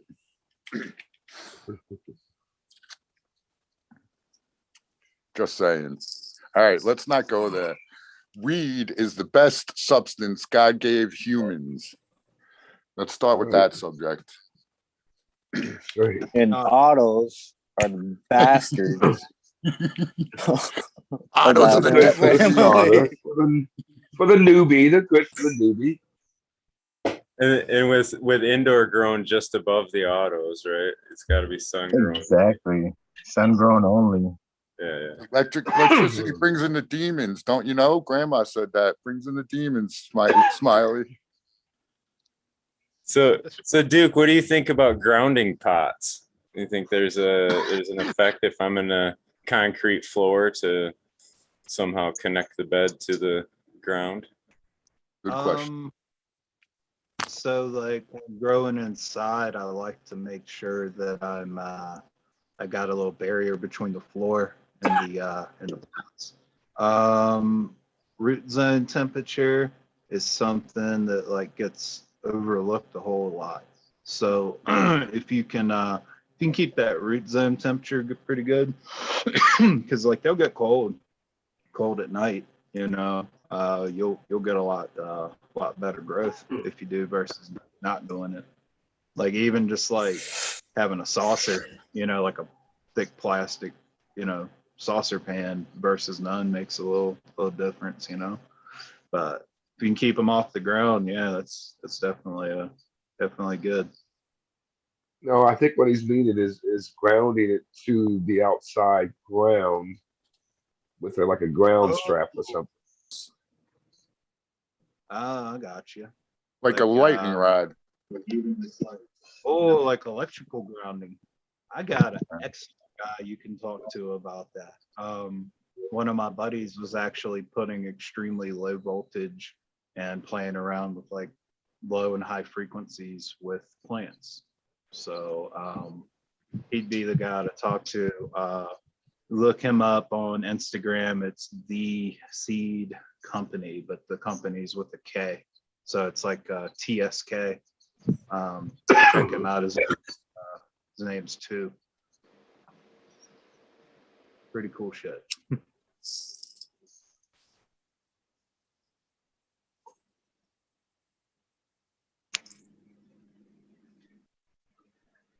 That's Article 250 in the National Electrical Code as well. Anybody's wondering that? Doesn't say anything about plants, so just. So Duke, when you talked about 42, it brought up these memories from like 81 when I was a young kid and was a deadhead traveling everywhere. And a bunch of us, and for weird reasons, we were into prime numbers, right? I won't go into all the weird, crazy beliefs we had, but yeah, we were really into prime numbers. And when you were explaining the math of 42, yeah, I get that concept. But if you look at the structure or the cannabis plant, there's a lot more similarities in the prime numbers, right? Because like leaf sets are in prime numbers, right? For the most part, yeah, they stay in prime numbers. And I just wanted to, like, maybe you're hip to that already, but like, yeah, in weird ways, I've always been into prime numbers. And then what you were talking about earlier made me realize, yeah, that if you're trying to match up these structures, there's a lot of similarities in the prime numbers. That's what they call like the Fibonacci sequence and stuff like that. It's pretty interesting shit, man. I don't want to like, I guess sound like too far out, but it's like, you know, there's like some, you know, there's like scientific basis to it and everything. Like I was like really getting into like world fallow taxes and certain other shit and like symmetry, and like they were talking about like how pine cones are and everything, and getting into that with it's interesting reading if you're ever really bored or really interested in that. It's pretty cool. Makes you look at nature a little bit different.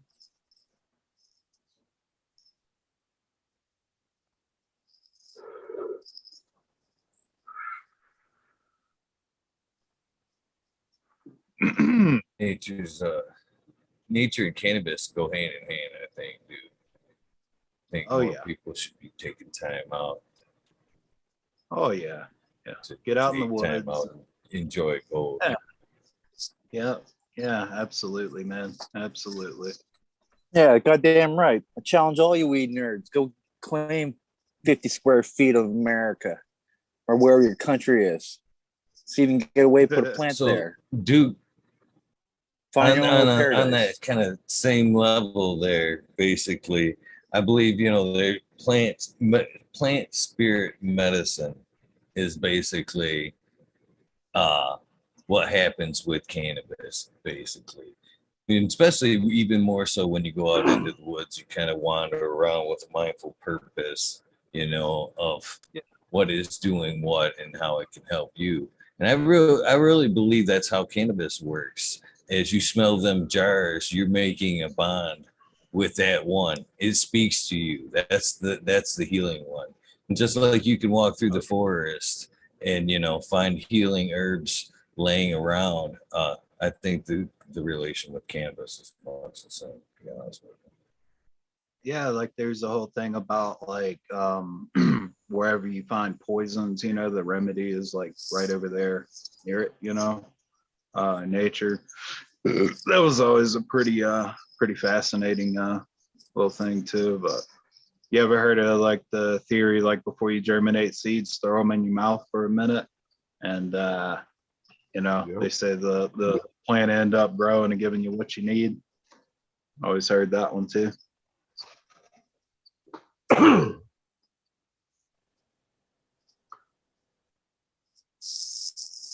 afraid I'll swallow it. You'll get it back later. But I've That's the done way that. that you can distribute it, I've right? done With that. fertilizer. Yeah, it's already pre fertilized. You'll good to go. I'm outgrowing. Modern, now you got a new technique. No shit. Make sure to eat No a shit. little bit of Good for the the way you can homestead. time it just right. Water it down with Homestead hot method. dog water. Oh yeah. Yep.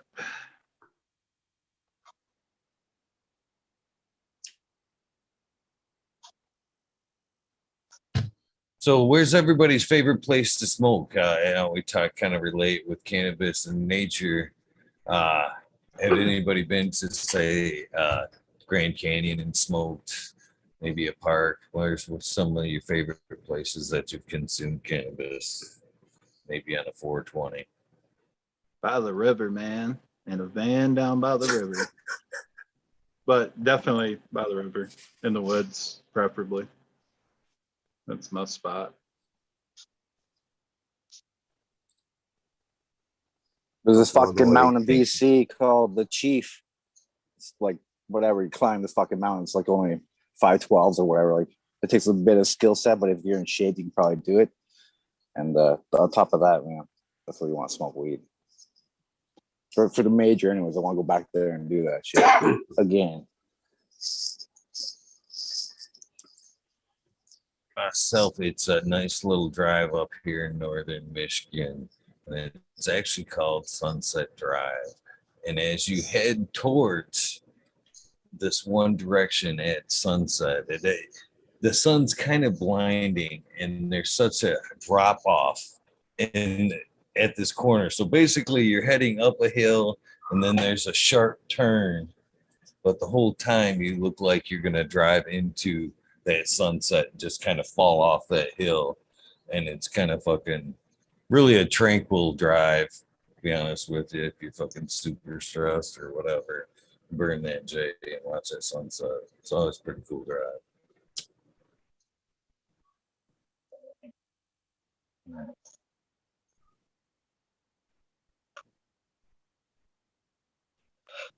Crickets all the way around, eh? Up 74. Up on Highway 74. There's this overpass where we used to go. They used to hang glide off of it. When I was little, I used to watch all these people jump off, and grew up smoking up there when I was a teenager. So yeah, Highway 74 overlook the Coachella Valley. My favorite place. I was gonna say the vacation spot we just had in Galveston wasn't half bad. Fucking chilling on a balcony overlooking the Gulf of Mexico, waves crashing. That was pretty badass. Hell yeah.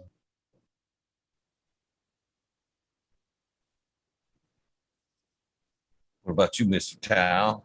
New York's got some pretty fucking cool spots. You ever maybe snuck one up on the Empire State Building or something like that, overlooking the nice skyline?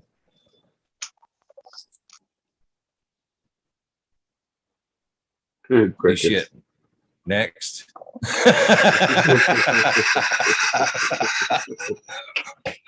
What about you, Kaz? Oh man, my favorite place to smoke.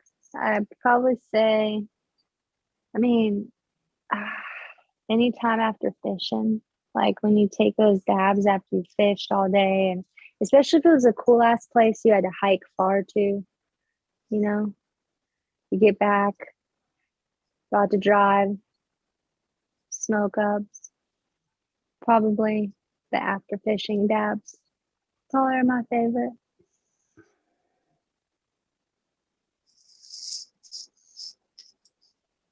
Cool. Good choice. This is mine too. We're down in the middle of Lake Erie. Chilling. Getting hot. Major. What, did I go already?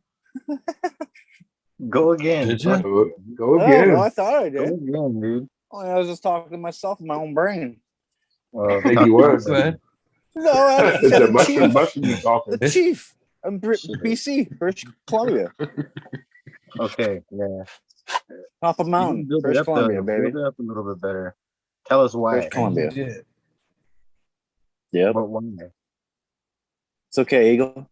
You ain't on mushrooms, are you? A little bit. A little bit. You don't do 24 hours of just monsters, dude. No, you do not. Jittered out. Oh shit. You expect me to dodge that question for reals? But hey, now it's your back, Tal. We missed your turn. Where's your favorite place to smoke? Fuck it. Wherever And I I asked you am if at you've the been. time. You never blazed up on top of the Empire State Building or nothing. No, but I was going to say, silverfish. I had the smokeless bowl. I used to hit it during math class in high school. Swear on my well, my grandmother has a grave. Swear on my grandmother's grave. I was hitting it right during class. And this one chick all the way in the front row was like, I smell that. I know someone, I know that smell. And yeah. I don't think you could do that anymore today in today's world. Shit, no, they got cameras in there, man. You'd be on video. They just rewind that shit. Be like, yep, is that dickhead right there. That dickhead right there. But yeah, we used to be able to smoke cigarettes. So I would smoke a joint, put the joint in my cigarette pack while it was still burning, when I was walking in. Then I'd open that thing up and it would just reek out the whole classroom. Everybody be looking around. The teacher would know. She didn't care.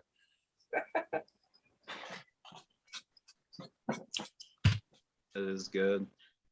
Had a art teacher almost catch me. Well, actually, kind of got me. I had my wallet and I'd had some keef. I put in a cigarette cellophane, put it in my wallet to sit on it all day, to kind of press it out. Nice. And I pulled my wallet out like I was smelling it or whatever, and she rolled up on me, took it. I was like, oh no. And then yeah, she gave it back later. She was real hippied out, kind of artsy lady, so she was pretty cool about it. She pinched it before she gave it back. So Oh, it was loud too, bud. I know. Yeah, she smelled that shit. But yeah, that's about it.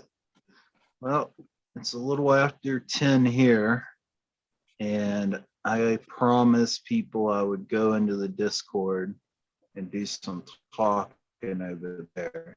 But thank you very much for inviting me over, Eagle. I appreciate you letting riffraff like me in. Man, it was an honor and a blessing to have you, my friend. Thank you very much. Thanks for having me, and hope we all have an awesome night. And like I said, anytime you want to do a show or whatever, just holler at me. Now I'm set up for it. I'm not talking on a $50 burner phone, holding it up all weird like this, Indian style on the floor and shit. So, yeah, man, let me know.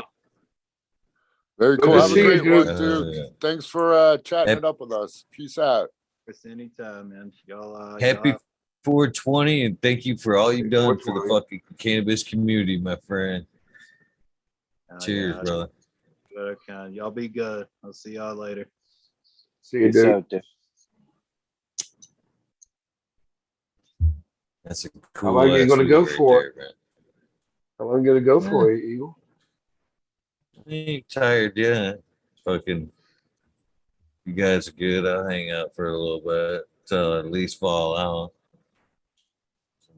Okay.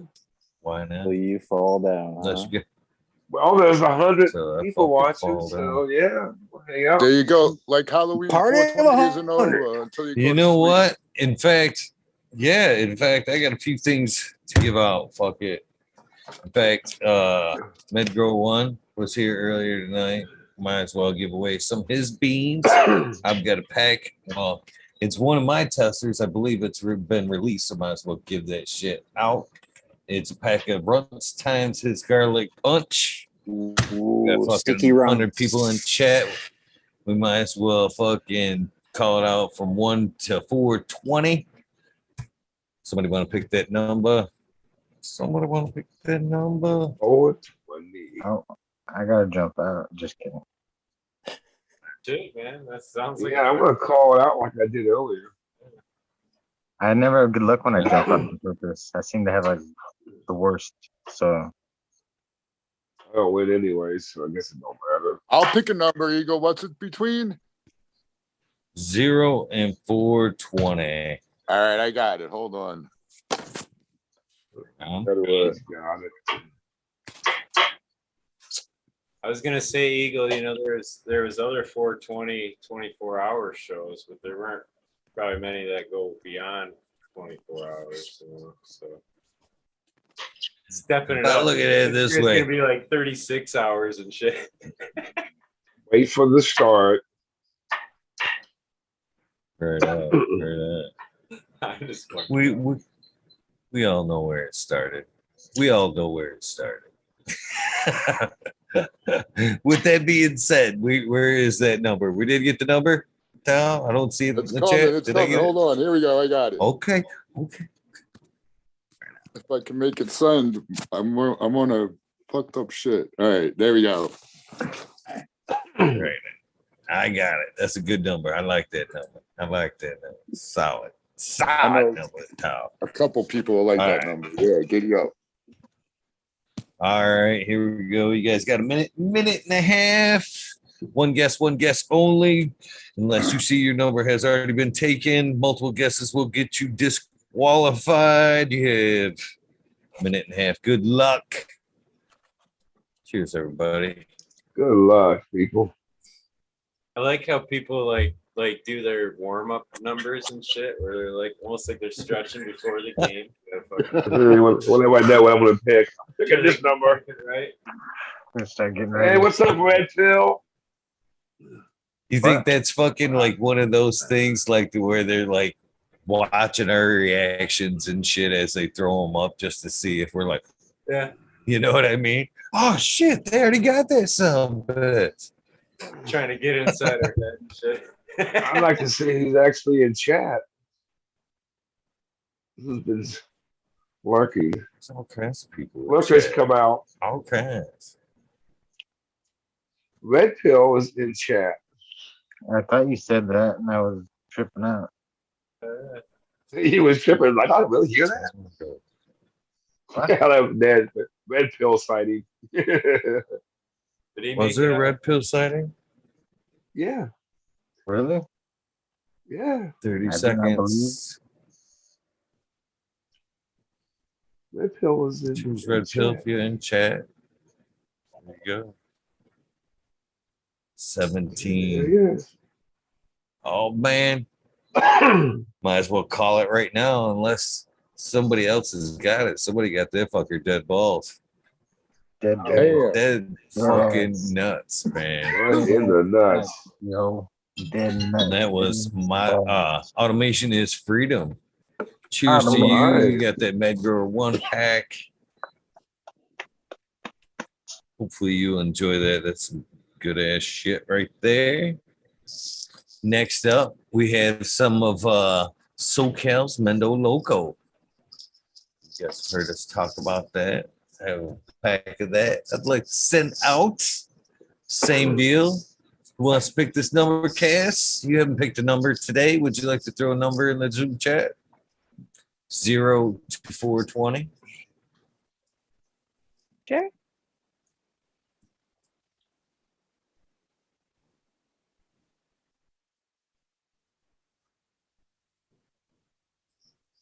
Mr. SoCal ain't doing nothing that goes slow. So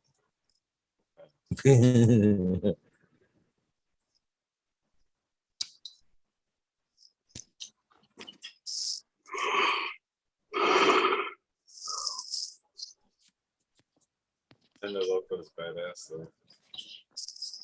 No. Congratulations, automation is freedom. Right on. Yes, Mendo Loco definitely is a good strain, man. That shit was vigorous. Get that in chat, right? Hell yeah. Good number. There we go. You guys got a minute and a half. One guess only. Good luck, everybody. Happy 420. Happy 420. Good luck, everybody. Modern, did you buy a green chair just so you could be like green screened into that, bud? No, but I kind of like it. You know, Miss Lexus had caught part of the show the other night. She's like, man, Modern, I see you, man, floating in that, bud. That fucker is so funny. She's definitely still Modern fan. So cheers, brother.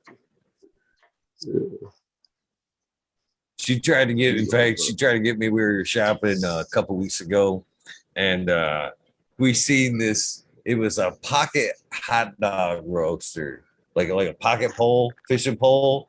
They kind of like extended out. You know what I mean? You can yeah. She's like, that's all Modern right there. He needs one of those.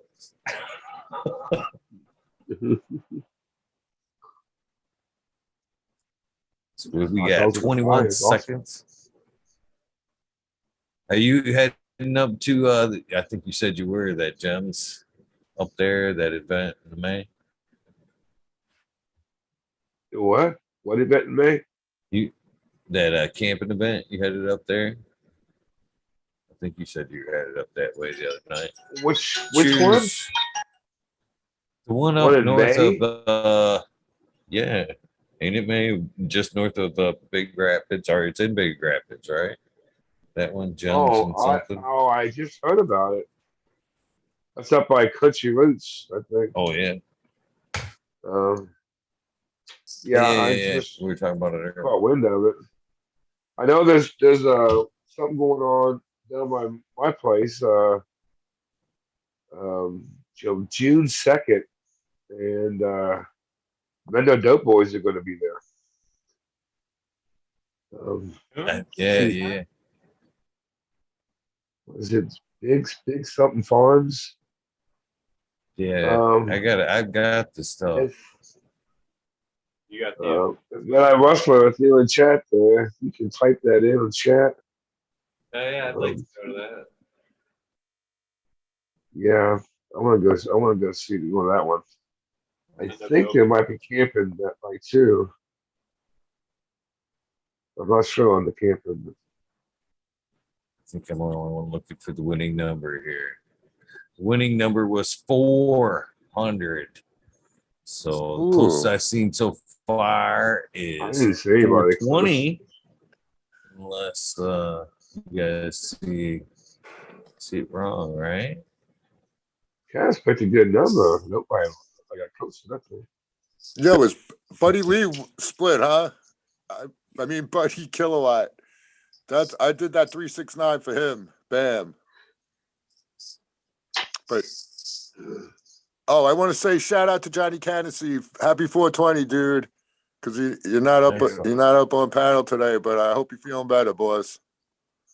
He was up earlier, wasn't he? Early this morning. I don't know. I missed it. Yeah, I was in and out.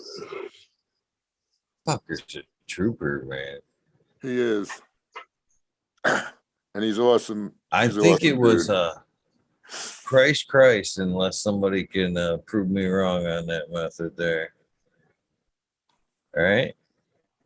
420, first one. Verification chat, please. Both of you, the winners, hit me up. Yeah, I bet it is, Justin. When it's not your winning number, so Let's write this shit down. 20 numbers off. Wow, you guys are very good. Sorry. Congratulations. Who won? Who had 420? You had Christ. Congratulations. Christ. You won again. You just won recently, didn't you? You won somewhere recently, I thought. I think he might have an unfair advantage. You know what I'm saying? You know what I'm saying? I guess so. Christ. He knows everything.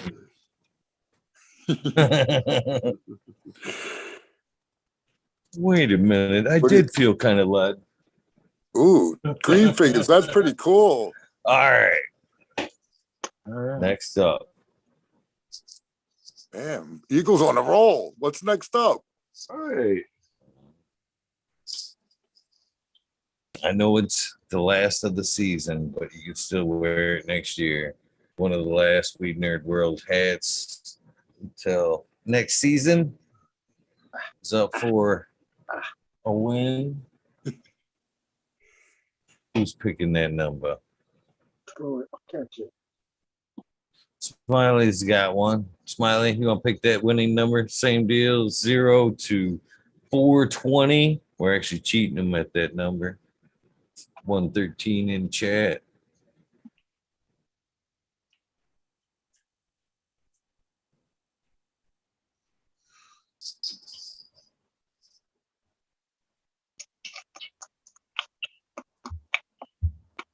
What's up, Buster Bob? Got it. All right, you guys. Same deal, same MO. Good luck. We've been waiting Nothing but for you crickets. all day, Buster Bob. Here's the 20. Come on in and shoot and chat with us. Why did Red Pill not jump in here with us? I don't know. He don't like us. Like no he more. hates us now. He doesn't like us. It's probably my fault. Because you're here, yeah. Somebody, I'm gonna. I think somebody Scare fed everybody him a away. bunch of blue pills. Somebody fed him a bunch of blue pills. He got a bad script. Bad script of blue pills. I don't want to play no more. 48 seconds. Got my weed everywhere. What was up for the win? A pack of Bendo Loco. Christ is what you got. What you won there. Allie Noble popping in. Mr. Noble. Remember him? All right. Noble Wellness. What's up, Ali? Holy Happy shit. Been a 420. minute. Been fucking a minute. You guys, a little premature on there. Happy 420, Allie.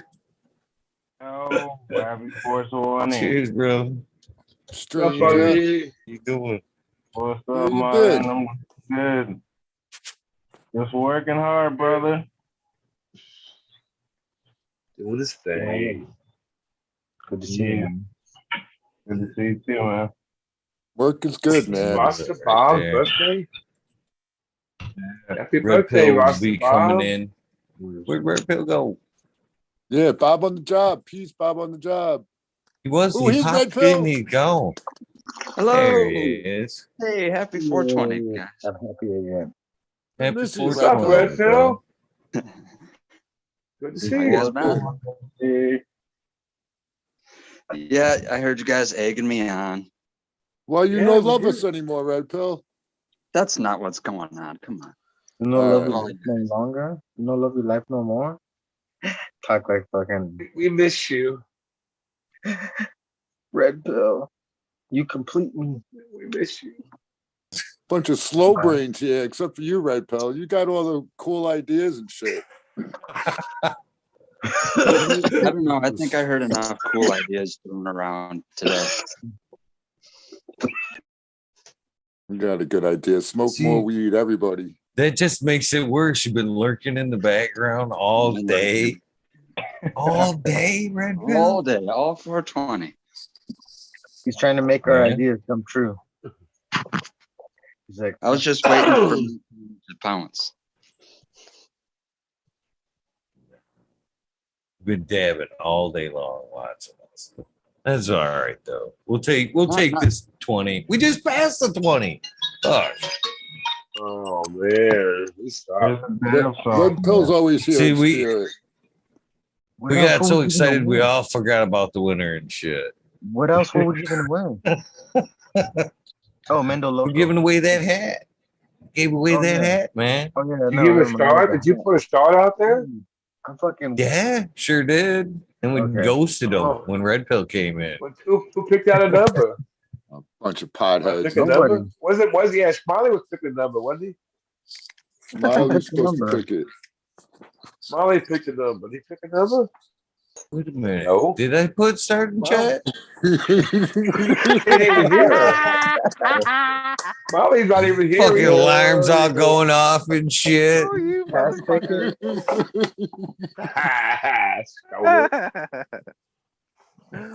I'm gonna say no to that. Lost in space.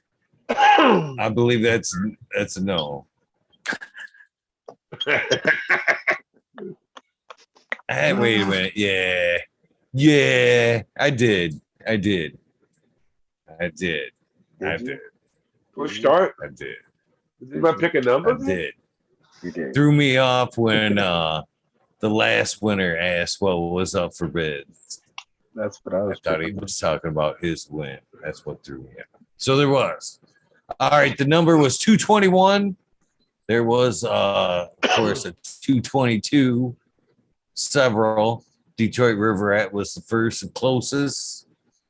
Cheers to Detroit River Rat. I'll send that out to you. I have your address.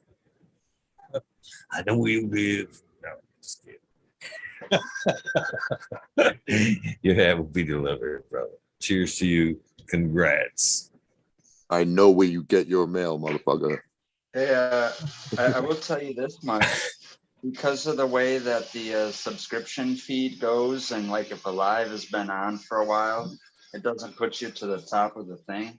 So I literally did miss the first 10 hours of this because I didn't even know you were live. Oh man. 420, man. He knows what we do it all day long. Come on, man. This is epic.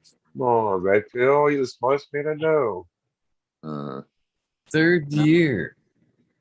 We sent one of those airplanes with the message behind it. You can see that today. No, dude, the Ukrainians shot that shit down. What do you think? It was Skyriders and everything. We had like 5 different fucking messages, pigeon and everything. I sent pigeons out, but my neighbor probably shot them. So. Well, my dog likes to eat pigeons. Okay. Yeah. Well, Red Pill, now you have something to do tomorrow for 10 hours. Catch up. No worries. Yeah. 10 hours of my day. That's funny. Cheers. SoCal is back. I believe. Oh, Jesus. Fucking SoCal. I just Walmart terrors. Did you break another leg? What are you going to gripe about now, SoCal? I'll say that might be true. Holy shit, Red Pill. Wow. Oh, shit. There's a lot to bitch about. You're hearing things. Red Pill's not here. No, I just watched the I've been here for like 10 minutes watching the stream. Oh. That was shut down earlier. I think See, it's not just me, it's YouTube fucking with us. The world is What happened to Major? Major got quiet. You get so quiet for Major. Little pick me up. Stoned. You Must just kick it in. You need your booger sugar, bro. Sugar. Booger sugar. Coke, some Coke, When Coca-Cola. no good He's for gonna you. be all napping in the blurred Did box. you guys before leave long. MeAulFlower? Is MeAulFlower still hanging out? Is he still passed out? I don't Oh think no, so. He was Is he? sleeping. I don't see him. he was sleeping. No, I he's don't not see here him in anymore. chat. He was kind of in and out, but that's really late for him over there. So yeah, I'd shut the Yeah. video off on him. Yeah, that's true. Where's Johnny, man? You know That your fucking lazy monk's bastard is friends on when the you chat. can fall asleep safely. Oh, God. I don't go sit down in front of you, fucking. I fall asleep, so I stand here. With you. I have trouble falling asleep, sitting up like that. I sit down. I fall asleep right now. That's where you got to get like your irises and all that, your pupil and all that on the back of your eyelids, so it looks like your eyes are open when you're got them closed or whatever. Yeah, dude. I want to curl up to this bud here and sleepy my bud. Oh, sleep in my bud here. Getting comfy. So Red Sleep in Pill, my what you bud. been up to, brother? Just watching a bunch of movies. What's up, Major? Watching a bunch of movies, kind of been nerding out on some other stuff. I haven't pieced it all together yet, but I'm about to get into some like home brewing real hard. Making my own root beers and wines and spirits and that kind of shit. That's cool, man. I've been doing a lot of research. Kombucha, I've never even tried it. It kind of scared me because people, said it doesn't taste foul. I don't know. I'm sure I can make my own and make it to my palate and taste right. But no, I was going to make my own homemade root beer. That's kind of what started all of it. Where you need that salsa frask or something weird like that. What's that? What's it called? Sassafras, some sarsaparilla. Sassafras. Sassafras. I want to get sarsaparilla. I don't want to get all super nerdy on it, but that's a lot of what my time has been doing, just researching spirits, home brews. And you Unless think anyone else wants to hear about absinthe and root beer and ginger beer and fucking that kind of shit. Can we put weed in it? Yeah, add some weed in it. And Well, then it's funny you say that. Yeah, Because, tell us about it, then, Red Pill. There are a lot of ingredients in absinthe that are like, if you like weed, you'd probably like absinthe because it's all about terpenes and essential oils. Yeah, and I heard that shit get you twisted. I never haven't. That's one thing I haven't tried yet. That I would, unlike Yes, Jay's you can make medicated absinthe, and there's a Czech brand that's already doing it. They put marijuana buds, cannabis buds in the bottles. Czech is in Czechoslovakian? Yep. Republic, Czechia. There you go. See, I'm trying not to eat anything that says made in China, product of China. There's quite a few even food products that are in America that are made in China, product of China. China. But the pineapples I've been eating on are a product of Thailand. And That's they because taste these good. rich fucks all sold us all out. I don't think fucking China. And if you own a company and you want to compete, you gotta buy your shit from China. It's bullshit. These people support America, not fucking China. Dried pineapples and dried cherries were made in the product of USA. So I've been chewing on those. And I would feel safe eating Canadian.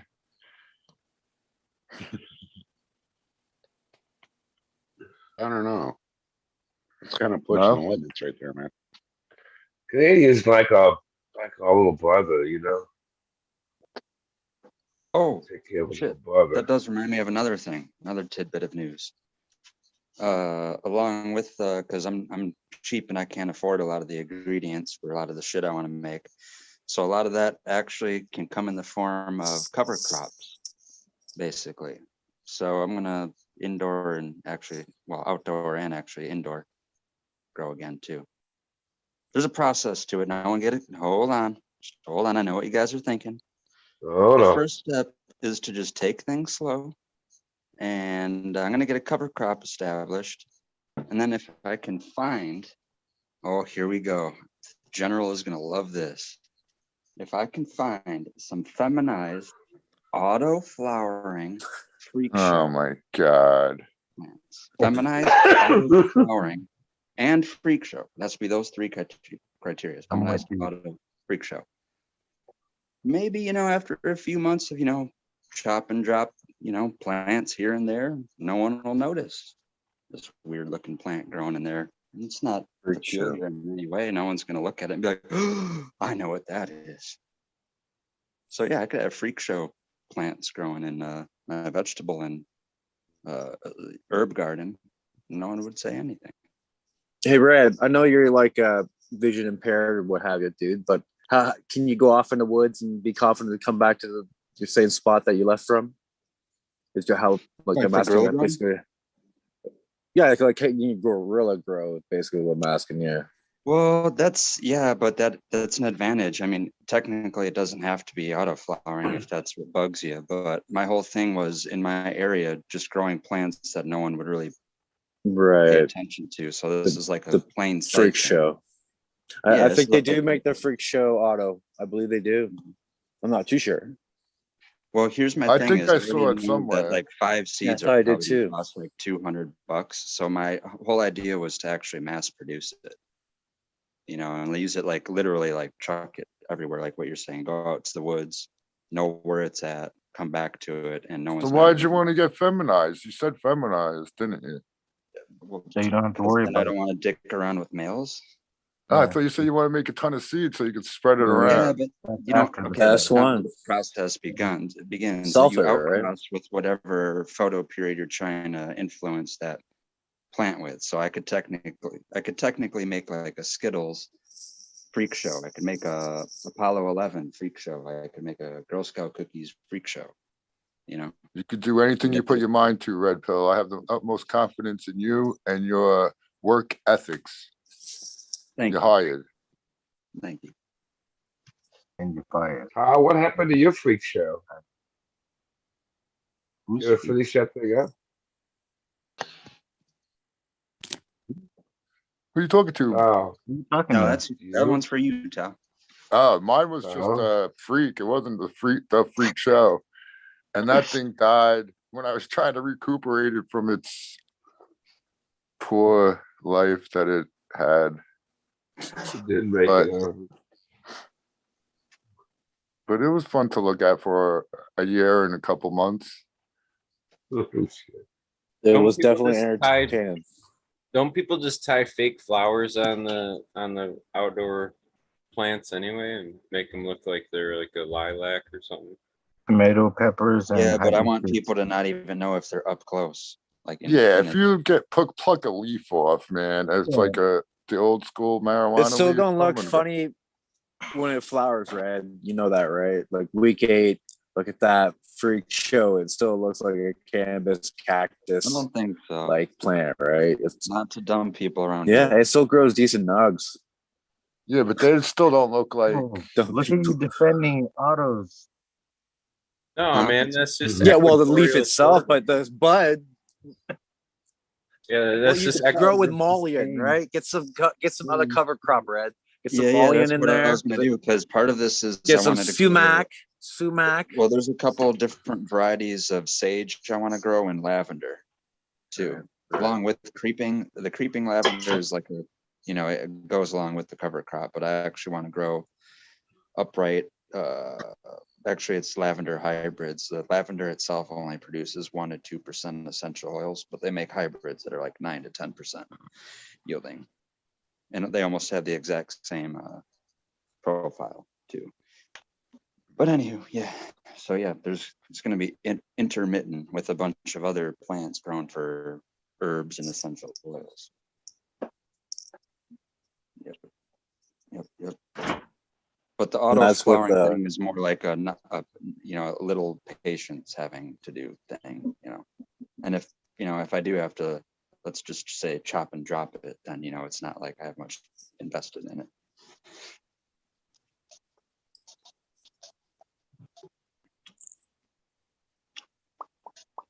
And maybe you can explain to Smiley how your 20-week cultivar would work if you had 10 rooms.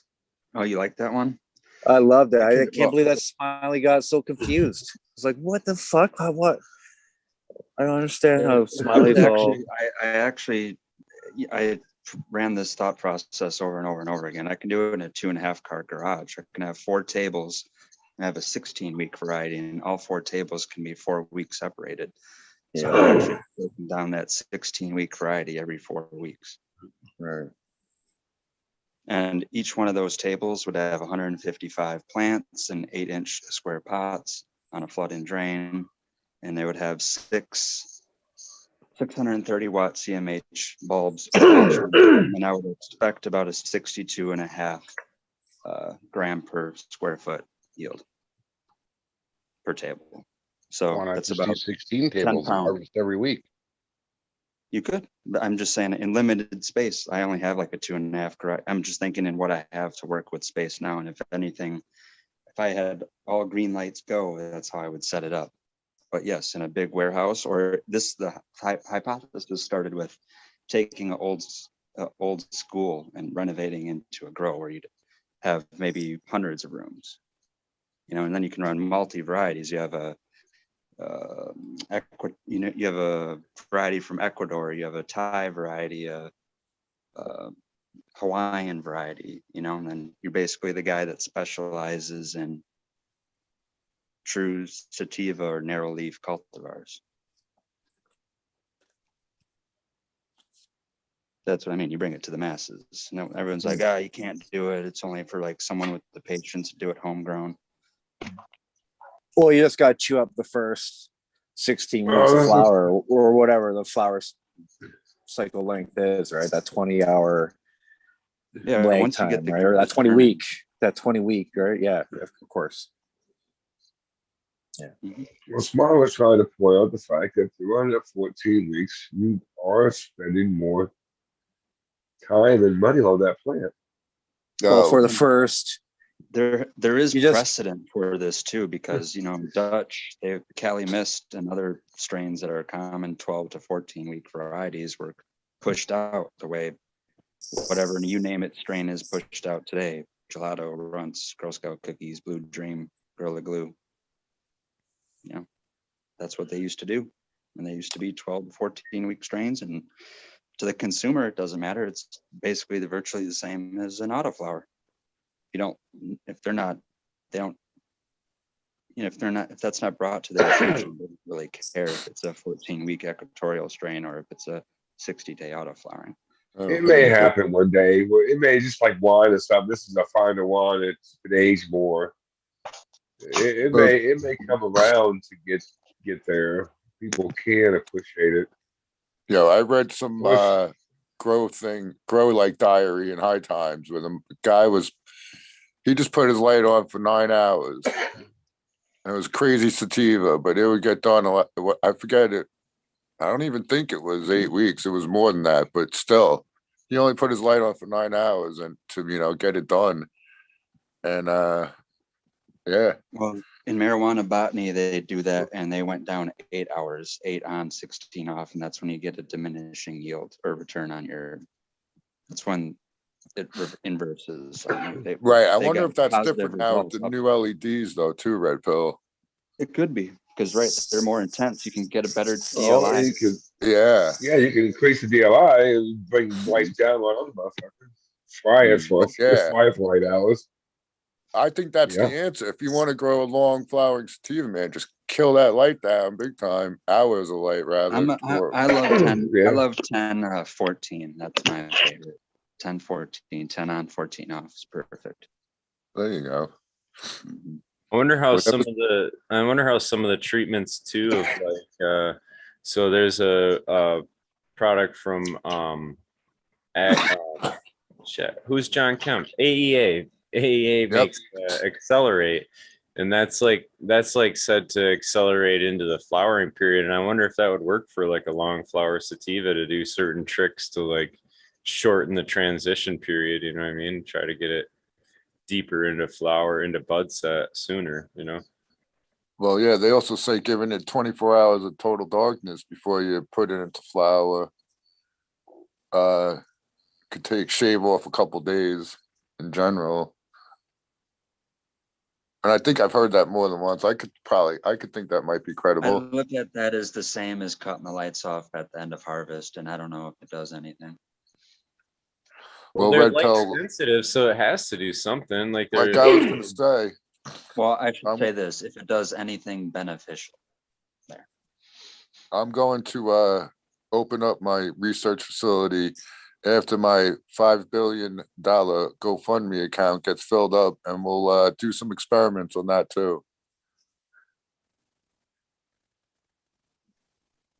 Shout it out, Tao. Where can they hit that GoFundMe? I don't know, but I better go make one if I'm going to start preaching it, huh? Right. Yeah. You never know. Who Dude. knows? You might just be Right? at your Yeah, goal. Put one of those little charts where like the bar fills up. Yeah, yeah. You know, who knows though? Like if Elon can't get Twitter, maybe it'll just be like, screw it. I got an extra billion for this nut job. That'd be pretty cool. I hope you do something better than try to go to fucking Mars with it. We've already been to Mars. Not me personally, but Yeah, that was the first planet we ruined, right? it's very possible.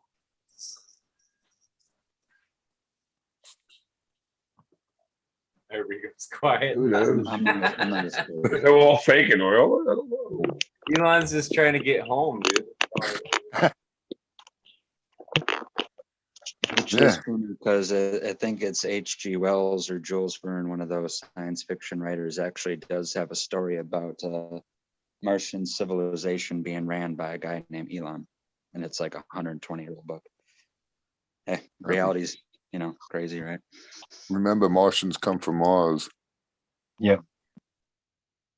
It is trippy though, like some of them old photos. I don't know if they're photoshopped or whatever, but it's like they're black and white photos, and they're like people in the crowd with fucking cell phones and shit. Like some of that. There's the real famous one from the Mike Tyson fight in like the 80s, and there's a dude in the crowd there with a fucking like holding up like a smartphone in the crowd and shit, like he was videotaping it or whatever. You guys ever see that? I've seen those yet. I've seen them explained or supposedly explained, but Like the time travel shit, man. Oh yeah.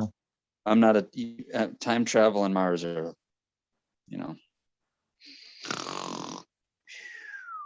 I'm timeless. That's old news. So Tao, what do we got to wait for Planet X for your species to get here? Is that what that is? Great granddad's gonna come say hello. 2025. Oh, Look yeah? in the sky. 2025, all right. Yeah, 2020. You guys realize what had happened with the Mayan calendar calculations? One of you Earthlings forgot to carry the 1, and instead of Doomsday 2012, here we are today. Dumbasses. Look out before the end of this year. Couldn't even do the 2022. math See, there. they forgot to carry the 1. 2012, Couldn't do the now it's math there. 2022. I hate when that happens. I hate when It sure feels like we're a lot closer than where we were. what's going to happen when this year passes? When did it happen? Well, I don't know, but people are saying Yellowstone's starting to like percolate. anyone For real. ever gone to Yellowstone? Some I indigestion. don't know. Upset stomach, diarrhea. Here, let's just all go throw some Pepto-Bismol in that bitch. And we'll Dump some fucking do it. Pepto-Bismol and Old Faithful. Everything will be all right. Get on it. Fucking- Greenfingers fucking- save the world. I'm fucking on badass. that shit. So, Christ in chat poses a question, and I'm out after this joint. You guys can party on if you want without me. I believe there's like 4 or 5 hours on the clock if you'd like. But his question is, if a clone of a mother Hermes with a mother clone, and I say not necessarily, but it definitely will show or had that trait in it in some point in time, it could come out. But it doesn't necessarily mean it's going to hurt right away. That's my answer. Open for everybody else. I'd say the same thing. I feel the same way. just like genetic traits to people. Yeah. May have baldness, but it may not carry. May carry no You may next have generation. found its weakness. Like you whatever made stress it hurt him, you might find out what it's sensitive to. And in other regards, it might not be sensitive to anything. But if it was like an overnutrient thing or just some little accident that happened, it might not be a big deal, you know. Right. That was my take because I was thinking about this because something else happened earlier. So you know, like how sometimes you start a bunch of seeds, you don't have time to flower out that mother plant, so it overgrows that container. So you take cuts off of the top of it, and that's your new mother plant, even though you never ever flowered the thing. So now you got cuts off the top, but that bitch only hermed underneath the skirt. So now you're growing out those clones. You don't think it's a herm monster. All of a sudden, you're growing it out a couple years later down the road, you got a big old plant, and then bam, a herm pops out somewhere. What do you think about that scenario? I anticipate that herm trait carrying on for sure. I wouldn't probably suggest using it and get something better. Unless it's the bomb ass weed. No, but I'm saying you wouldn't even know it for a while because you only took the cuts off the top of the plant. You know what I'm saying? Well, if the bottom's showing, it's the same genetics, right? It's not gonna. Well, 99.3% the same genetics, right? Yeah. So what I'm saying is you never took the undergrowth and put it into flower ever. You just threw out the rest of the plant. So you never even saw it. But yeah, I don't know. I'd say you'd be once bitten, twice shy, probably there. So. Yeah. Get bit twice. You know, if I see a Don't be herm, shy. I generally just delete it, no matter what caused it, whether it was human error, stupidity, genetics, act of God, whatever it is. I usually don't want to fuck with it. Mm-hmm. Too many fish in the sea. And I can say that I've never, from a clone that I've ran, had something that hermed one time and then didn't herm the next. Everything just hermed and I got rid of it. So I'd like to say with a smile, Johnny, I think you're giving some credibility to the whole robot Johnny fucking thing, man. Not resting, coming right out of fucking surgery, fucking smoking. You are a fucking beast. You could be a robot, my friend. I'm starting to wonder if it wasn't the tent or if you were fucking, it was just bleeding through. Cheers, Johnny Cane of Seed. I love you, brother. Thank you for popping in. Johnny. Hey, yeah, Johnny boy. Good to see you finally got your lazy ass out of bed, brother. No, I Happy haven't 420. haven't been. Don't make him laugh. That hurt my throat. It's good to see you smiling, Johnny. Yeah.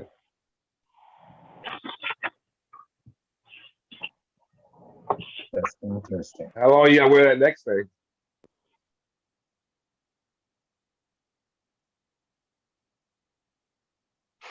I think my earbud's going to come in quick. I got to wear it for 6 weeks.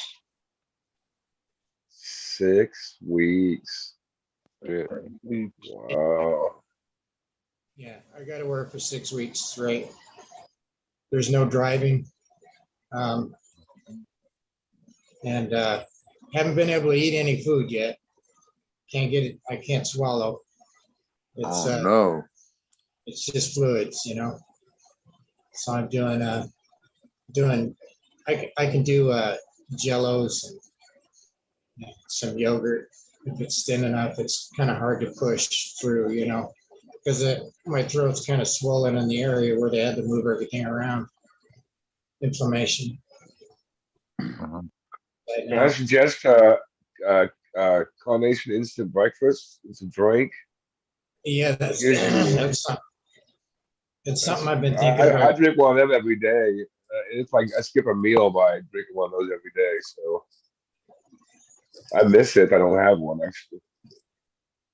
Yeah, so I gotta send somebody to the store to get me something, you know, because I can't be doing that shit right now. Get some coconut oil, infused coconut oil in you if you You gotta can't eat. eat. I did some broth with can of butter in it. There you go, Johnny. Yeah, That'll help. yeah, I did that. That felt good. RSO. Yeah, that felt good. RSO. And then after that, I had me an ice cream bar. Oh, yeah. You know, you can get all that shit delivered, right? Groceries and shit. Oh, you know, that's right, huh? I got a Smith's right next door. They'll actually deliver that shit. Yeah. Yeah, I haven't done it yet. didn't even think about that. Yeah, we haven't been to a grocery store in probably, fuck, I can't tell you the last time I went to a grocery store. Must They be a delivered it to Cali your thing, house? man. Because they keep Fresno does the taking you out of same the way. fucking place. They don't go to the store either. They get all this shit delivered. Yeah. My daughter does the same thing. They get all this, she gets all this shit delivered. What the fuck? Welcome back, Yes, Red I'm old Pill. school. Hey, Johnny. Good to see you. Ollie buddy. Noble. Excellent to see you. Hey, man. brother. Yeah, how's things going with you, man? Are you cooking up a storm or what? Oh yeah, man. I'm definitely cooking up the storm. Love it. Working Love hard. it. I love to hear people following their dreams. You and Red Yeah, Pill, yeah. you got some dreams that you're following. I love that. Oh yeah. Yeah, Appreciate it. love that. I can't stop thinking, you know. Yeah, I know, man. You can't do that. Shit. Can't stop thinking. So you guys want to see my my Mendo No. Loco over here? No, I don't know if I want to see. Don't hurt Oh, yourself, okay. John. I thought you were going to say something with your body. Yeah. No, man. I'm not gonna do that kind of shit. Yeah, this is SoCal's Mendo Loco right here. Did it It's a hurt when they beast. took that catheter out? And then Ooh, over that here looks on the other good, man. side, There's some chunks on that one. Sure does. over Got some here, chunks this on is that. Maureen's mustache by Miranda Family Farms. Damn. Look at that thing, man. It's Good. falling over. Today they started falling over. They're in their 8th week right now. Your And little it's still sport, blasting out good pistils out of it, so it's gonna keep going. yeah, it's got more to go. Yeah. That's why I built another earth box so that it'll produce some more over here. And I got the crazy Uncle Josh over on that side. And I got the gooey musk on this side right here. Because I didn't represent them last time. When I got sick that one time, I ended up not taking care of them for about 5 days, and they got all twisted in a 3-gallon pot. So, but there's my this one right here is my DOA creation right here. Looking really frosty right now. Yeah, that's nice. So, Johnny, just because they want to pack earlier tonight, you want to show Christ to pack it, what that Mendo Loco looks like. Oh yeah, Mendo Loco. This is her, man. Beautiful buds. Yo, loco. Look at the flowers on her. You know. Of course, bred by our good friend there, SoCal, the box above. Yeah. SoCal. Thank you for Big sending nug. them over for giveaways. Fucking badass. My next project is the Fuck Off Project by SoCal. We'll be doing that one here shortly too. As soon as I get done with those, look at that shit. I mean, it's just falling over, man. I had to put a stick in there to hold her up. I came in this morning and she was. I put a bamboo stick in to kind of. You don't need the ball. You got to put a ball on her. Yeah, she was falling over, so I had to lean her up. Love it when they get heavy and they sway in the wind like that, you know. It's not fast little jerks and stuff like that. It's like slow moves back and forth. I think that adds a lot to the plant. The Yes, it gentle does. breeze to sway. As well as Yeah. a good IPM, to be honest with you. Bugs don't like that breeze. Gnats, fungus that's gnats true. and shit, they don't like that breeze. Yeah. All right, boys, I'm fading fast. I'm gonna drop out, but a final happy 420 to all, and to all a happy the same night. 421, 22, 23, 24. Yeah, 28. man. The rest of the year until next 420. Every day's 420 in WEedNerdWorld, so Yeah. we all got it good. That's And right. Eagle, it's always fucking awesome fucking talking shit with Eagle. Keep up the good work, bro. We all love you. And we'll catch you on the rebound. Cheers, Tal. Thank you for coming, brother. Much respect. Later, Tal. Much I'm respect. honored. Peace out, Tal. Peace out, everybody. After 28. So when did you give that away? I missed that. Just a little while ago. Just a little while ago. Nice. SoCal, maybe an hour at best. What were you watching? Just SoCal? after 12. I was watching the wrong fucking stream, goddammit. You were watching the wrong. You were an hour behind. Yes. That's all right. You said when you left that you were tending to the wife, and that's excusable. No, yes, I could be high. Happy wife, happy life. Yeah, something like that. No, she's on. She just went on vacation, so her her work schedule is all fucked up. So never really see her, you know. So figured she's on vacation. Might as well go hang out with her for a while, right? Yeah. I thought you went on vacation without you. Hell yeah. Did you Thought you wanted a vacation from you. Yeah, it's a vacation. Nah. As long as we don't go to Walmart, we're good. Yeah. You're gonna go to Walmart with her? Heels and a dress. Yeah. Yes. Yeah. That's a good one. So I fucking only caught bits and pieces of the story earlier, but obviously when you walk by that metal detection machine in Walmart, you lose your mind.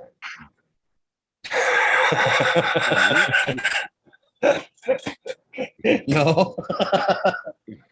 So yeah. No. No. All right. No, they don't have them in the ones here. Oh, that's funny. No, it is I've funny. been known to have some fun in Walmart myself. Dude, the best one is like, you roll over to like the bakery section or something and just rip ass and go Oh, yeah. the next aisle over and just wait for the reaction. Oh man. It's pretty messed up in the bread section. It's going to sporulate all that stuff. Eggs over by the eggs. Right? By the eggs. Like they're yeah. These eggs are rotten. These eggs are bad. Discount eggs. Yeah, no, seriously though, next time you walk out of Walmart or Target or any big box store like that, and they ask you for a receipt on the way out the door, fucking pull the race card on them, man. It's funny to watch the reaction. When they ask me for a receipt, I look at them, smile, and just keep walking. Oh no, they ask me for a receipt and I'll be like, why? Because I'm white? And it just fucking throws them for a loop. They don't know what to do. It totally throws them off their game. You'll like that.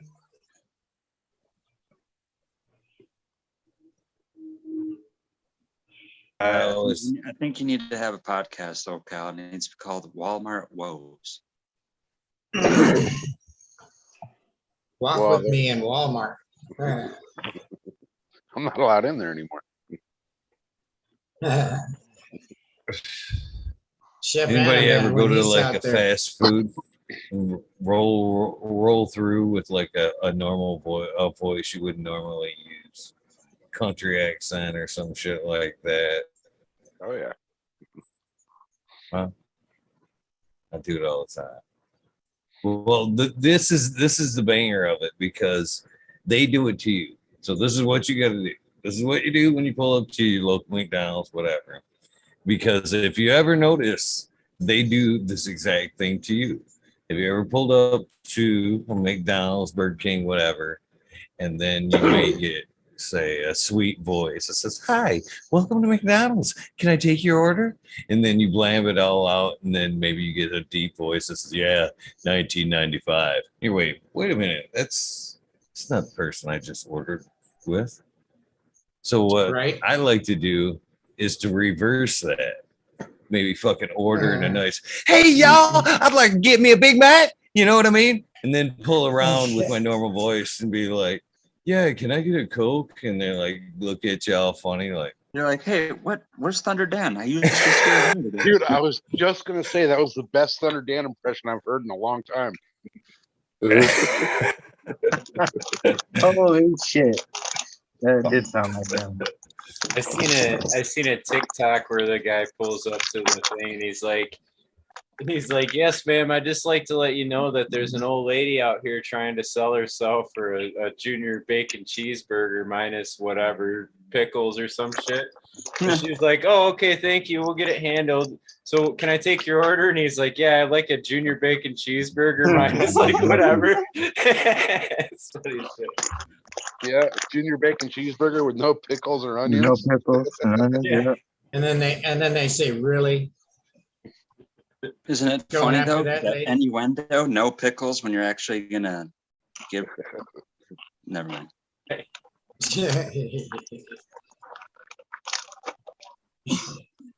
I don't think there was an old lady actually, so that's the funny part. It's funny though. I liked it. It's great. Yeah. Yeah, we used to get the robocalls back in the 90s all the time, and we were on this no call list, but it didn't matter. They called anyways. So my wife and I would we would do some skits. So somebody would call, and I go, oh, hang on a second, and I'd put the phone down on the counter because that's when the shit was still connected to the wall, right? And I put the phone down on the counter, and then I would start acting like I was beating my wife or something like that, making all kinds of crazy noises, making it seem like something was really, really bad going on.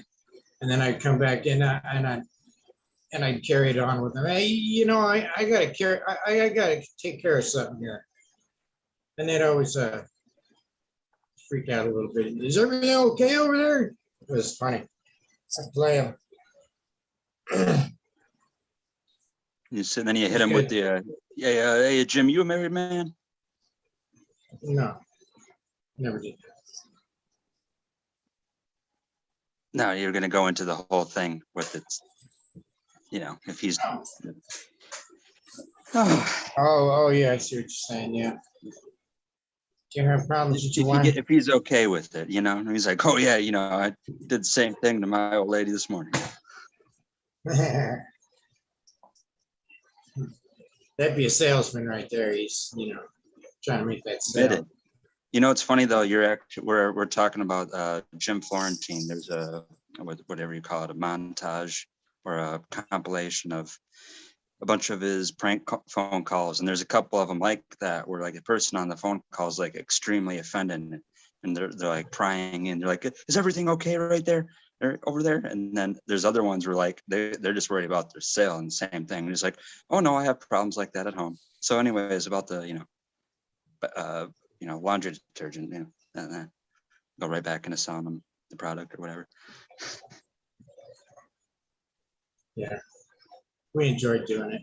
It was good stuff. We get a big bang out of it. I Felt like we can't. were making an impression upon them, you know. Yeah, I got some prank phone calls out there on the internet. Some jerky boy like calls. What? Some jerky boy like calls. Yeah, pretty much. There's one out there.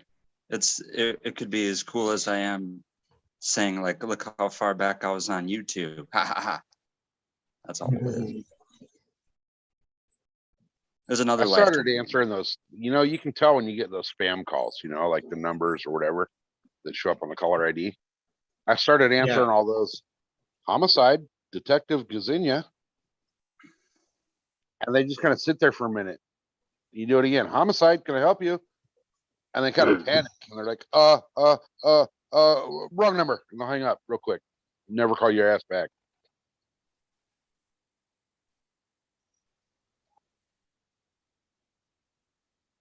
Yeah, I think they're calling a homeowner.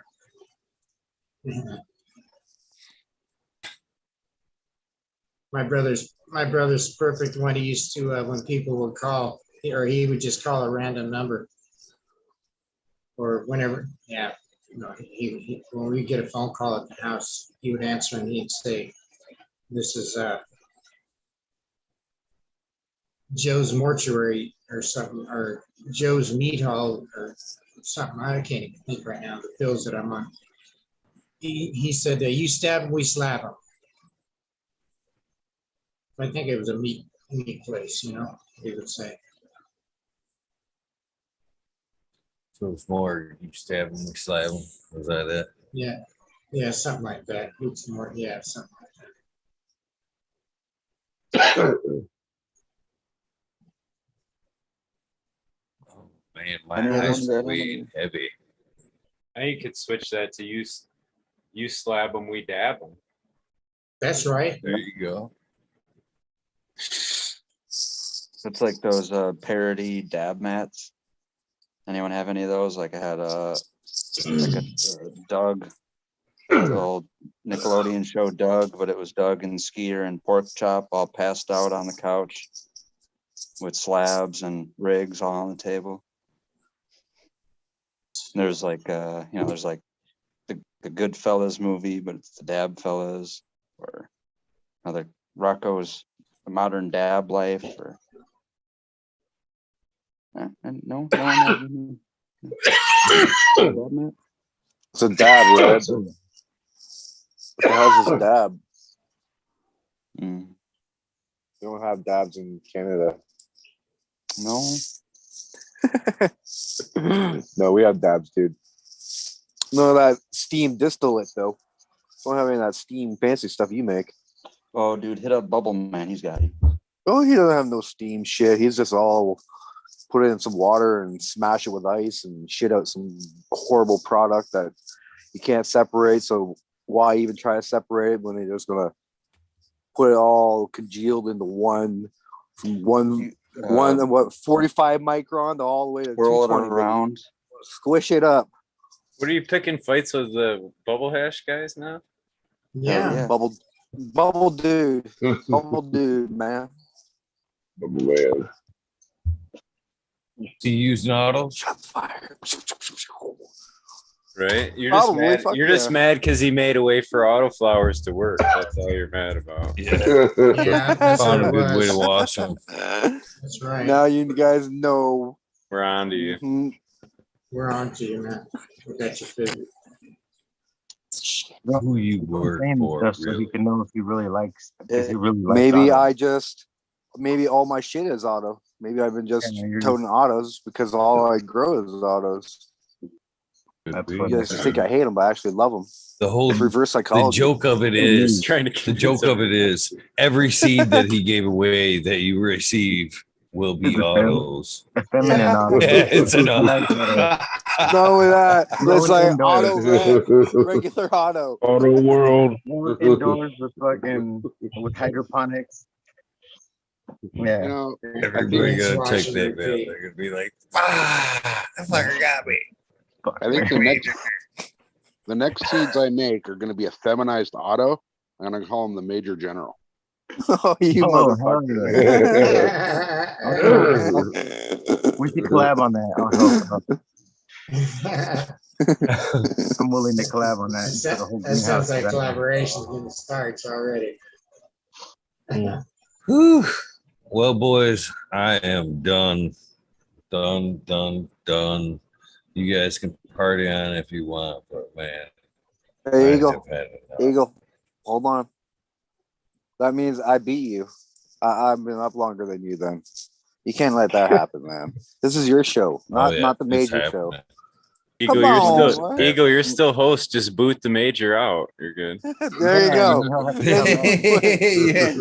Yeah. You know, that's right. That's the same bet.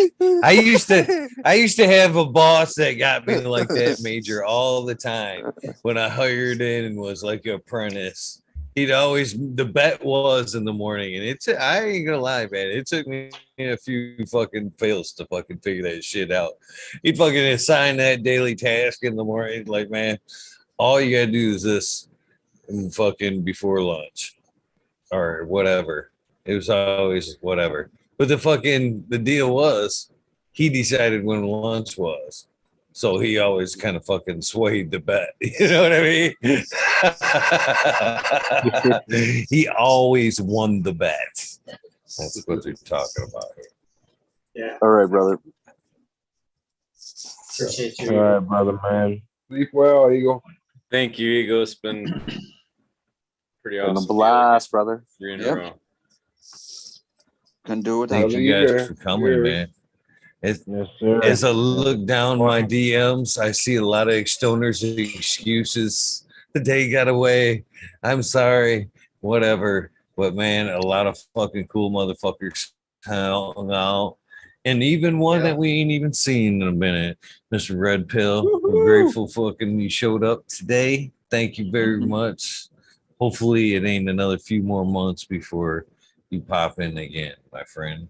Johnny Next Cana 14. Seed. Take it easy, brother, man. We want you back in good health. Don't overdo it in the beginnings, man. Oh It's for no, real. I'm not overdoing it. I just wanted to smoke with Jim, on his steak. Oh, You I don't forgot have to smoke, Ollie. it just bothered me. Damn it, you didn't have your box on, Ollie. Cheers to you. It's been fucking a pleasure seeing you again too, man. Hopefully you don't make it a long time before you pop in as well, man. You're always welcome and always grateful for your presence, my friend. So don't be a stranger. Got it, man. Yeah, bro. To the rest of you guys, I love seeing you every day. Thank you, man. I am grateful for 3 years. 3 years of doing this with you guys, man. And I hope to have many, many more of these with you guys. Cheers to everybody that participated and watched. It is a 3-minute warning, Eagle. You gotta say the 20 now, Eagle. You don't got it. All right. I'm just saying it is a 3-minute warning. That's all. Pressure. For 3 minutes. No pressure at all. I'm just saying it's like right there. Do a quick shout out on the You had to people twist my arm for that. You had to really twist my arm. in chat, man. Quick shout out. Who's in chat? Run through chat.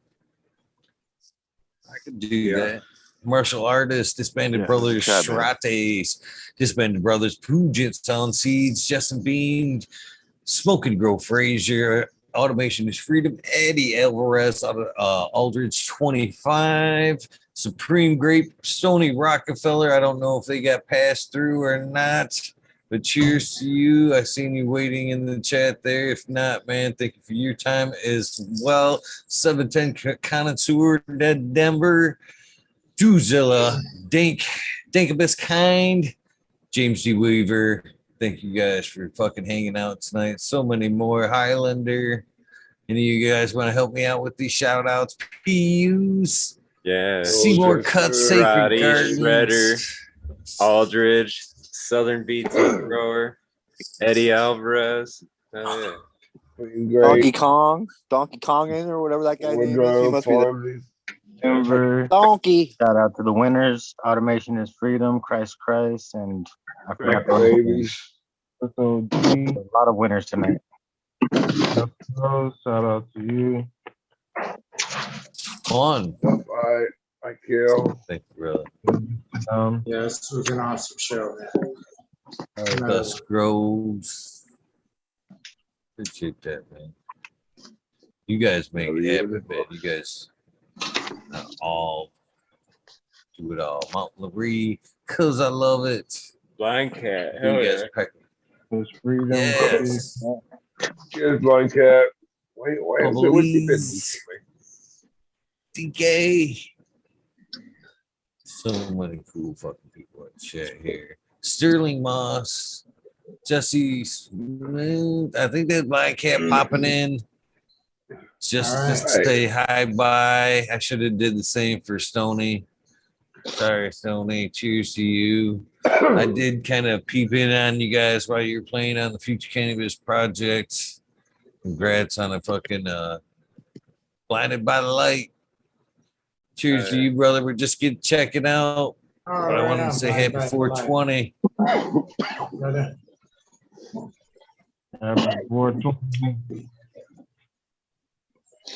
Cheers. Cheers.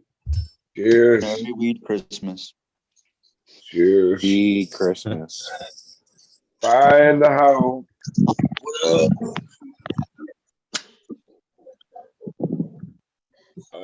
Got a Static X look with you tonight, man.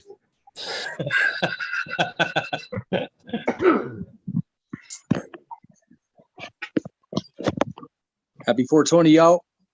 Yes. Happy 420, brother. We just passed it. Cheers. Cheers. Cheers. How you doing, Blinded by the Light? What's up, brother? Going down, man. Yeah.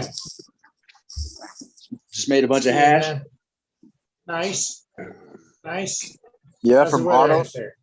That's what I pulled right here. Check it out. Oh, nice. Nice pull. Hell yeah, dude. That was two pulls, man. Excellent. Oh, yeah. That ain't no autoflower pile there. That's that fucking Amy's Aces pile right there. I'll tell you that. Oh, shit. Oh, shit. Right on. Oh, yeah. So it's worse than an auto. Oh, no. Just missed how. just headed out. He's probably still watching. It's got to be like 3.5 ounces there, I think. That's nice, man. Oh. It's a nice pile. Looks like some good times. Fucking A. I just wanted to get in and tell you all happy 420 and fucking, all the good stuff. Oh, yeah. Cheers to that. Appreciate that. Hell yeah. How's all your nights going? How's your night going? Pretty stoned. It's been a long Pretty day. stoned. Yes. Actually, at this point, I'm high. I'm past stoned right now. I agree with that. Yeah. And I'm going in on a nice fat old distillate dab.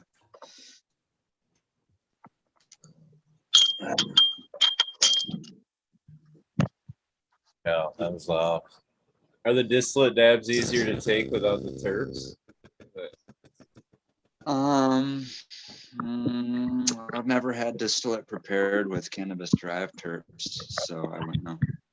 We've been just plain, we've had it with orange terpenes. With orange terpenes, it wasn't that bad. No, the distillate is just abundant. It's not Delta 8 or anything like that. you know, I can get live resin and I can get distillate. This time I was able to get distillate. So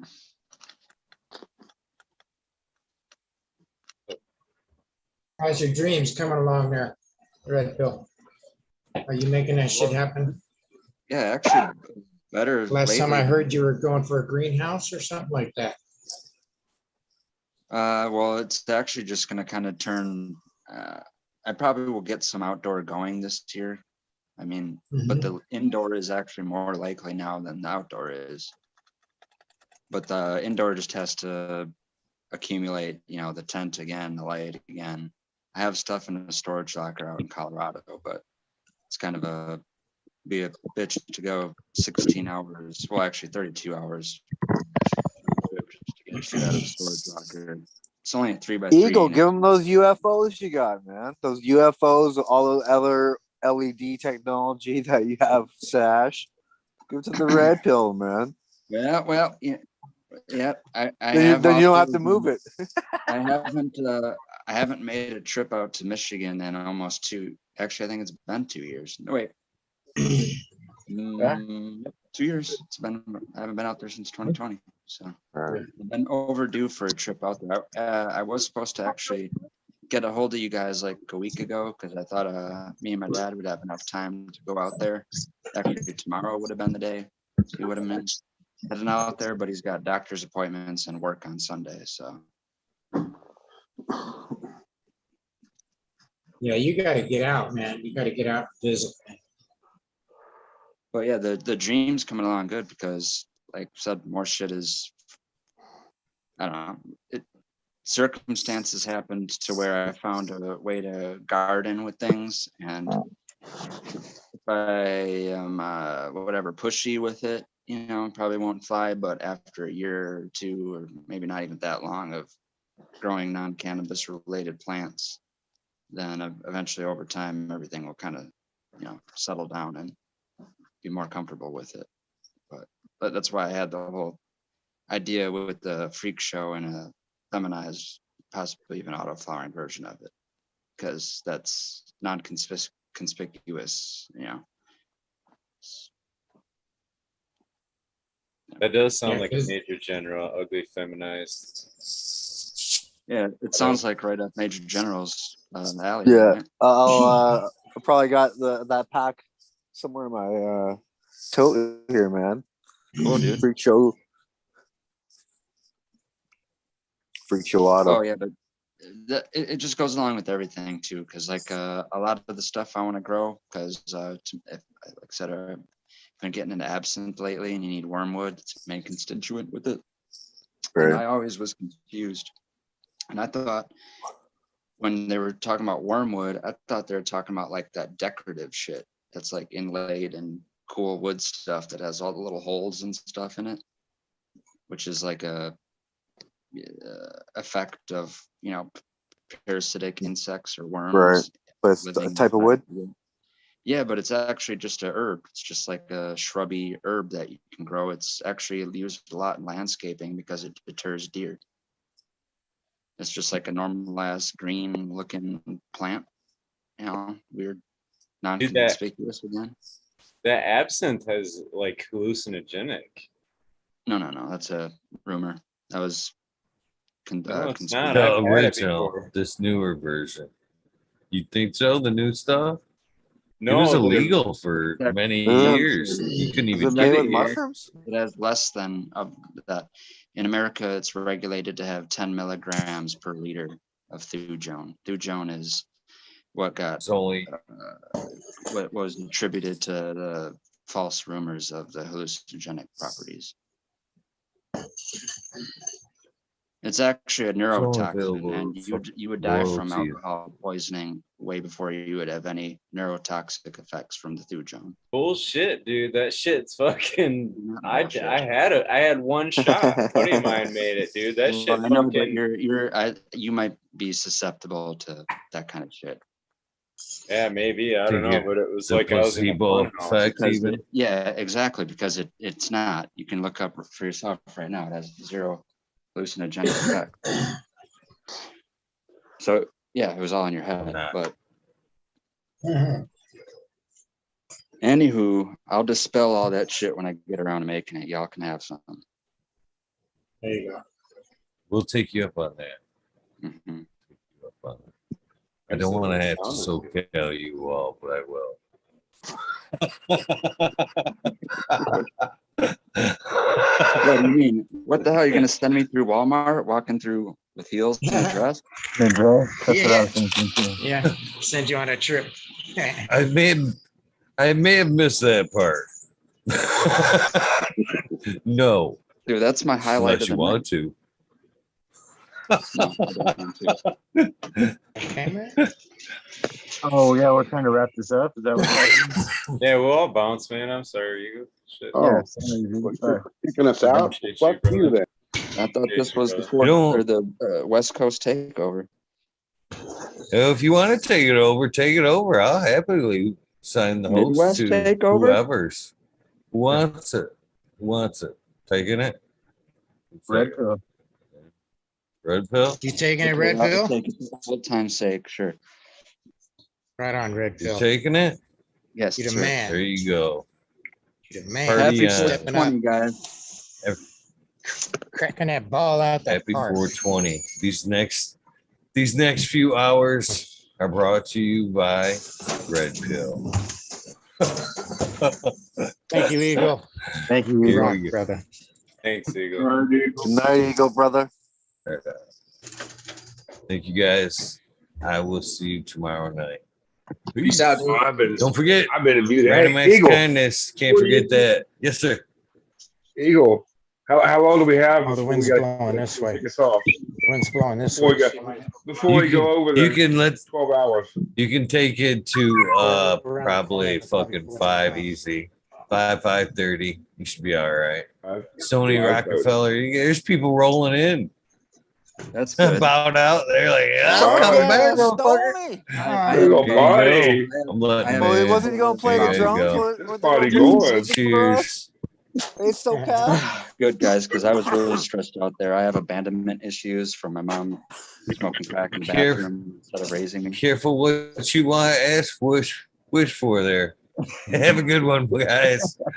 Later. Peace out, Eagle. Love you, Eagle. Thanks for letting me. I beat you. Love you, I beat man. you, Eagle. Oh, I shit. beat I'll kick you. him out. There's no such thing. There's no such thing. No such We are thing. tagged. Sleep well, Eagle. Hurry. Oh. So, Major. Took care of that shit. All right, see you guys. Later. Adios. Later. Oh, jumped in at the Crazy. last